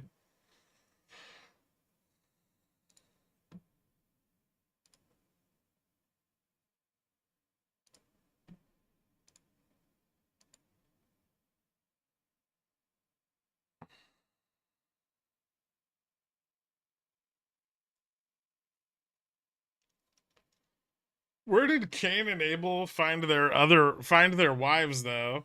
Well, clearly they had, I don't know, Trash said Adam lived 800 years and had a bunch of other sons and daughters. So they're brothers and clone sister. What are you doing, clone sister? They did their twin. So God invented Pornhub. Well, at least the thematic elements. Eve was the first femboy. Tech is up 25% since November. Are we due for a correction or can this run further? It depends on if people want to buy other shit. It feels like we're at the new paradigm level of delusional diagram, or we're just in a tech bubble again.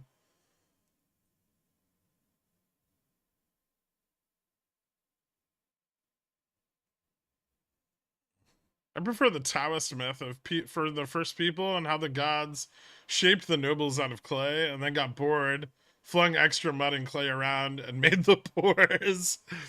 Nice.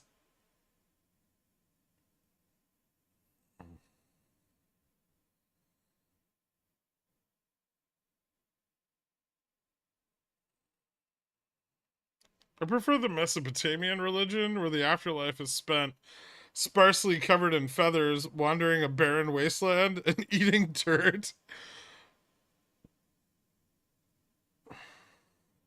Probably just a lot of chop, right? We still have 80 through 90 calls.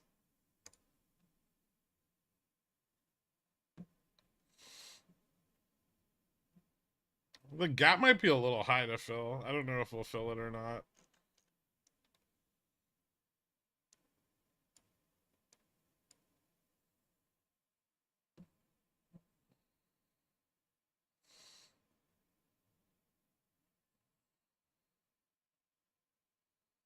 Hmm.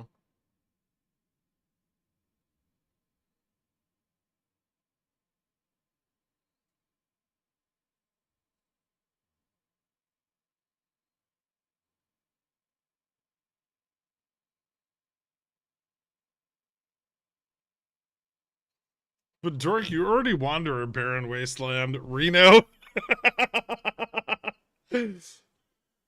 Yeah, he wants to keep it the same.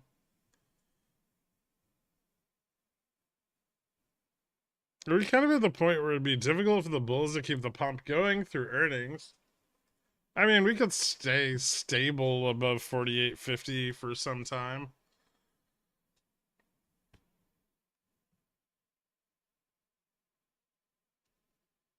At least till like DNGN get closer to the money. Which is kind of what I was talking about last week. Like, in this range, we could kind of just grind to the upside for a couple weeks before actually failing.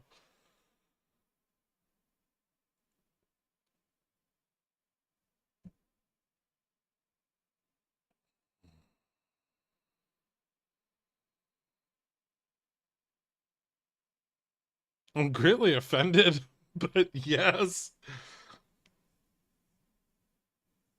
That sounds like never downside ever again. No. Just maybe no downside till next week. Well, no significant downside. We could fall into like the 80, 48, 25, 50 range.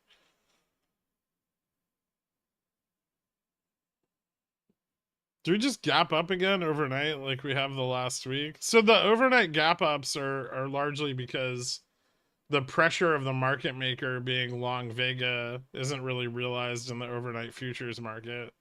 And so the last couple of days we've been gapping up overnight because they can, and then we get pressured back down during the day.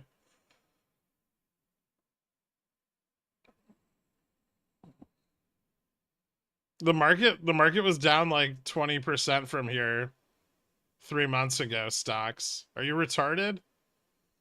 Don't, you know what? Don't answer that question. I already know. Another 229 billion in short duration announced. Nice. When? Today?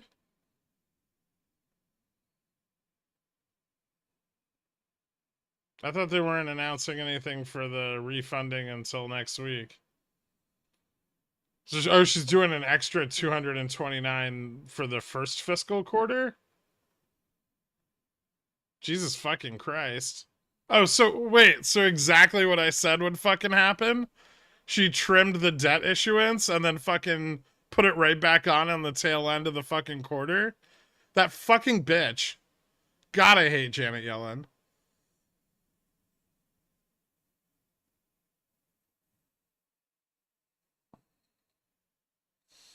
Time to check another box off the list and go whack off on Twitter. I'm stimulating myself there, Doric.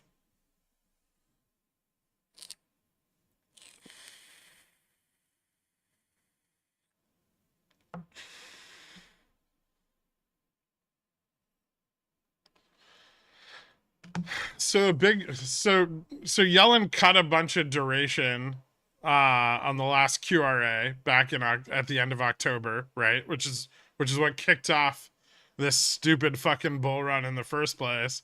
She was like, I don't need, 1.2 trillion. I'm just going to issue fucking 989 trillion or billion, right? And now she's just tacked on the missing 1.2 fucking trillion.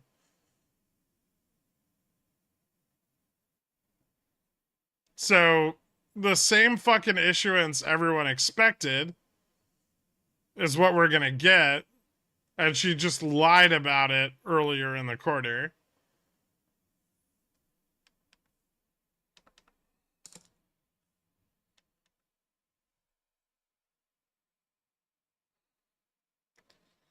Whatever you just said about Yellen was way over my head. Can you go back to talking about communal pooping so I can participate?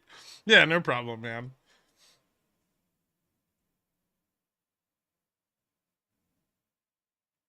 Why do people keep asking that? Any more downs, or we can bounce between here and 48.90.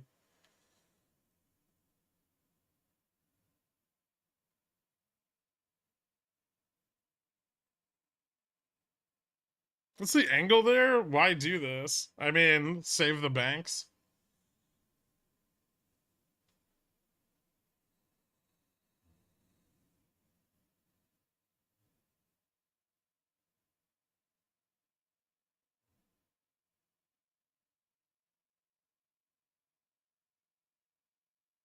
To make it look like the USA has control of their finances until the very last second. Yeah, when fucking downgrade. This is bullshit, man. What the fuck? These fucking shitty ratings agencies.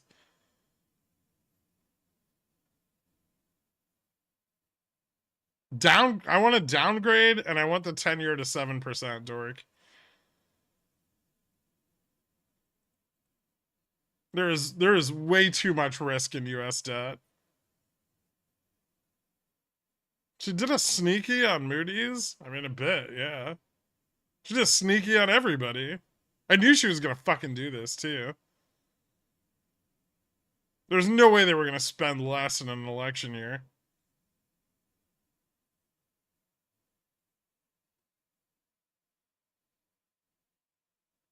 What's the problem with rolling trillions of dollars of debt on a 3 to 6 month timeline?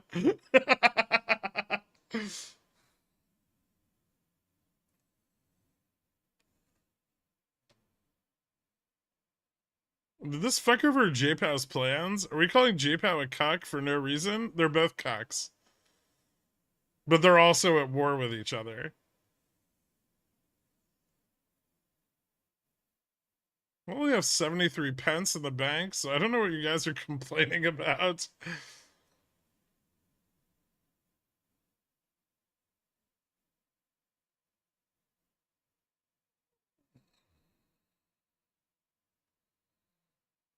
Janet wasn't secretly abusing the BTFP ARB.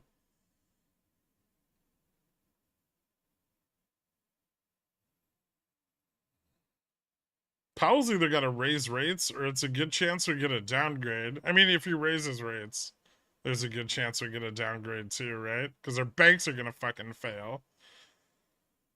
If Powell raises rates at this meeting, do you know what's gonna happen to fucking the forward pricing? We're gonna price out 6.5 fucking rate cuts all at once.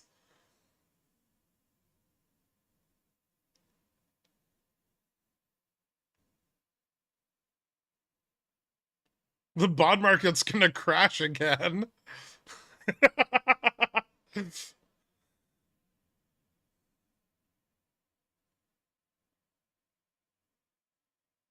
Jesus, this fucking level of euphoria is so stupid.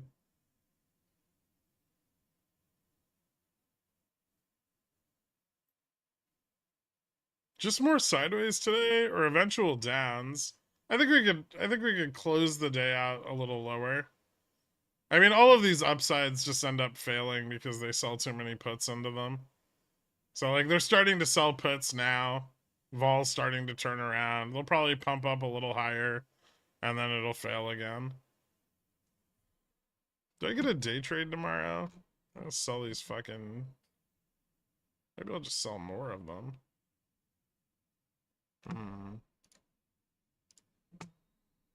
Let's see. Delta's starting to fall off again here. Still looks kind of bearish. That looks shitty. That doesn't look shitty yet, but it will. Shitty. Oh, I know what I'll do. I'll wait till we find support, and then I'll sell some puts.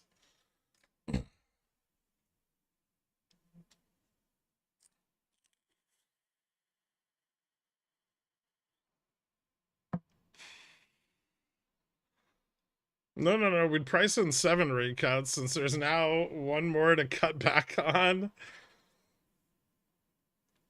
I mean, how many markets can you simultaneously keep in check at the same time? It's already like stretched pretty thin. There's only so much money, and no one's making any more right now.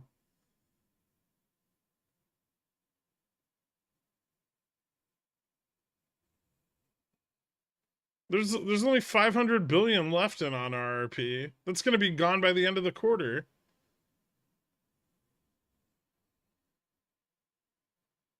You think the Fed's going to fuck over the Treasury that hard? They're going to raise rates after the fucking we have no backstop for a credit event if that happens. We're just going to fucking directly hit bank reserves. Banks that are already only insuring 40% of their deposits or 60% of their deposits.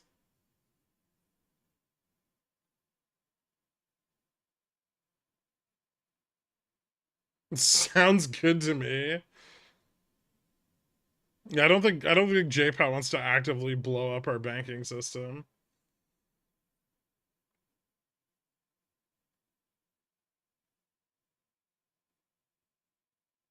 PyPy is a genius, selling puts to help bring the market down. Like, no one asked banks to hold on to money. What? Yes, we have.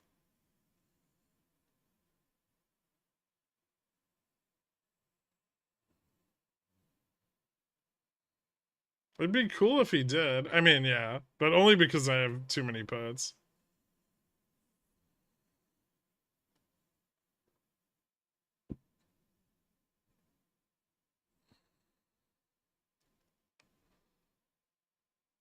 It's like we should have some rules in place that stop banks from over leveraging.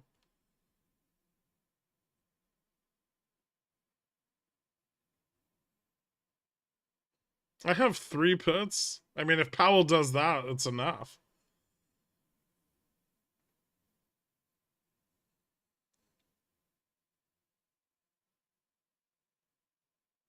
NDX to 30. Shut up, you goddamn shill. Reserve requirements are fun, and banks should have carte blanche to full port YOLO customer deposits into SPX short puts.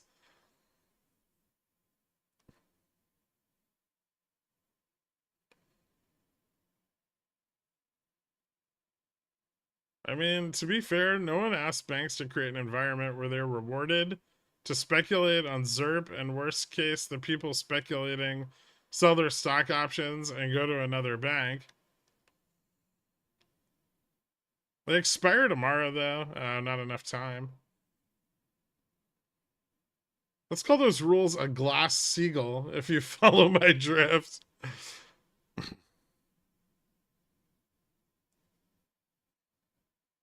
Honestly, if Wells Fargo isn't using my money to do degen plays, I would be upset.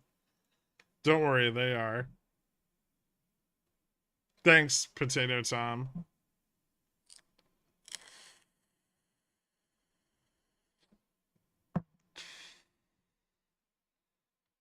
Sam Bankman-Fried, same like bank. It's right there in the name, man. Bankman. Putin has TQQQ puts. He's got good vol analysts.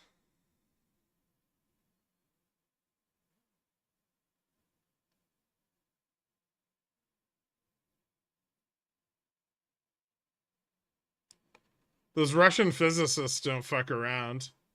Because if they do, they'll be starved and put in a gulag. In absence of on-RRP rates going up, institutions can always turn to the carry trade for however long that lasts. Yeah, but that also means massively tighter financial conditions, right? And you're not wrong. Yeah, they can turn to the carry trade, and they already are, right? But I mean, that's a lot of leverage at risk, especially if they have to turn to them for all of their liquidity. They'll still have FHLB, but only serves part of the business. Wait, Greg, how many people have made the cover of Forbes turned out to be frauds? All of them.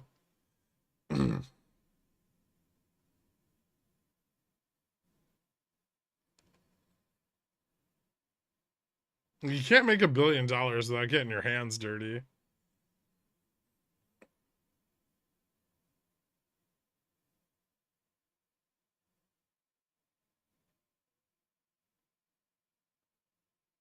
That was a hand job joke. Just start a bank. Yeah, but then you're not gonna have $1 billion. Your like great grandchildren will have $1 billion. You have to convert to a bank when you've blown up so many assets of your clients that you couldn't possibly recover, and you would create systemic risk. And then you're like, okay, all right, I'll be a bank. I missed the last 70 minutes. Did I miss anything interesting? We talked about Jesus and Adam and Eve being sister brothers.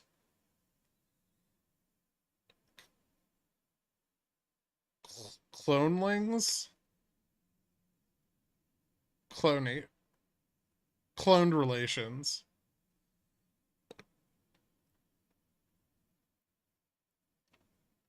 Fuck my great grandkids. Those little assholes deserve nothing.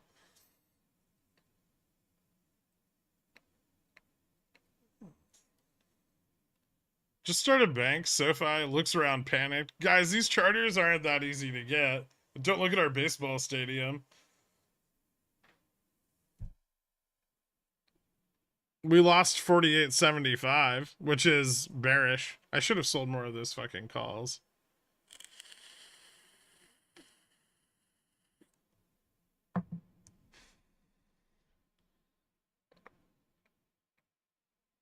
They play baseball there too. Or they were at one point.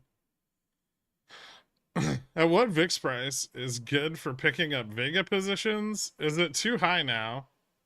It's higher than where I like to buy them, but it's not too high. I picked up some VIX spreads today. I might buy some more of them. I don't know. How low can QQQ go here? I don't really know. It could keep going down. I don't really watch QQQ very often. Support at 420, obviously. Then the next one down from that, 413. Kind of a big range there.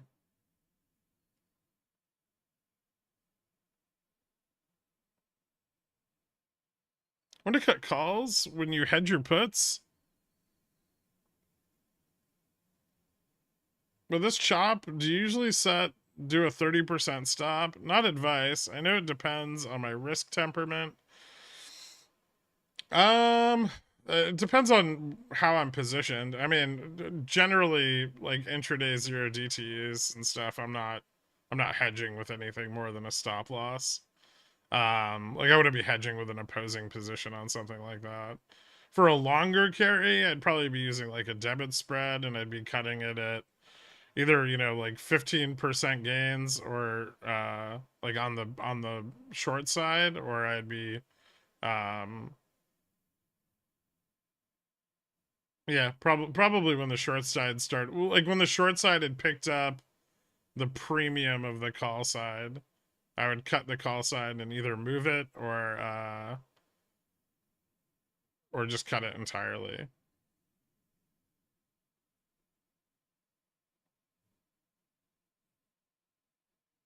So 48.35, 45 gap fill, insane? No. Technically possible, yeah. Probably not today, though. We only have well, maybe. We only have 2 hours left. QQQ diamond top. Yeah, I know. God, now I'm upset. I should have held my zero DTEs longer. No, probably not. I hit my target. That's when you close them. I wanted to see by 1 p.m. So you executed a good trade, and now you're upset about it because things in the future that you could have never predicted came to pass.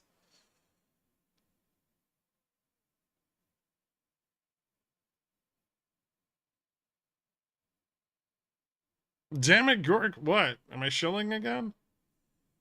No diamond talking, diamond top talking here. Why did I not make $1 million today? I mean, you could have. You could have just full ported, like when we tested 48.98. You could have full ported 48.75s.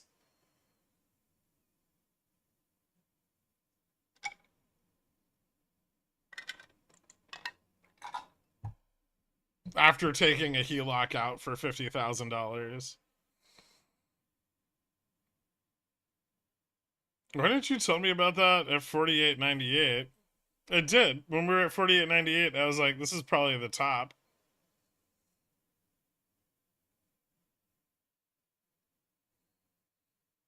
And then, so people probably bought puts there and then sold them here. And then bought puts again here, sold them here. You know, the usual.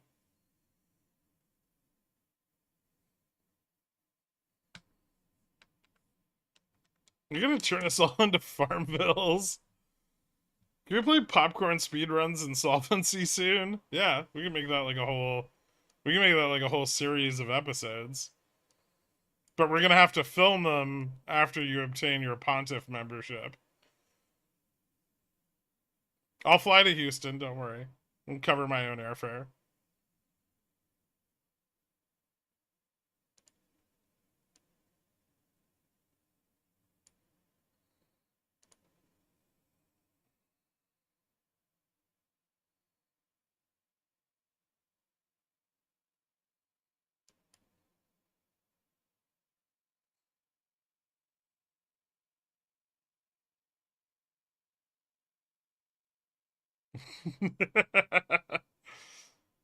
I've just been buying puts on the second test of SPX WGM. I'll do it tomorrow too if I get the chance.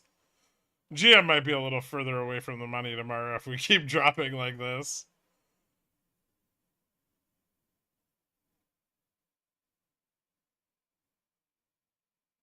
I actually remember to average down at 48.96, and I got 48.90 spreads. That was good. Nice. Dude, I'm not going to walk away with that much.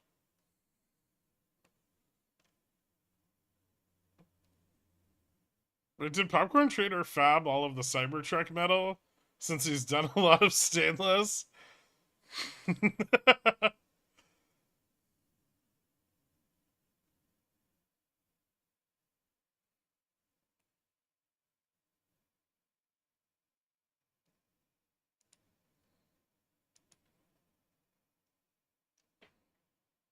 Hmm.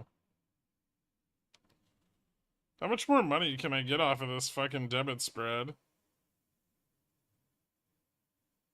I feel like that's it.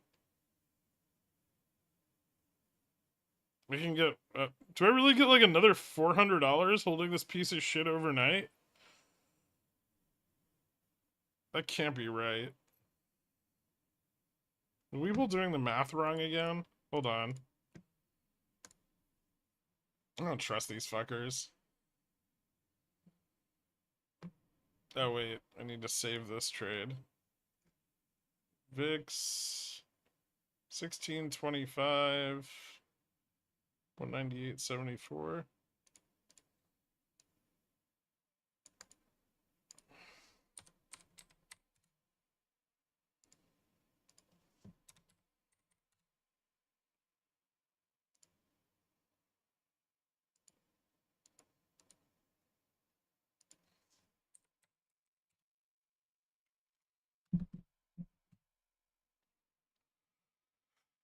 All right, save.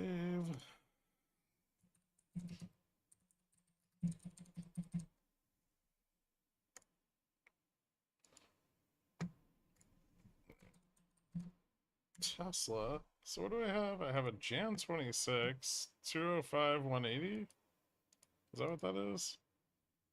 205.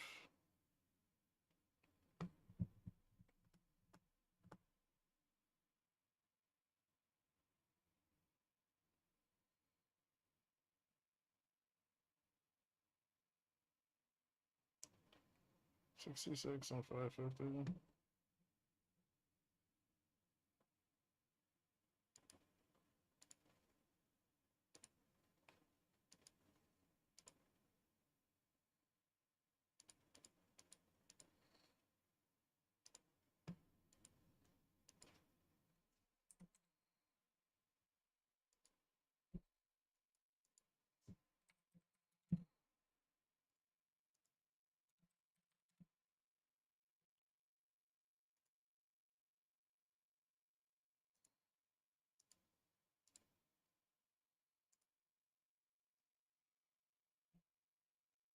Wow, that's ridiculous.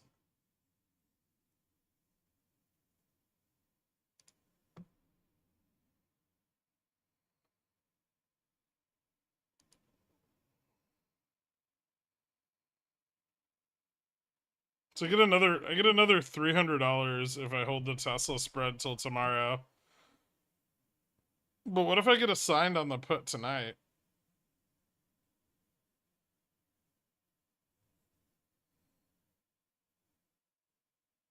Hmm.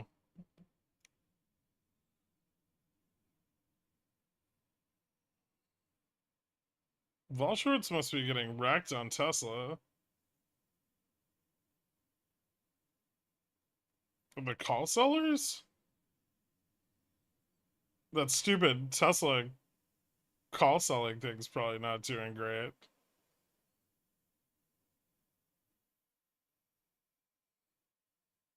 I don't want to sell it. I get $300 for holding it overnight.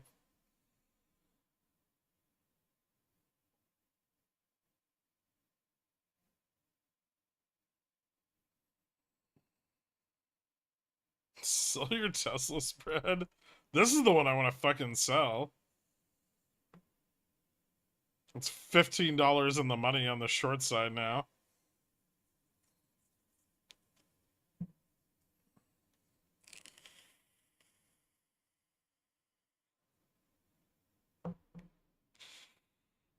I got some stuff up at 130%. Am I supposed to sell this or what? I mean, it's up to you, but money in your pocket isn't better than money in an active position.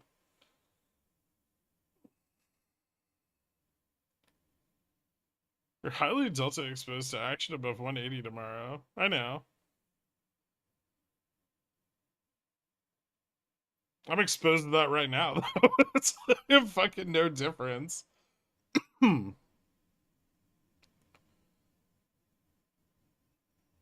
Just close it, you fucking greedy fuckstick.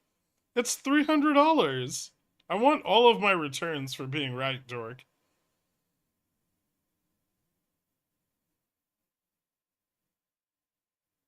Sit here and accept 347% instead of 417%. I've got 2 more hours of Theta Decay to decide.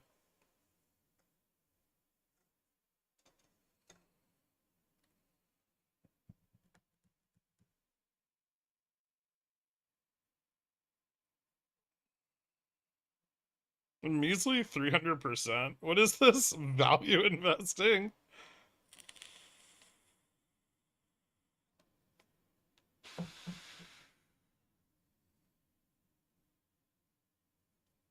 Oh yeah, nukes are definitely nukes are definitely zero DTs.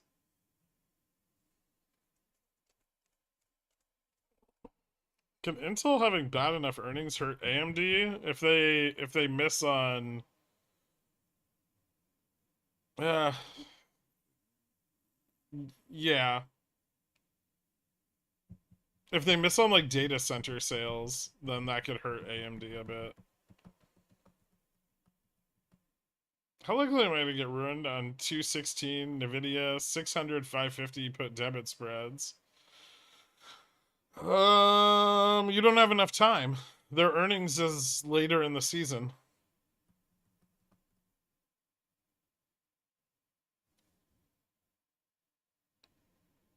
Historically, any type of Intel earnings hurts AMD. It's true. Oh.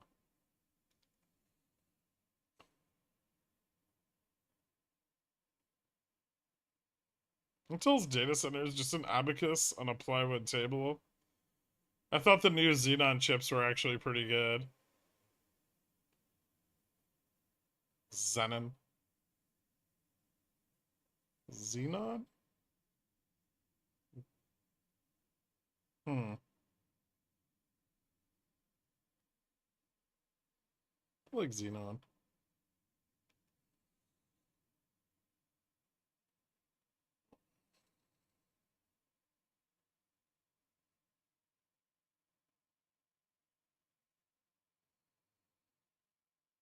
Favorite element?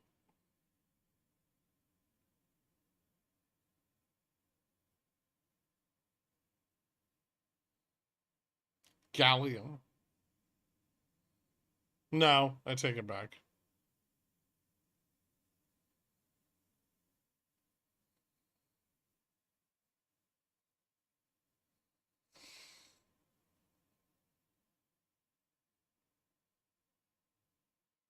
Carbon? There's only 4 elements, guys.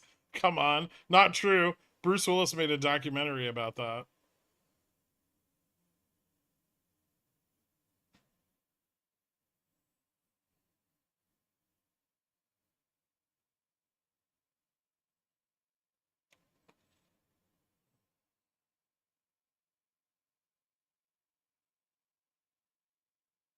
Multipass.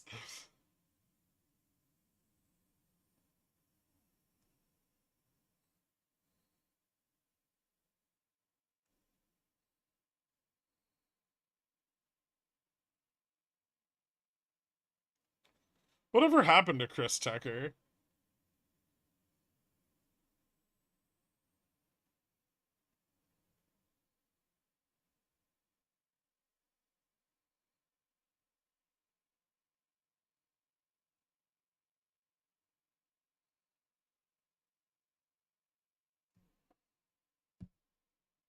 Phased out for a newer model.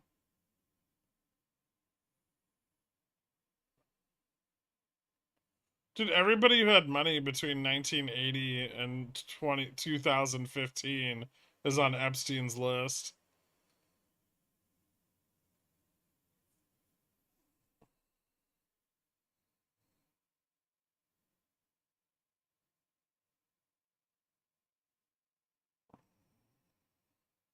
The fifth element is redheads. They're my least favorite element. If you spend too much time around the female ones, you will pay child support. Kevin Hart? Kevin Hart's not a Chris Tucker replacement.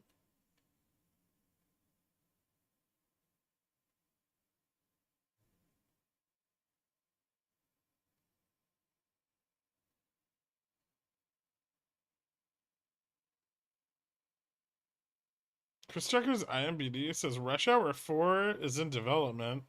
Wait, what? That's awesome. I'm gonna watch it.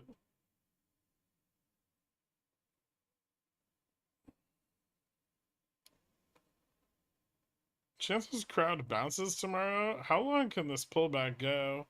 No innuendo.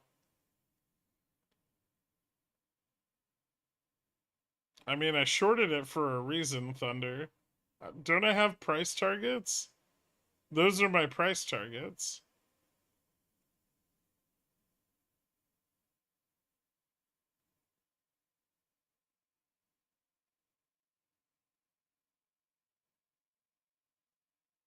Chris Tucker left and took time off. He says he felt as though he had hit the pinnacle of success as far as his career goes. I never believe it when actors say that. That always sounds like I couldn't get more work.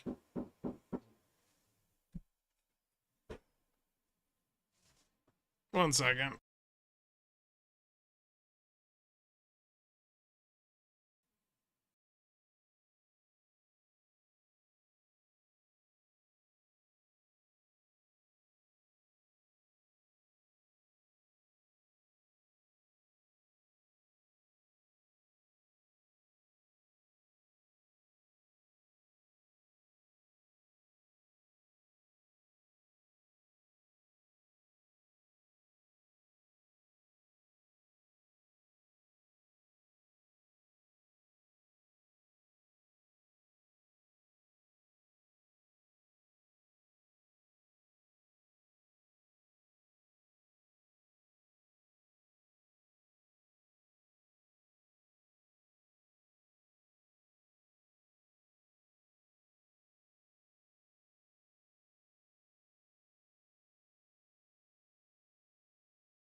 $4,900. Here we come. What did we bounce? $2? You guys are silly.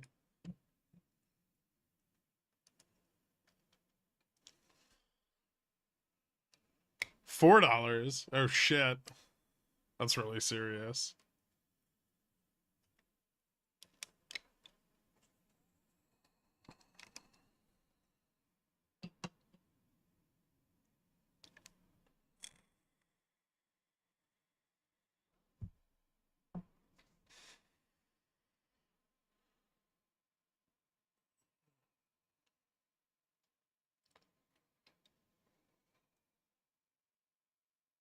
Why do so many people knock at your door? I get a lot of things delivered.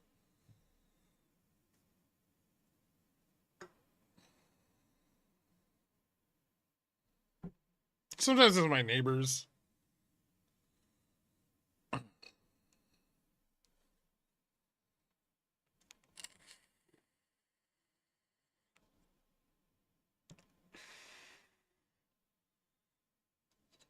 It's a trap home?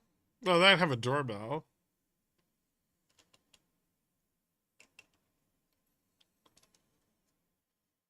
We all know it's a queue of women. That would be exhausting.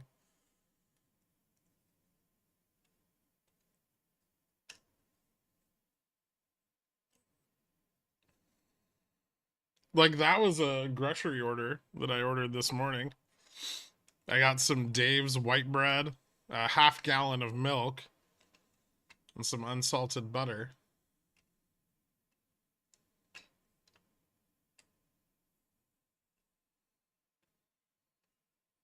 Bear flag here? Sure.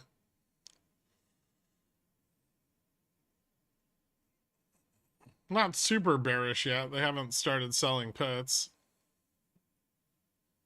I have eggs.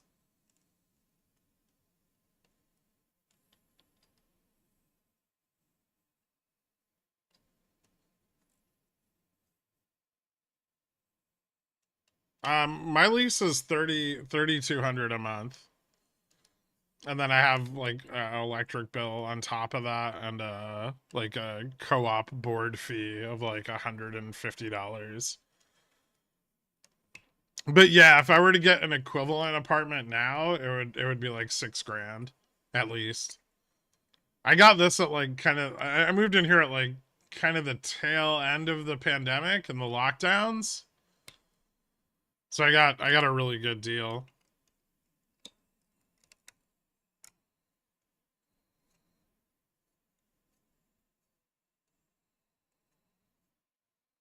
My white bread is the best among a sea of evil offerings. Yeah, I do have terrible wood paneling. The apartment is not, it's the design elements of choice are questionable. But it's big. I've got a lot of space. I mean, for being by myself, I have plenty of space.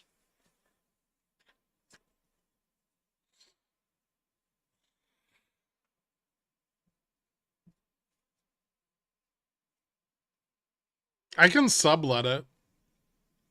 Yeah, so the management company just like fucked up when I rented it, and they didn't realize that the unit was rent stabilized. And then like 2 months after I moved in here, I got a letter from the city notifying me of my rights upon letting a rent stabilized apartment, and I was like, "Oh shit." Since then, they've offered to buy me out of my lease a couple of times. But I don't think I'm going anywhere.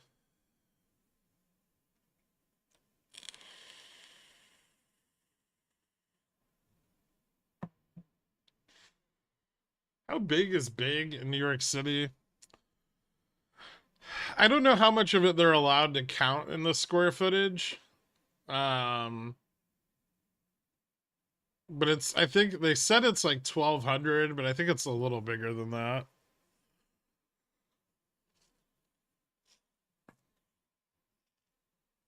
Because this room, like my office, is like 20 by 15 ish.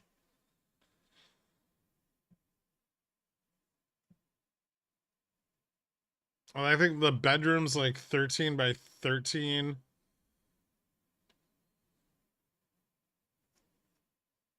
Did you accidentally stumble into poor people benefits? It's just because of the age of the building. So they're not for, like, rent stabilization isn't for poor people. It's for keeping landlords from jacking up the price of rent on older units.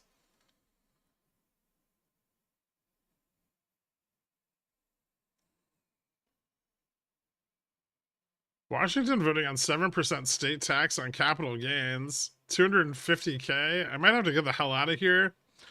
Don't come to New York. The taxes are way worse here. Fuck yeah, Gherk, you work that system. Yeah. The building is 1,600 years old, so you pay in shillings? It's not. I think it's a pre-war, or it was built in like the pre-war, something pre-war.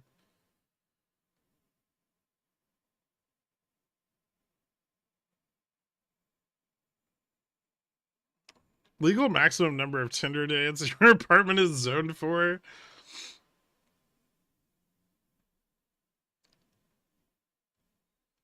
Don't hear over here to Chicago either. Illinois will get you. Ugh, gross. I wouldn't ever want to be in Chicago for more than like a day.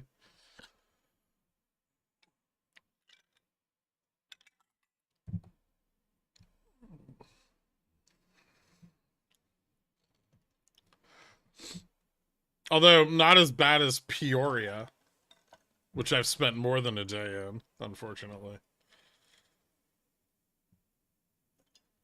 Yeah, this is a bear flag.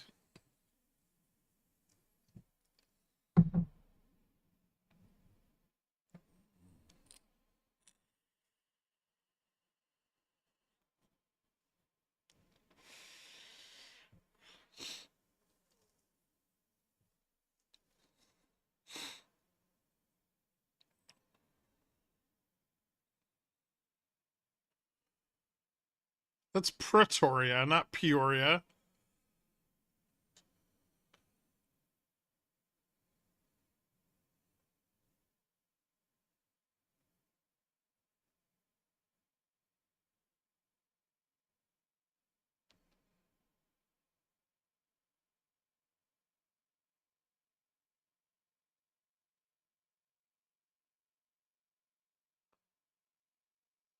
What are the best states, cities in the USA? New York, San Diego.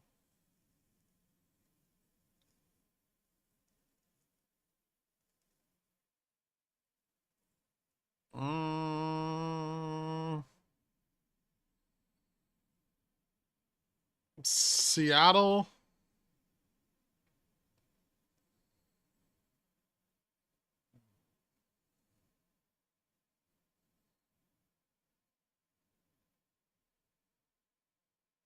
Mm, Boston. In that order. I don't even want to put Boston on the list. Okay, Miami sucks.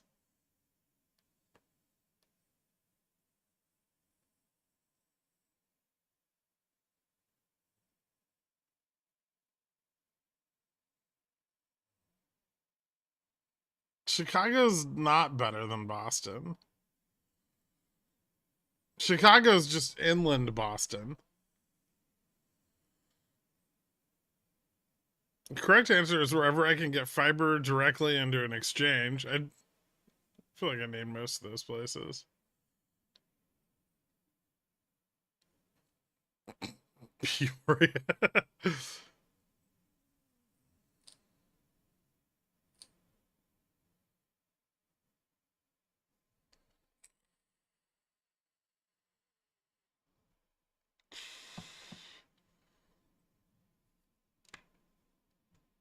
I mean, I'll be straight up. New York's by far the best city in America by a long shot. There's nothing that comes even remotely close. And then there's some cool cities in like Southeast Asia, Japan, and Europe.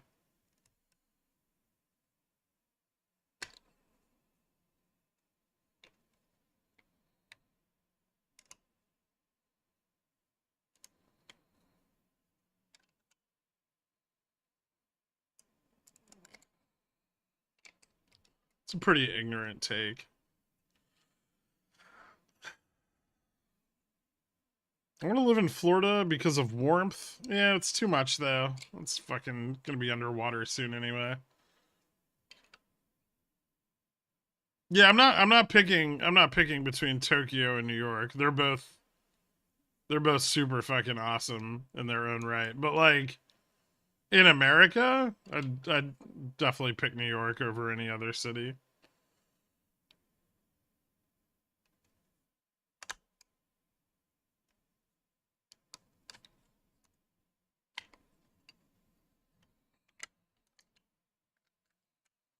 Cities have people and traffic, ick. Yeah, and art and culture and institutions of learning. How awful. I'd much rather be in a fucking cornfield with a AR-15 and a target. Get the fuck out of here.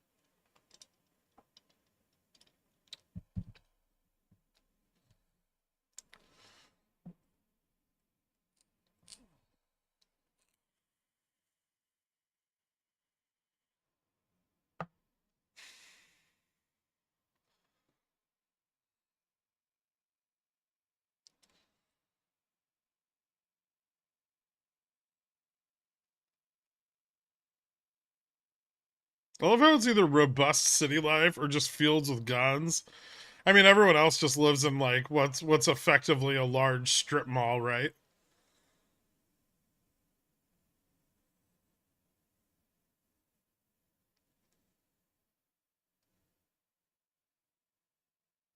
Please, 6 pound, 8 ounce baby Jesus. Let this be the top.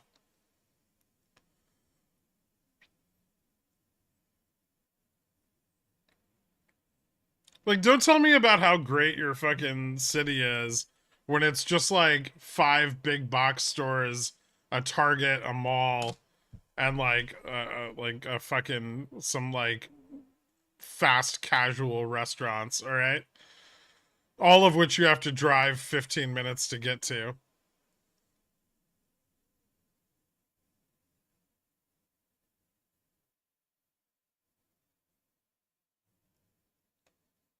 It's a Walmart super center.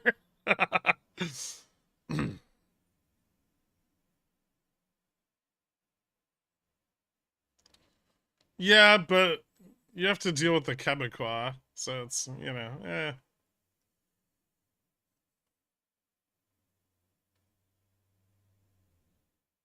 It's like the French, but without France,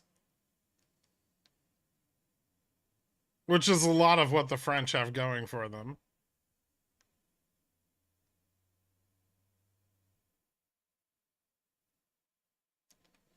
Best cities in Europe. First of all, we can easily exclude Paris and London.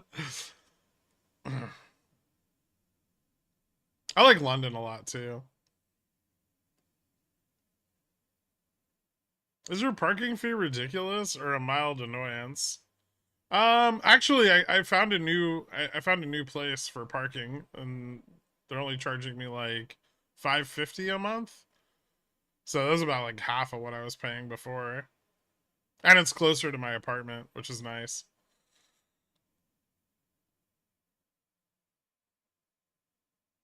Yeah, it's not bad. I haven't gotten around to watching Shorzy. How's crowd looking? It was dropping. I don't know what the fuck it's doing now. Still dropping? My puts are going up. I like that.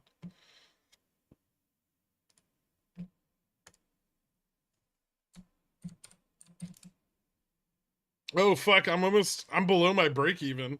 I'm break even on my crowd position. Fuck yeah. That's what I'm talking about.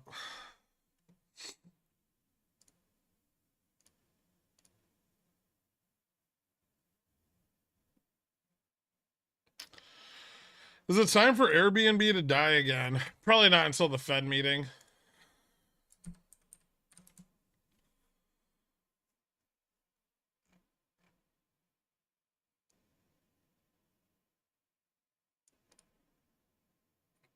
But it might be getting pretty close. I looked at it last night and the options chain was looking pretty shitty. I've been staying away. So if you guys haven't noticed in Pickles Picks this week, I haven't been doing any equities, and that's because it's still earnings season.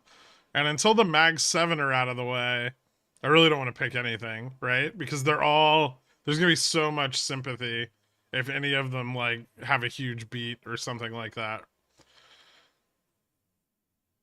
Yeah, so it's just like it's a really risky period because of the sympathy trades and like how everything is so tied to those 7 stocks. But once some of those are out of the way, I think there's some pretty good opportunities. Like you have basically all of QQQ just inherently tied to those earnings, and that takes away a lot of the options.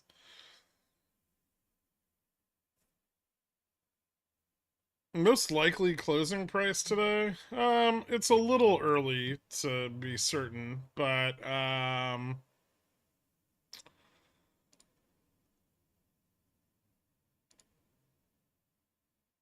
would say right now the puts are kind of winning out a little bit. Probably looking at like 75-ish.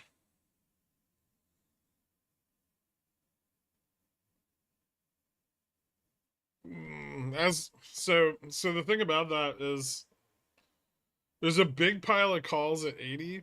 So if we cross 80 to the upside, we could close in the 48.85 to 48.90 range. The same is true if we fall to the downside of 48.70.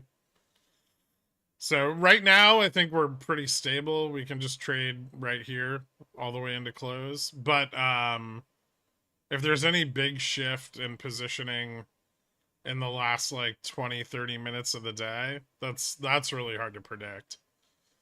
Because all of none of that's bought yet, right? That's just gonna come in and we don't know where it's gonna go until it starts coming in. Are we primed for overnight gap ups again? Oh, a little weaker actually.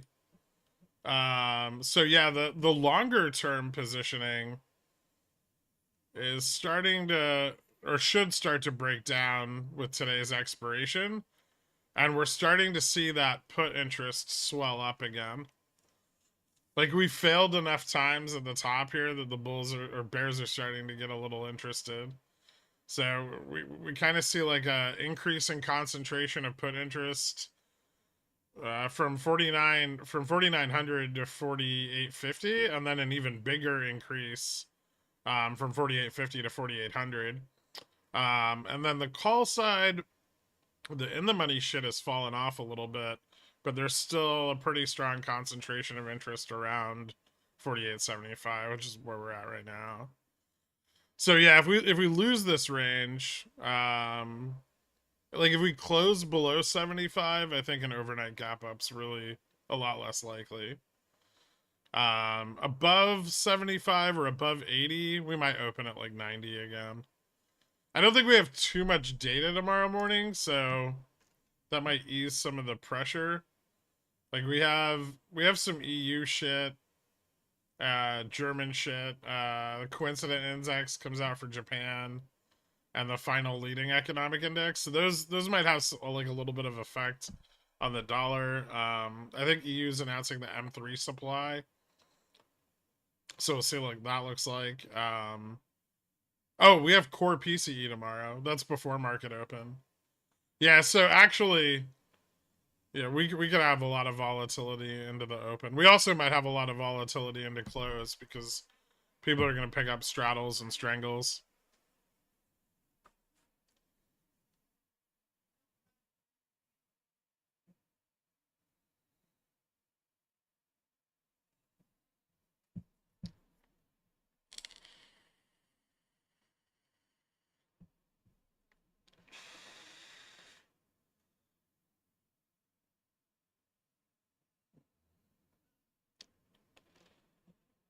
I don't know, man. Their earnings were pretty shitty.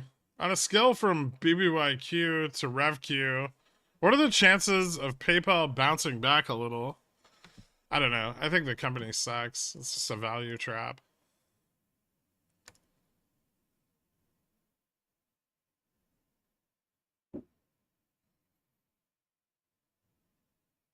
Wait, so wait, did you close that the exact same minute, Dork?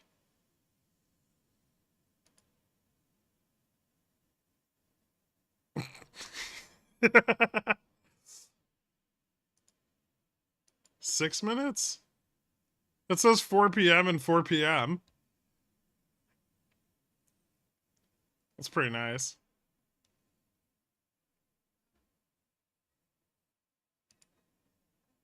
Oh, I see it. Okay.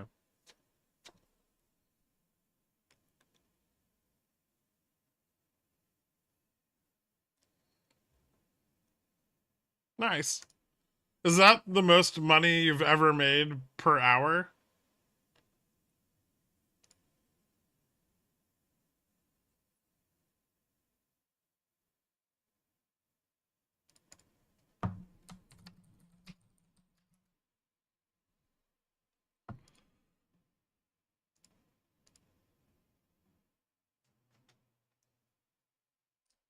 We've turned $100 into 1,000 in minutes.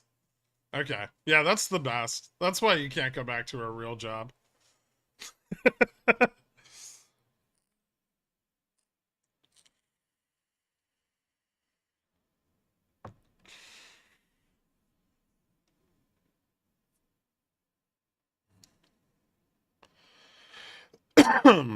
Is PCE nummy potential for a dump to 4,800? It could be, yeah. I mean, if it's hot. I don't know if we're there yet, but we did have a little bit hotter CPI and PPI, so it's possible. More and more we're going to start to feel the effects of that the shipping issue in the Suez Canal and the Red Sea. I still feel like it may be slightly too early, but it may not be. One sec.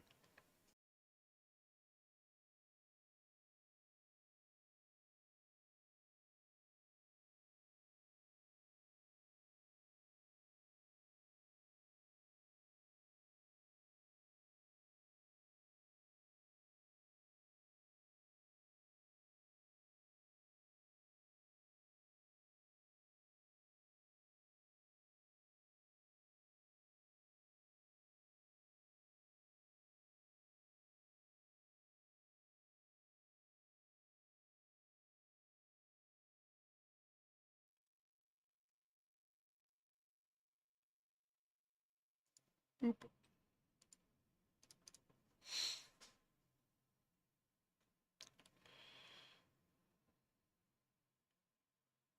Those are the prior quarter's PCE numbers.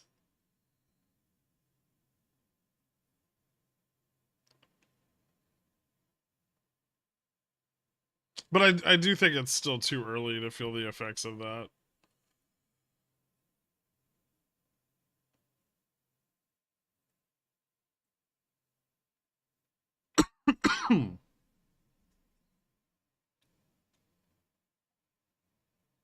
Is this going to V into end of day?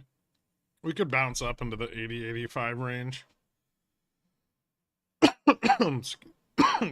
Something in my throat. Sorry.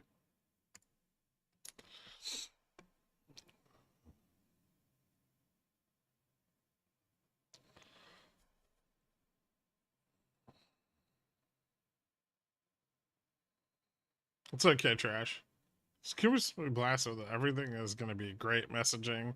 Too early to impact expectations negatively.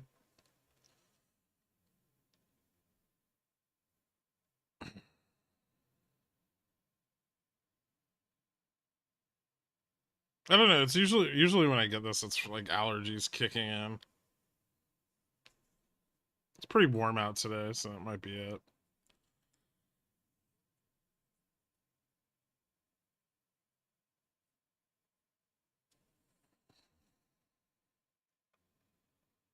Hopefully we don't close above 48.85 because don't you have an 85.90 spread? Did I open one of those? Yeah, I do. I could hedge that off. I could pick up like 80. How much is a 44.80 call?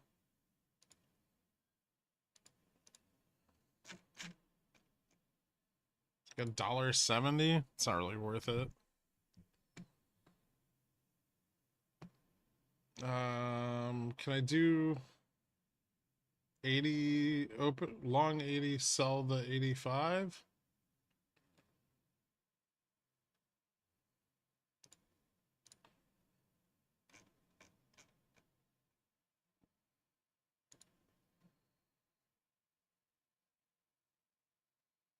That's only $1.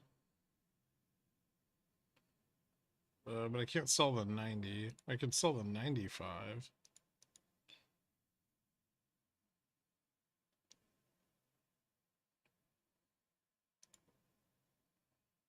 $80.95 for $1.70? That's not even worth it. Just buy the fucking call at that point.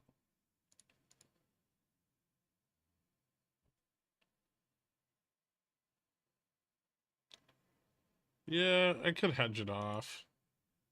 You know what I think I'll do though? Is I'm just gonna sell some puts.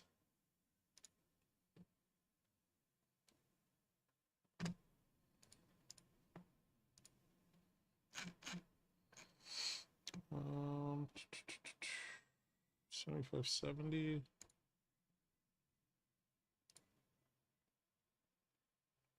Hmm.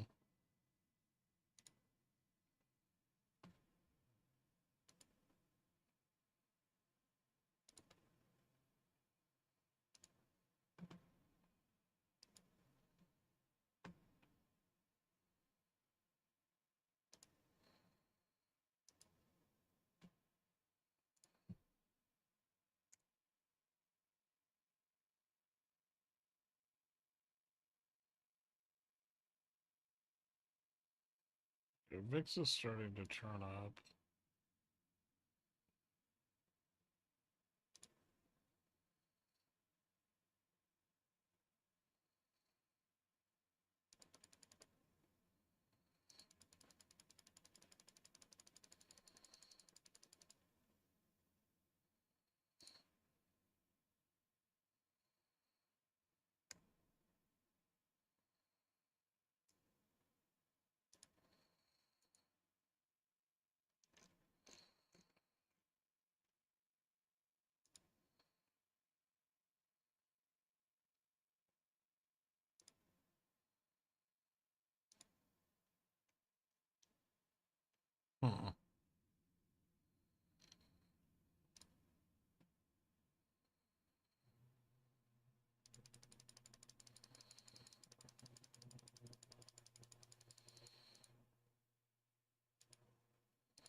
Hmm.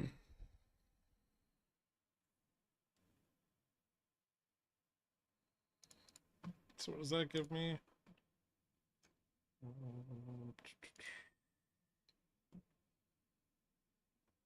close the Tesla position.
All right, and then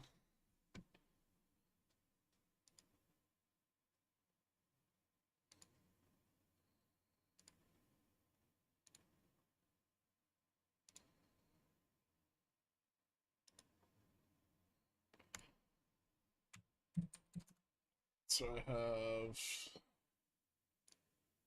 85.90, and then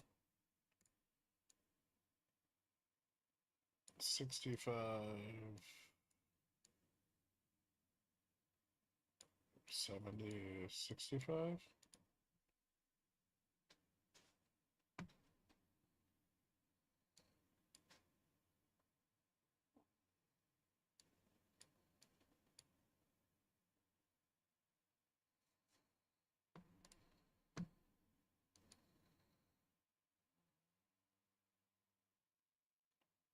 $777, $527. And,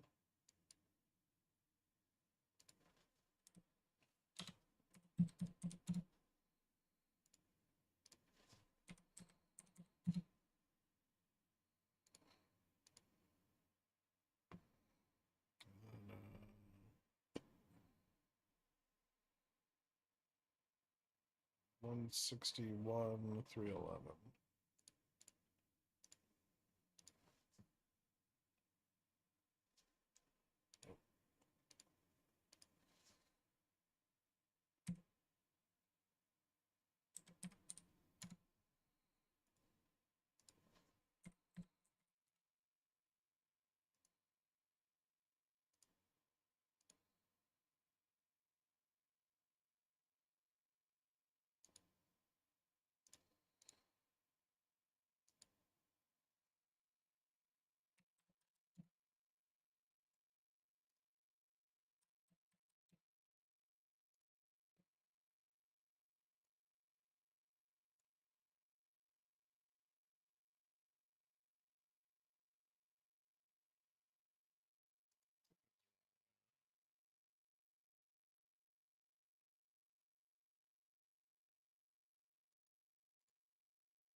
So here,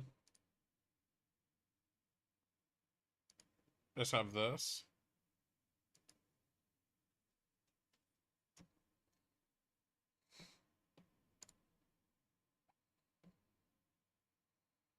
So between 66 and 90 or 89 profitable.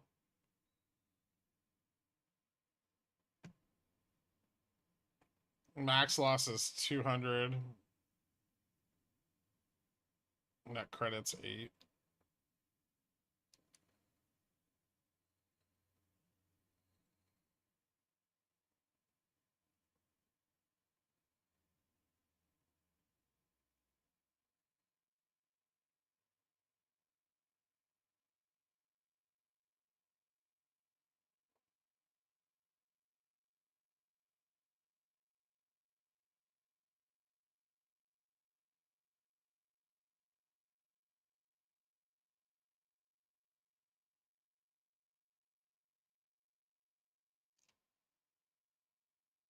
They're coming for your shorts. Yes.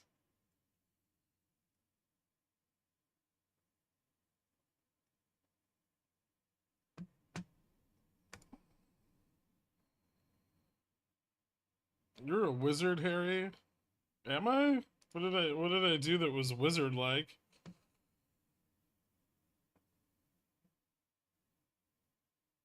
Oh, look, there goes WeBull miscalculating my fucking spreads again.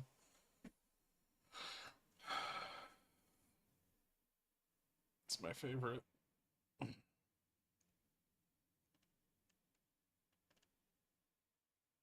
See, this one I almost need Tesla to go back up so I can sell this for more money.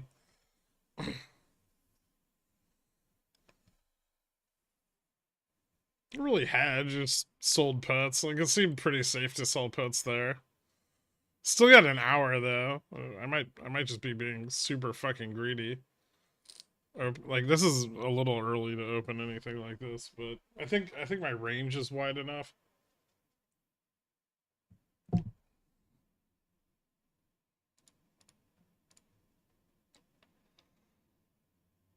Like, as long as we close within,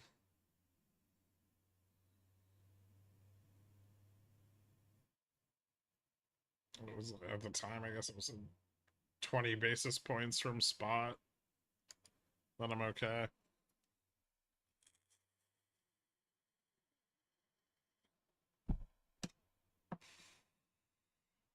I figure they're gonna pump up, they're gonna sell some puts, they're gonna fuck everything up again, and then we can probably close around here or here, somewhere in this range.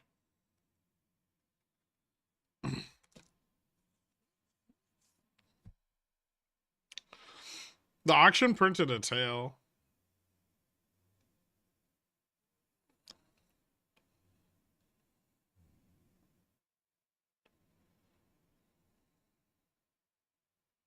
Straddle put legs now. I actually kind of. I guess I can. I kind of want to open a QQQ straddle or strangle, but like one wide for tomorrow. Just add the money. It's like 25, 26.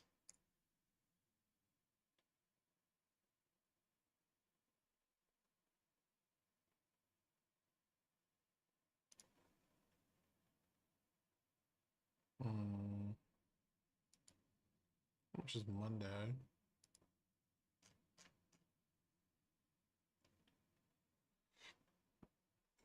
Needs a lot more.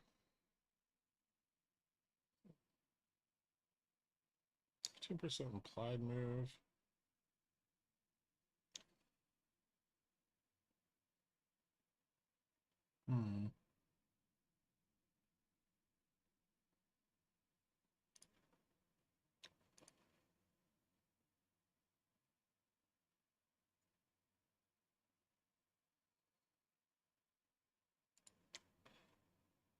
So if this breaks down and tests 45.50.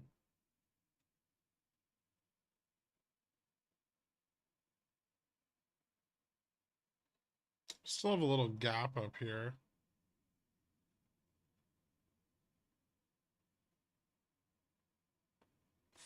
48, 85, 83.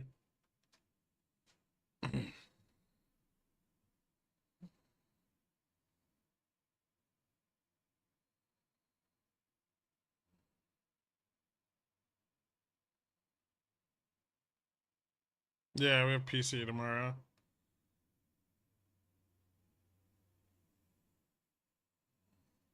I think we're going to see backwardation anytime soon. No, not yet.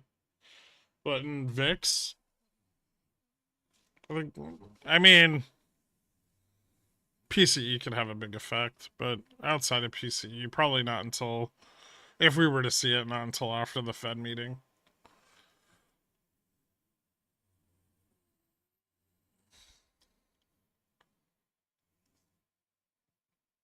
All right, a little bit of a pullback.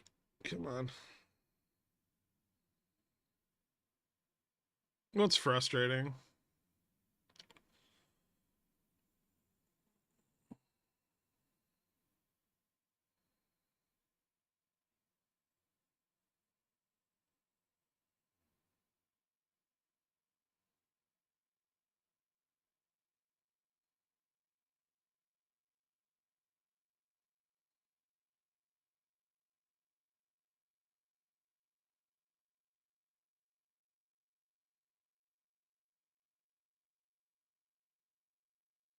Do you think we see 47.50 before FOMC?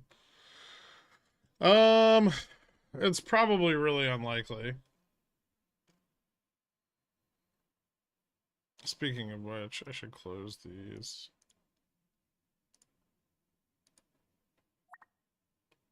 Reposition those somewhere else. That needs to stay open. Crowd's good.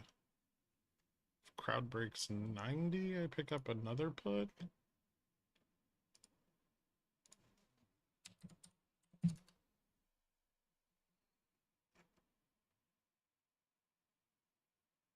And filled the downside gap.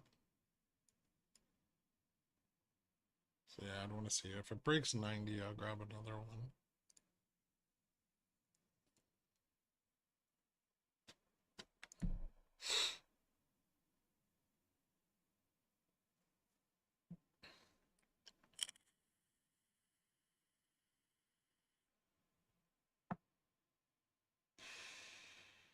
Post-bond auction cut me to pieces. How? Did you get stopped out on the spike? That was the point of that spike.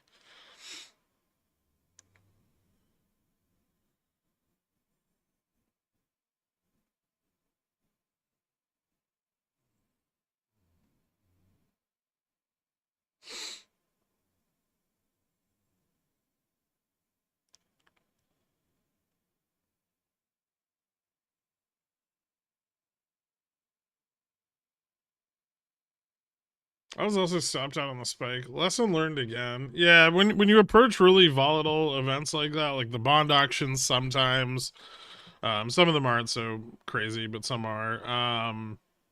Or like FOMC, uh, shit like that. Any big intraday data prints, you can get like a sharp counter directional move that just kind of like blows up a bunch of positioning before the market starts moving the way it's going to go. And that's usually just like that. Market makers just killing all of the fucking options they just sold and everyone put stops on. I had it straddled. I cut my puts on the way up, then held my calls on the drop down. Perfect storm. Ah, shit. That sucks.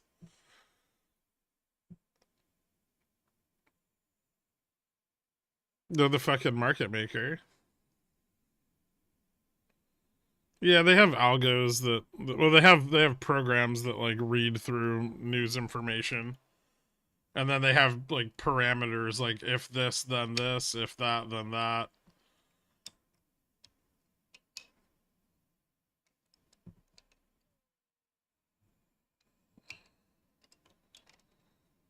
So you program a bunch of possible outcomes and then pick a decision for each outcome.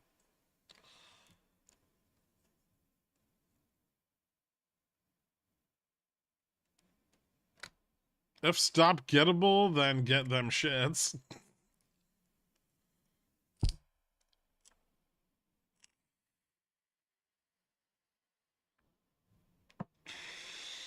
I don't know if you'd leave that kind of decision making up to like generative AI, but I wouldn't be surprised if someone was. How do you think they could pump SPX going into FOMC? I mean, I kind of don't unless we get really good earnings or something. There's not like a lot of pumps here, right? It's just like the bulls are just stuck here. You would need to.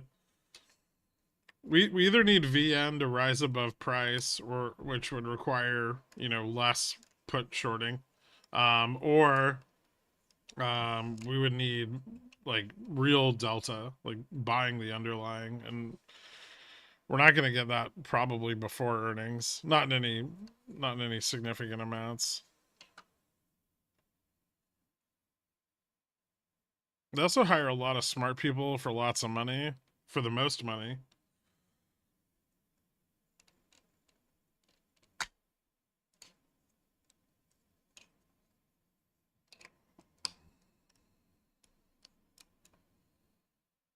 Well, that's not a good choice.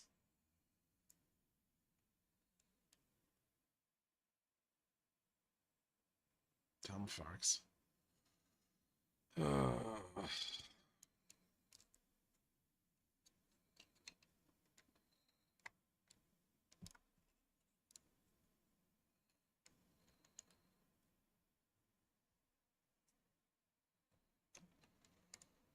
Bull's blowing too much money on shorting VIX again.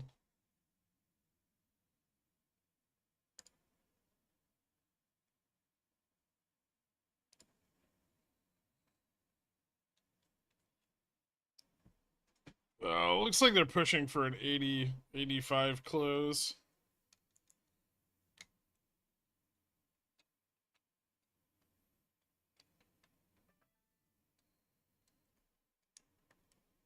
But they're shorting vol.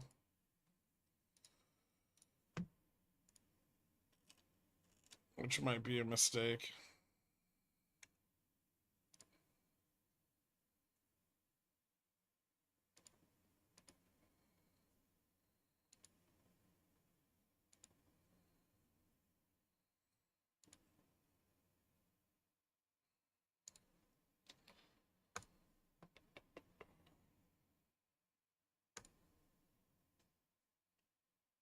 Hmm.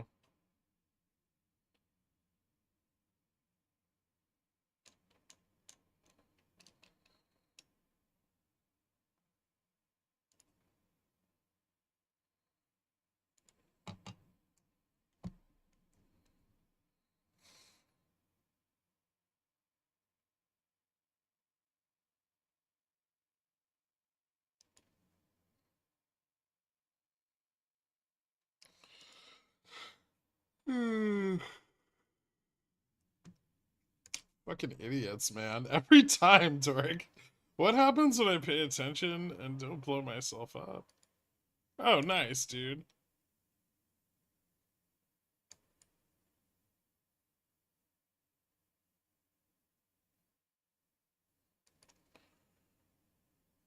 Just some like fucking bull at, like on the Philly 4 just drooling on himself and selling puts. Fucking Cheetos dust all over his chest in a blazer that doesn't fit.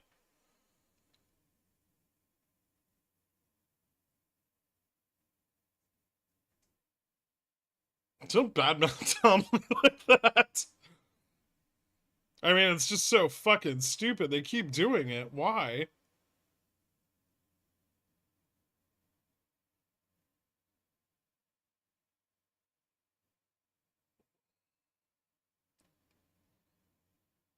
It's, it's like they don't know how the market works. Billions of dollars. They don't know what the fuck is going on. This is the people that run the market. If you wonder why valuations don't matter, this should tell you everything you need to know.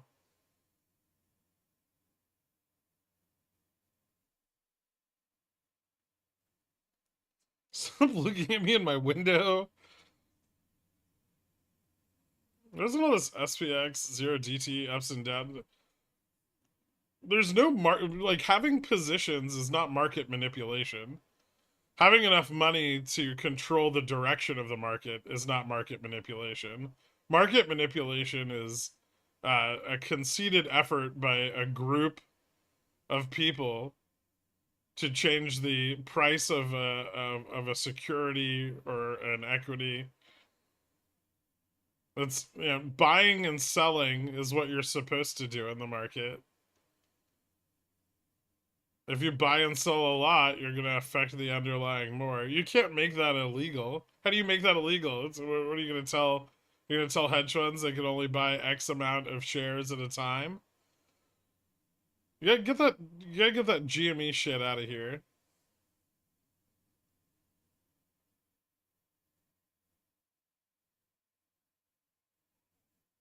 It's more like thousands of dribbling knobheads slapping the buy button on every shortfall fund in existence.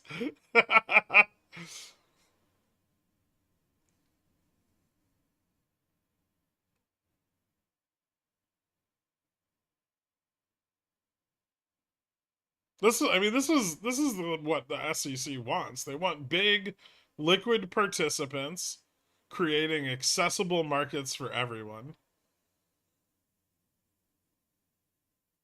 When Ken Griffin goes on the news and he talks about controlling price and putting price to where the MM determines it is fair, that's their fucking job. That's the job they are tasked to do. That's not a crime. That's what they're supposed to be doing. They're supposed to control the realization of price.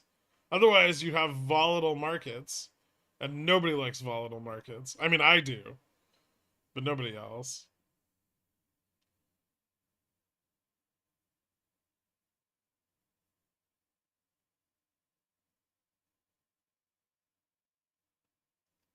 Yeah, let's not call it price discovery because it's not. Let's just call it price realization.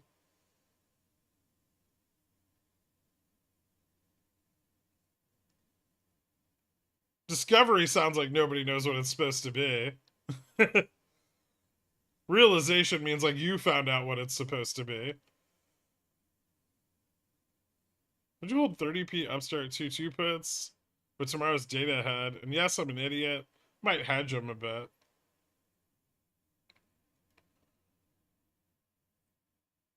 Samuel Berg, thank you so much.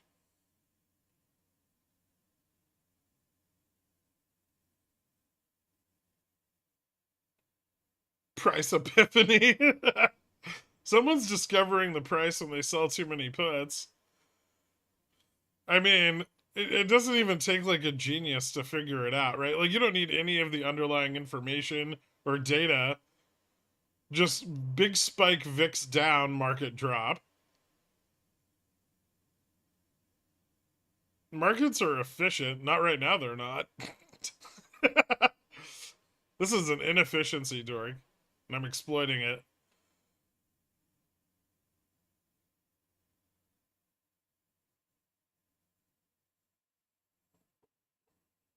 Any big earnings you're watching today? I don't even. Man, earnings season is like something I just don't give a shit about. I look at earnings like after the fact. I have no idea who's having earnings or when. The Mag 7's next week, or most of them are. That's about all I know. I don't pay attention to it at all. I might look at earnings on shit I own, but also just after the fact. They're just like a blip. Just I don't know why so many people want to trade them. It's just gambling. You never know what they're gonna be.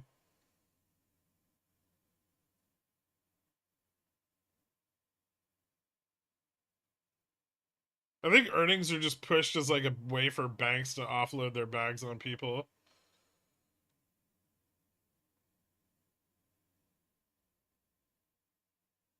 You can't trade options in after hours.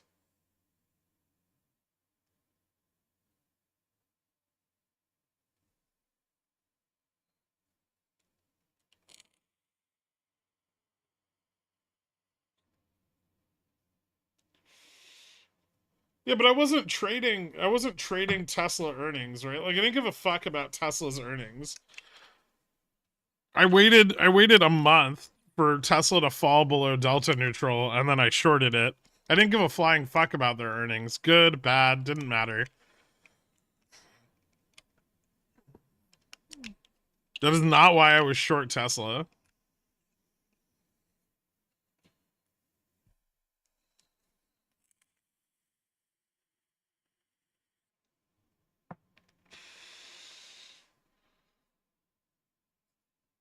And for MMs to harvest IV from people that buy earnings options. Yeah. Yeah.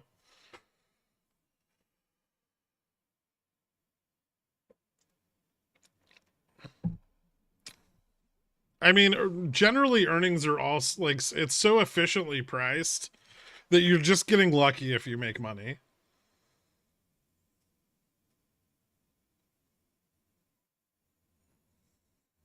Or you're making very, very little money, providing the market maker with additional liquidity.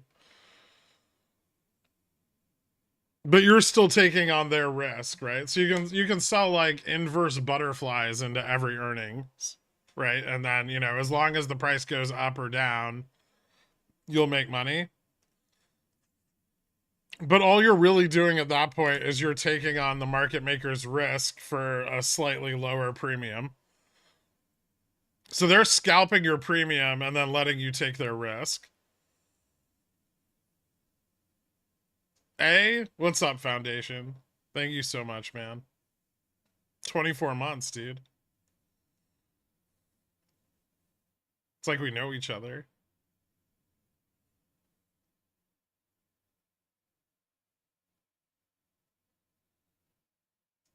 Short anything dropping below DN? I mean, not always. Some things bounce off DN really hard. Tesla did a few times. It could be a big mistake to shorts. I mean, when other conditions indicate that a short below DN would be beneficial, then you would do a short. But it's not just like DN and short it, right? Because shit'll tap DN and fucking bounce $50. It really depends on the stock. It depends on the options positioning. It depends on the market, or how the market maker is hedged. Thank you, NW. To sum it up for this idiot, the Greeks. What is going on? ACDDEFF.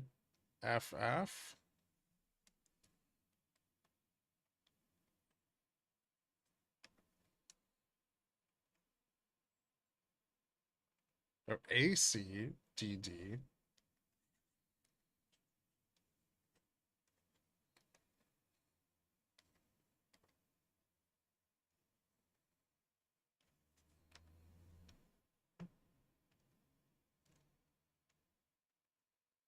FGH.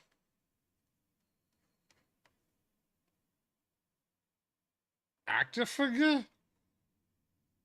Are you guys trying to spell activist?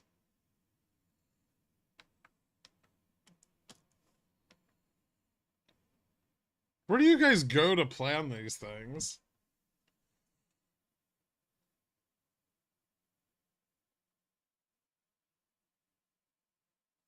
God damn.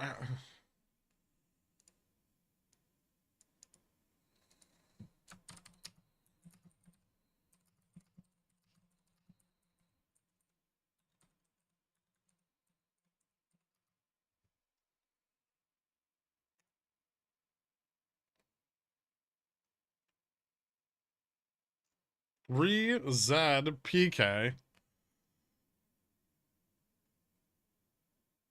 Oh fuck, I have one of these too. To my chagrin, happy month anniversary once again, Gherk. Your monthly reminder that if I were a mod, I could curse effectively. Riku. Boobs. Thanks, Carl. Thanks, Dave. Quick name. Thank you, guys.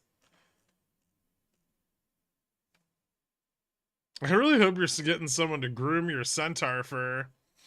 No. Have you planned the Quad Summit for 2024 yet? And will you be streaming it? Hmm.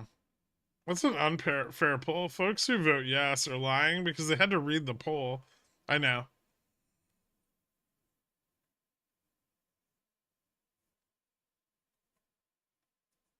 You skip my message, shill. I mean, there's like fucking 80 of them.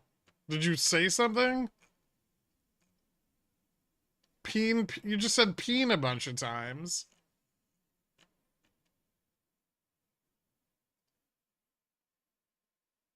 Maybe just said no, they can't. To that survey, can't read. Made money again, Gherk. Thanks, dude. You got it, Richie. Congrats, man. My nose is runny. Nice, Premium Pete. What's this poll say? There we go. How would you ask if we're illegitimate?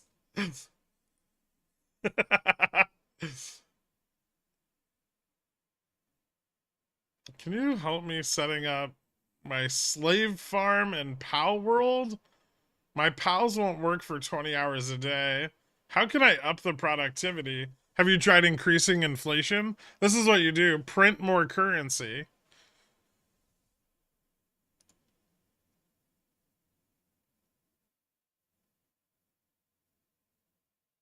Love you, Gert. Good times in the pickle jar. Remember when you hid behind a bartender to escape a catfish? Yep. I was more spry back then. I feel like I've gotten 20 years older sitting in this chair since that day. Like, it seems like the distant, distant past. Like, I'm recalling a memory from high school or something.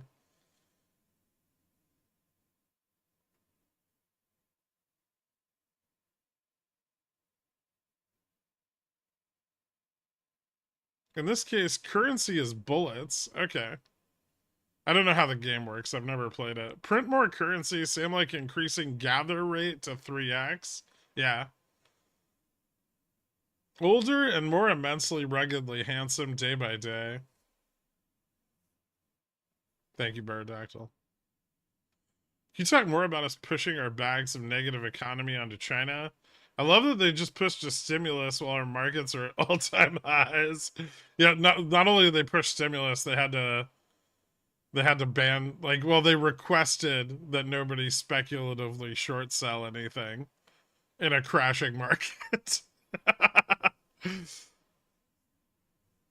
Because if you do, they'll arrest your family.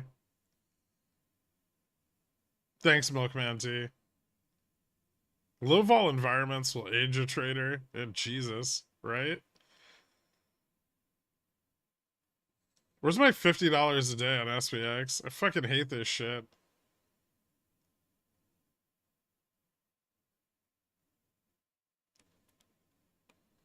Thankfully, it's still 2020 and we haven't actually aged in 4 years. None of this is real. We're all just dreaming it. My pal convinced me to buy the PayPal rumor, and then the news was sold on me. He says it doesn't matter because markets are irrational and will just jump like every other AI announcement eventually. You should punch him in the dick. Like, show him your losses and then punch him in the dick. Not the balls, that's not cool.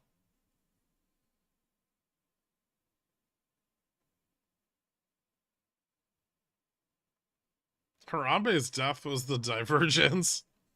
It was the fracture. If no one's shorting, then there's no one to sell to potential buyers. Without short seller liquidity would dry out. What is China thinking? They're not. Like most governments. They're just acting.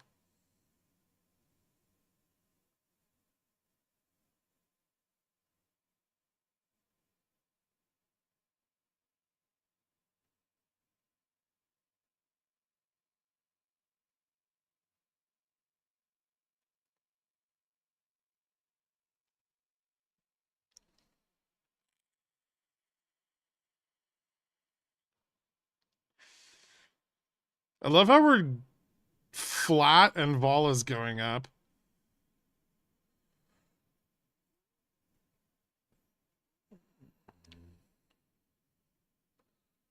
What are your personal Mandela effects? I started a small stream for like 50 people that read my daily post on Reddit.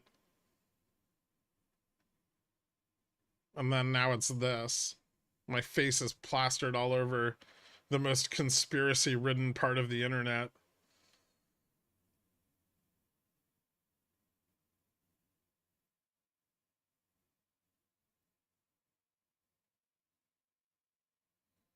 Mine is Shazam with Sinbad. No, it's plastered all over GIFs. That too. You know, AI is going to train on those GIFs, and it's going to think I'm like a celebrity because I'm featured in thousands of GIFs. It's the perfect plan. I don't want it to stop. Why is everybody donating me $1? You know, YouTube keeps like 70% of that, right?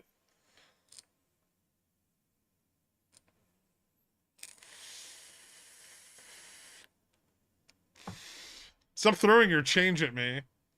I'm not a stripper.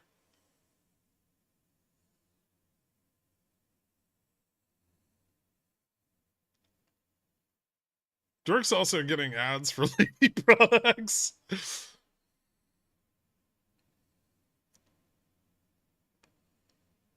Pickle jar pumping Google the hard way.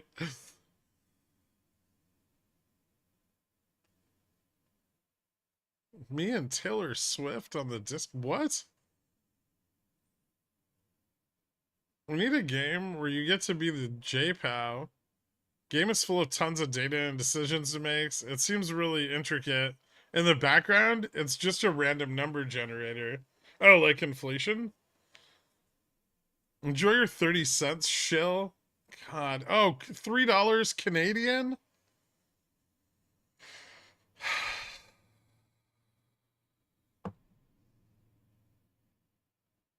Why are you guys doing this to me? I'm not your little stock prostitute.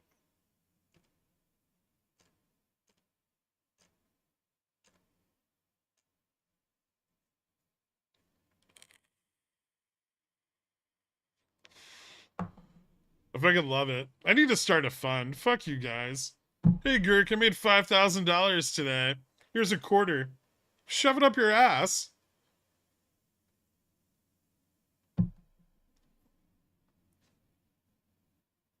I want my performance fees.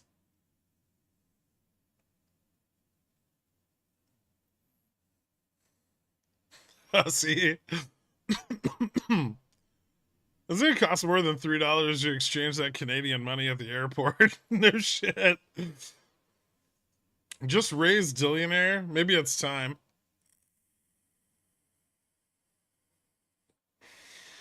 What do you say we take this to the champagne room, baby? It's a VIP lounge and it's classy, all right? Have a buffet.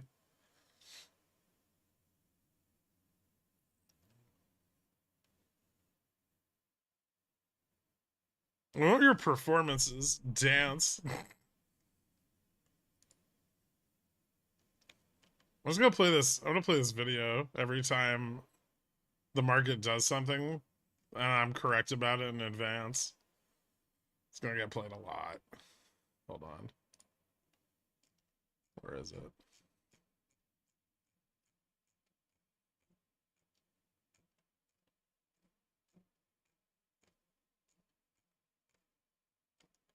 Me too. What's going on with you and Dork, man?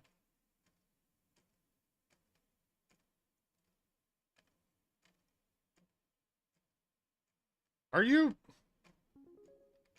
sexually attracted to Dork on women?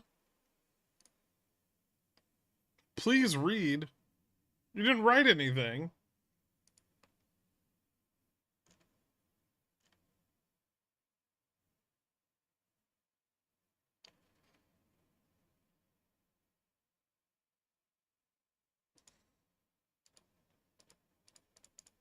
What the fuck?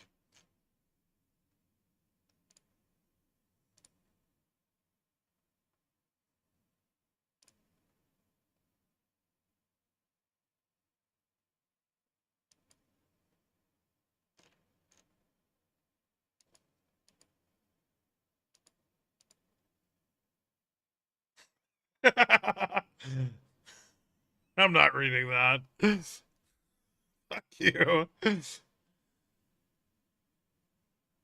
All right, I will. That's pretty good. What the fuck did you just say about me, you little bull? I'll have you know I graduated top of my class in the Navy shorts, and I've been involved in numerous secret raids on Citadel securities. I have over 300 confirmed short ladder attacks, and I'm trained in guerrilla warfare. I'm the top shorter in the entire NYSE. You're nothing to me but just another target. I'll wipe you the fuck out with precision, the likes of which has never before seen on this earth. Mark my fucking words. You think you can get away with saying that shit to me over the internet? Think again, fucker. As we speak, I'm contacting my secret network of short hedge funds across the USA, and your IP is being traced right now, so you better prepare for the storm, maggot. The storm that wipes out your pathetic little fucking thing you call your bullish portfolio, you fucking poor. I can be anywhere, anytime, and I can short you for 700 ways. And that's just with my cash account. Not only am I extensively trained in naked shorting, but I have access to the entire arsenal of the United States Treasury, and I will use it to its full fucking extent to wipe your miserable portfolio off the face of the continent, you little shit. If only you could have known what unholy retribution your clever comment was about to bring down upon you. Maybe you would have held your fucking tongue, but you couldn't, you did it, and now you're paying the price. You goddamn idiot bull. I will shit fury all over you, and your calls will drown in it. You're fucking dead, kiddo. Oh, man. That was a lot. Yeah. Perfect stonky pasta.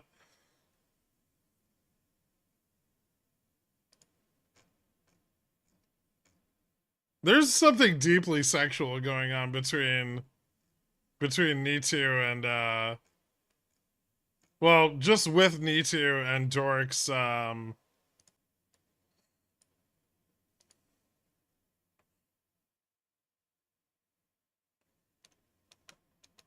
I've realized the one thing I don't own is pink bell bottoms, and that's gonna change. Applause. Thank you, Squilgamesh. The Dork Spank Bank has got quite a full set of coffers. I don't even know if I can meet you in real life without getting an erection at this point. It's just gonna keep going until the end of the day.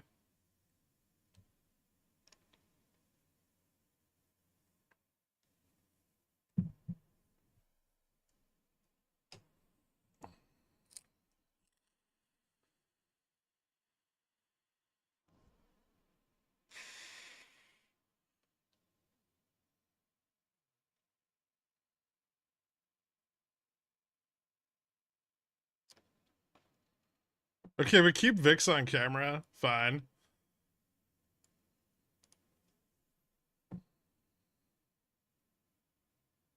Oh shit, is this dropping like hard? I can't drop. Okay.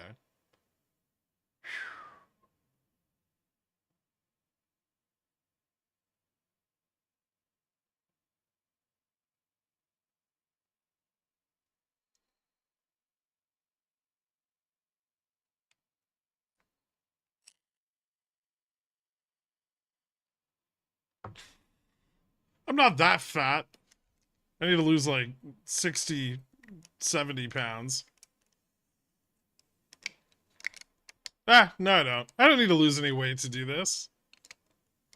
The moves are pretty simple, right? You know, you got some like pointing and some hip thrusting.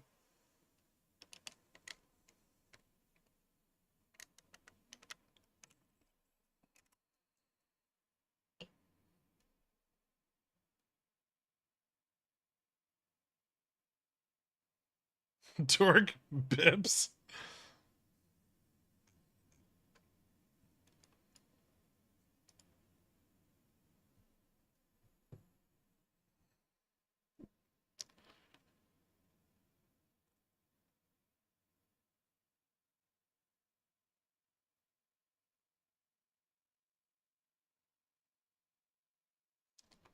Love the Barbie core.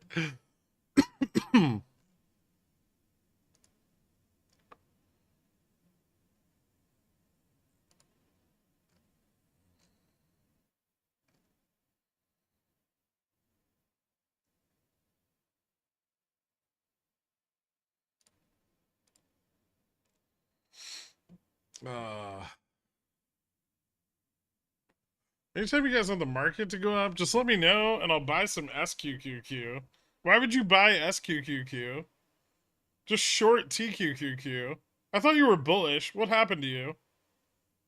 2 failed tests of 4,900 and you gave up all your dreams?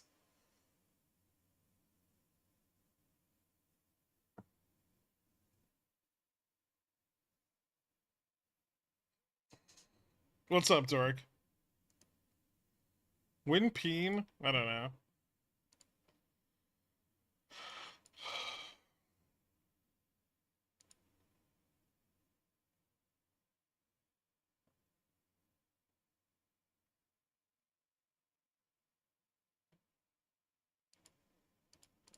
Alright, hold on. I gotta see something here.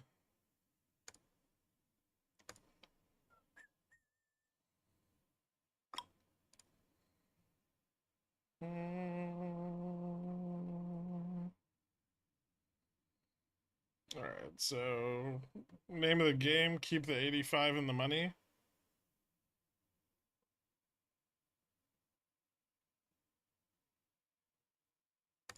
Yep. That's what we're doing today. Put buying's increasing a little bit here.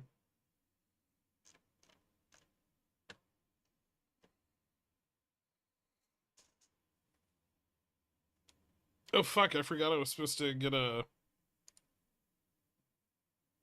I want to buy a straddle.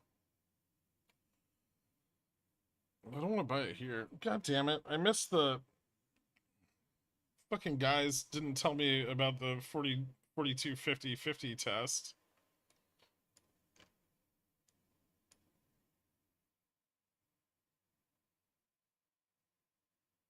For 425.50. Close enough. Hold on. No, wait, I don't want that date. Or tomorrow. Give it.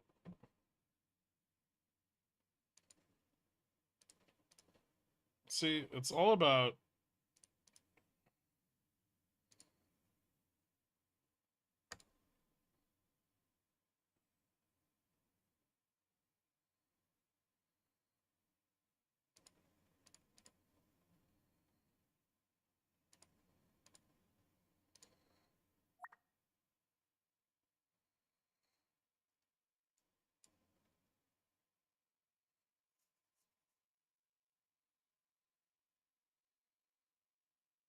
No, how did that skip my fucking buy?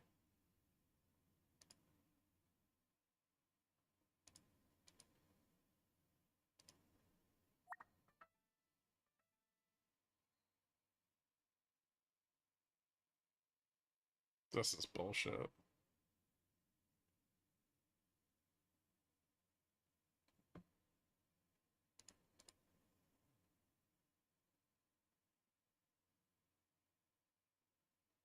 I'm not doing it. Fuck you, market maker. Fill my order, bitch.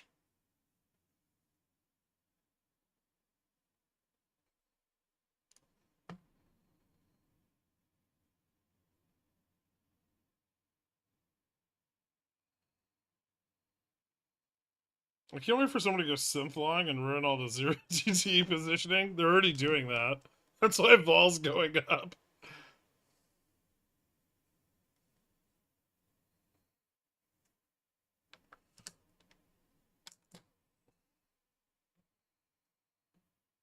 I got your order instead. What do you want me to do with this? That's... Uh...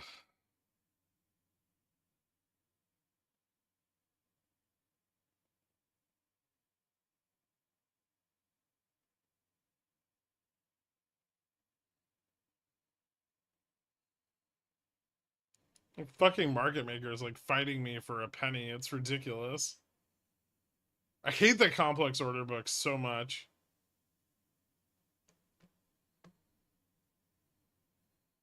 You know what? Fuck this. We'll just buy them individually.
I love when I'm trying to buy a position with the limit order at the bid and it doesn't fill.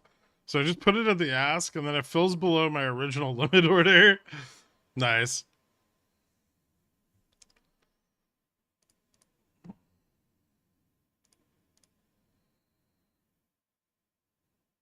If I get the fill on this, I'm going to get it $10 cheaper than the order they wouldn't accept on the complex book in the same fucking price range.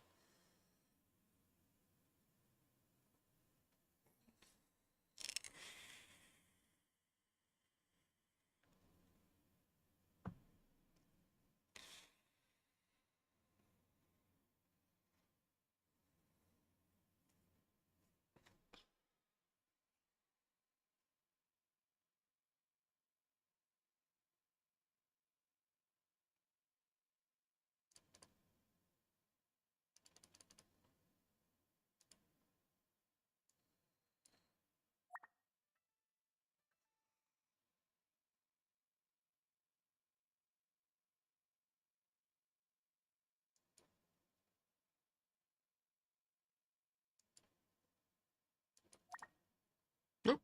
Yep, I got it. Stupid assholes. Oh, and they lost they lost the arm on the call too. So they lost another 5%. Kenny's such a tightwad. Ridiculous. Decent chance we repeat today's price action again tomorrow. Yeah. Yeah, there is actually. If CPI is cool, I can see it happening all the fuck over again. With yields looking to fall for the upcoming week, would you consider SLV monthly 2150? I don't think yields are going to fall very much. I mean, between now and what?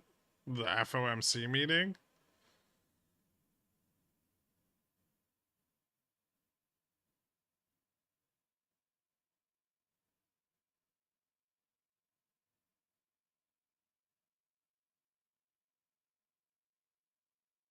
No, it's because it goes to the when you place the order together, it goes to the complex order book.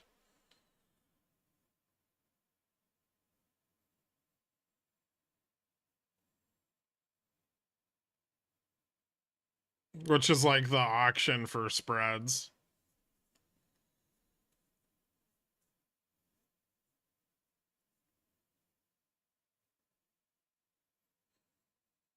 That's why it's like almost always better to like open a condor each leg, one leg at a time.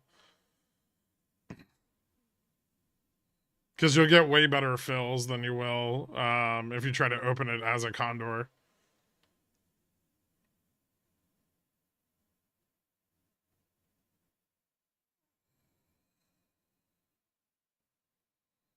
On an account that can sell naked, it's even better to like open the longs and then sell the shorts.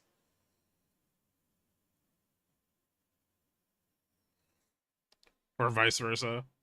Like you break apart each leg.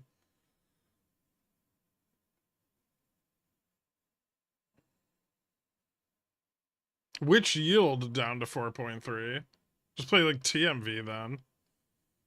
On the 20? I don't know. There's a lot of currency shit between now and then that can seriously disrupt that plan.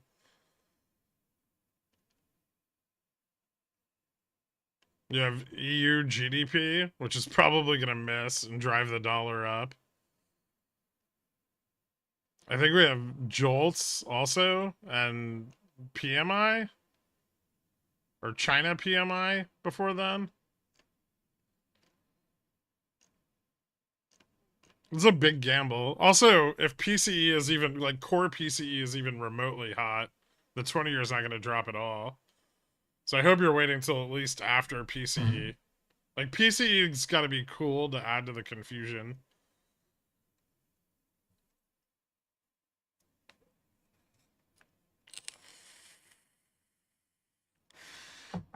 Oh, goddamn piece of shit. Okay, we still have 9 minutes. better come back down. I don't make money on my Condor if this closes above 48.90.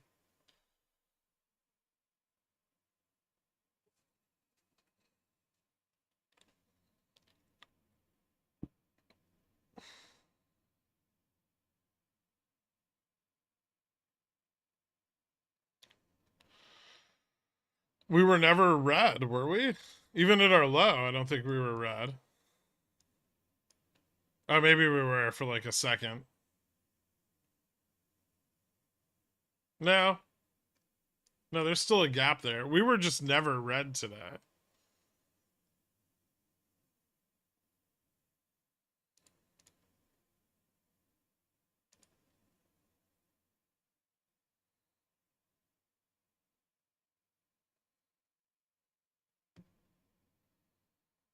Bum, bum, bum. Still looks like this kind of wants to close around 85. 90 interest is falling off a bit. 85 or 84. Market maker like 84.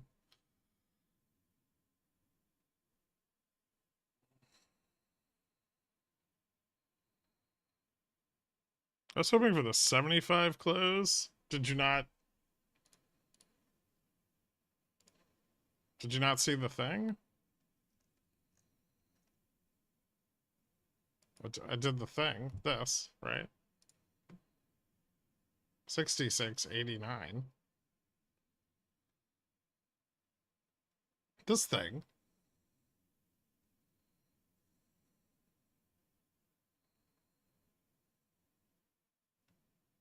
Wasn't it here when you did that thing? Oh.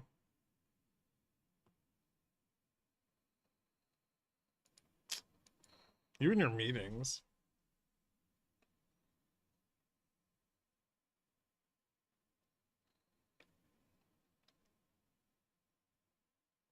Bet me CPI hot, market up. I'd buy that. If CPI is hot, I'd buy market up, but then down quickly afterwards.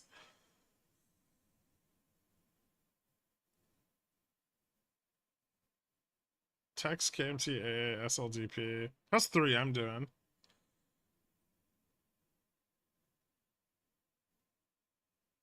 Yeah, silver will be more reactive to manufacturing expansion. And gold's only going to go up with currency risk, right?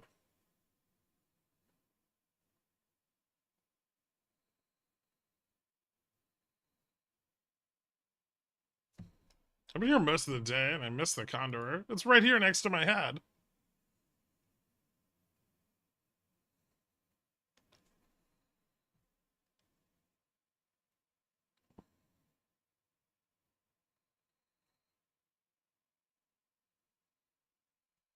Is that a gap? It is.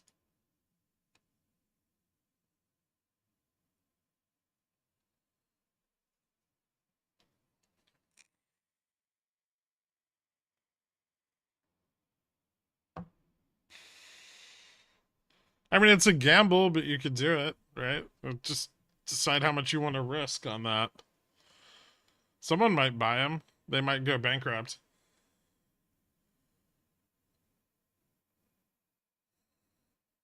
Then someone might buy them, but then you'll have lost all your money.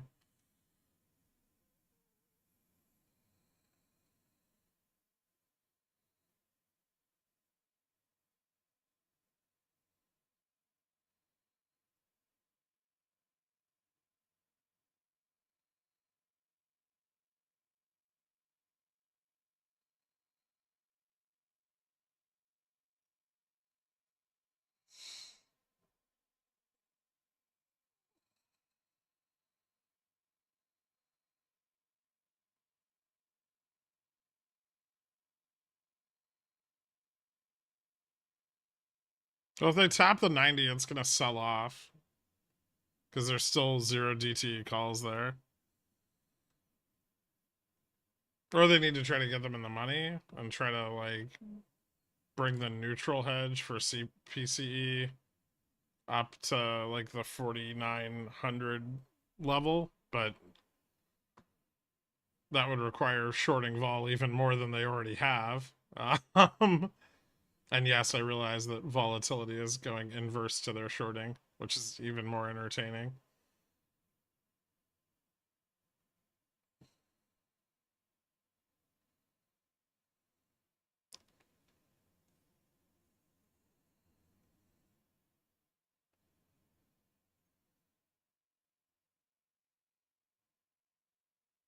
I'm gonna leave a gap open into the end of the day? That seems crazy.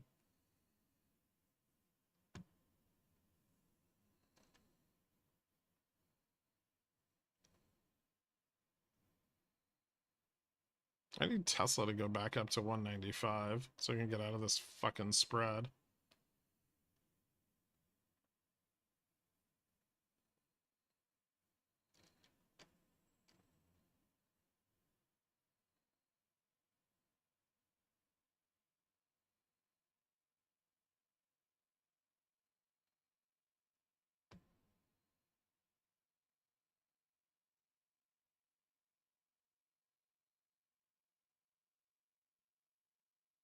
This morning my YOLO port was worth negative $200. Now it's worth 1,000. I never get this lucky.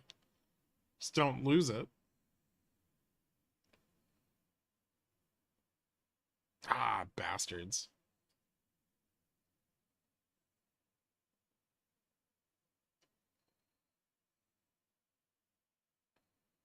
Actually, if I sell one of these right now for $5,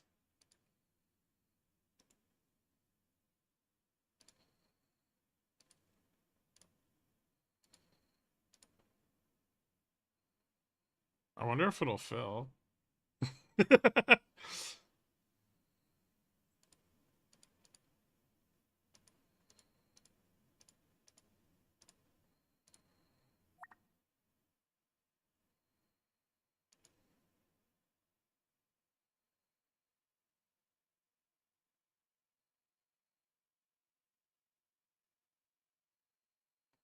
Can you expand upon the gap up? Probably a lot of call volume on tomorrow's expiration at the 90.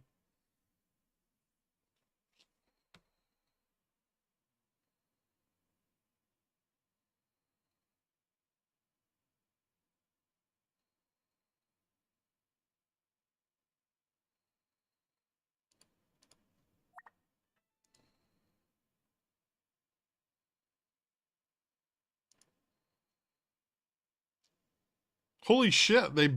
Dude, someone... Turk, someone bought that spread for $5.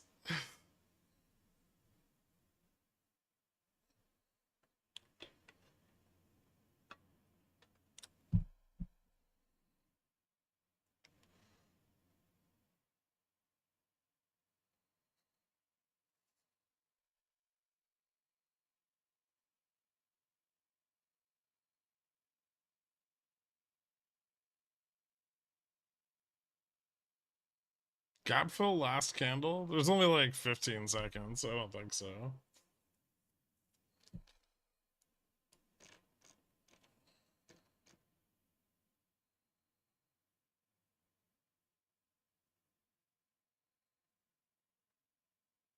Nope.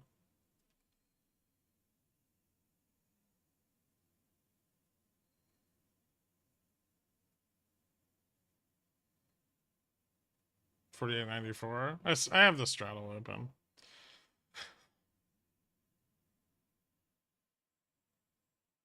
Buy calls with 30 minutes to expiry. Become a billionaire. All right. That's interesting. Hold on. I gotta add that to my Condor because.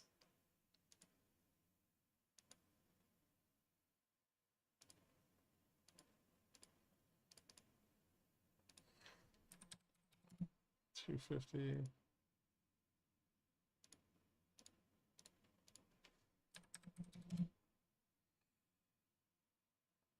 Nice.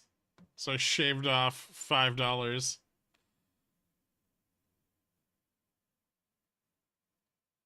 For $8.94.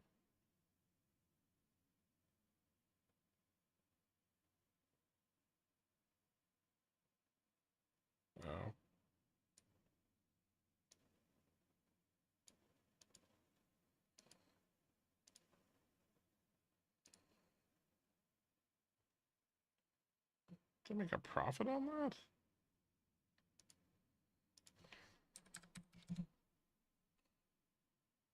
Shaved off $50.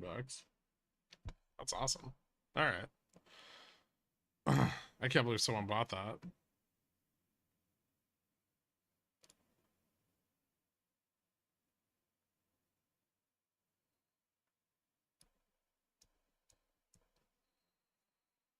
Why would you buy a $5 spread for $5? I don't know, but it filled. I'm not gonna complain.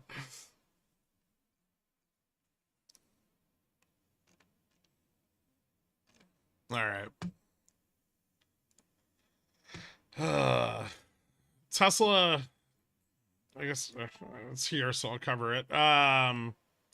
Tesla dropped to like the 182 resistance today. Found a little bit of support. This is a pretty large resistance previously. This is kind of the launching off point for this entire distribution period. So it'll probably be a pretty important resistance here. I would watch. Well, that's too thick. I would watch the 87 level or the 90 level for a possible re-entry over the next like week or so on a bounce back after short capitulation. Maybe even 200, although it's so far below delta neutral at this point that 200 might be kind of out of the question.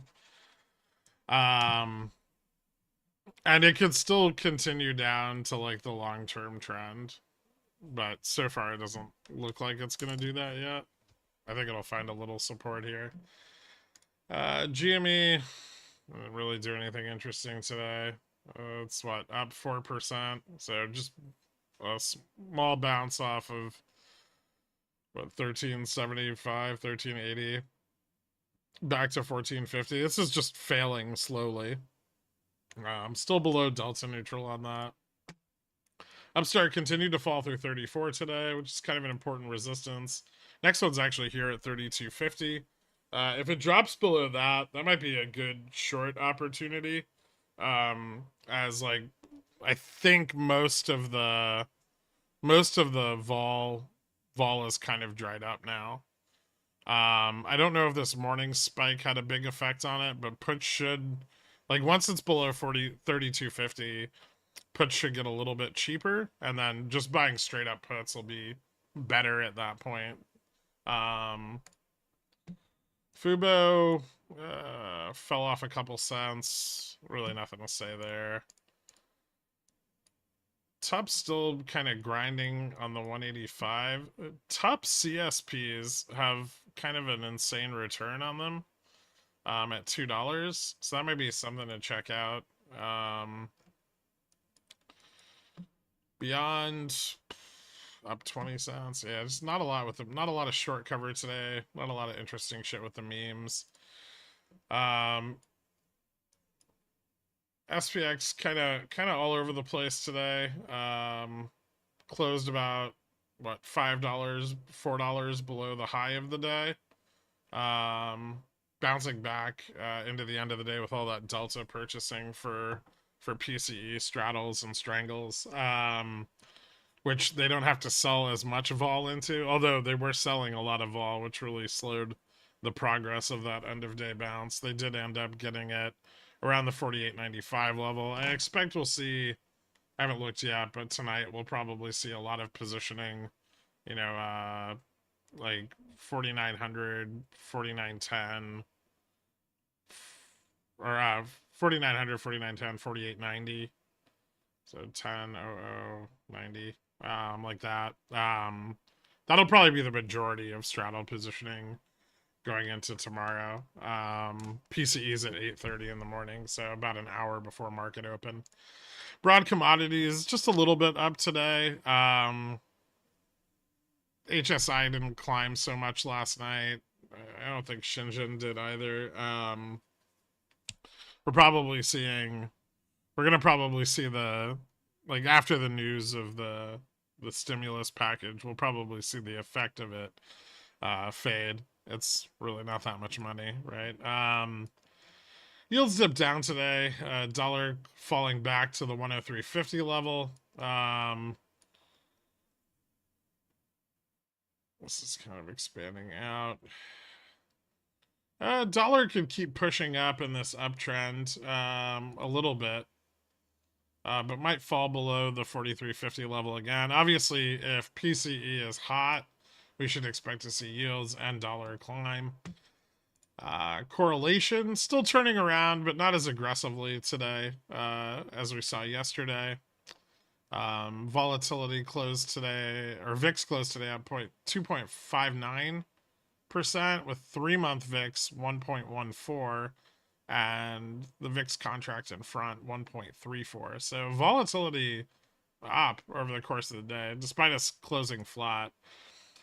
Carry trade breaking down a little bit, but not much.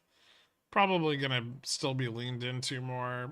Volatility obviously getting closer to those positive forward returns, and the yield curve kind of still just flatlining there.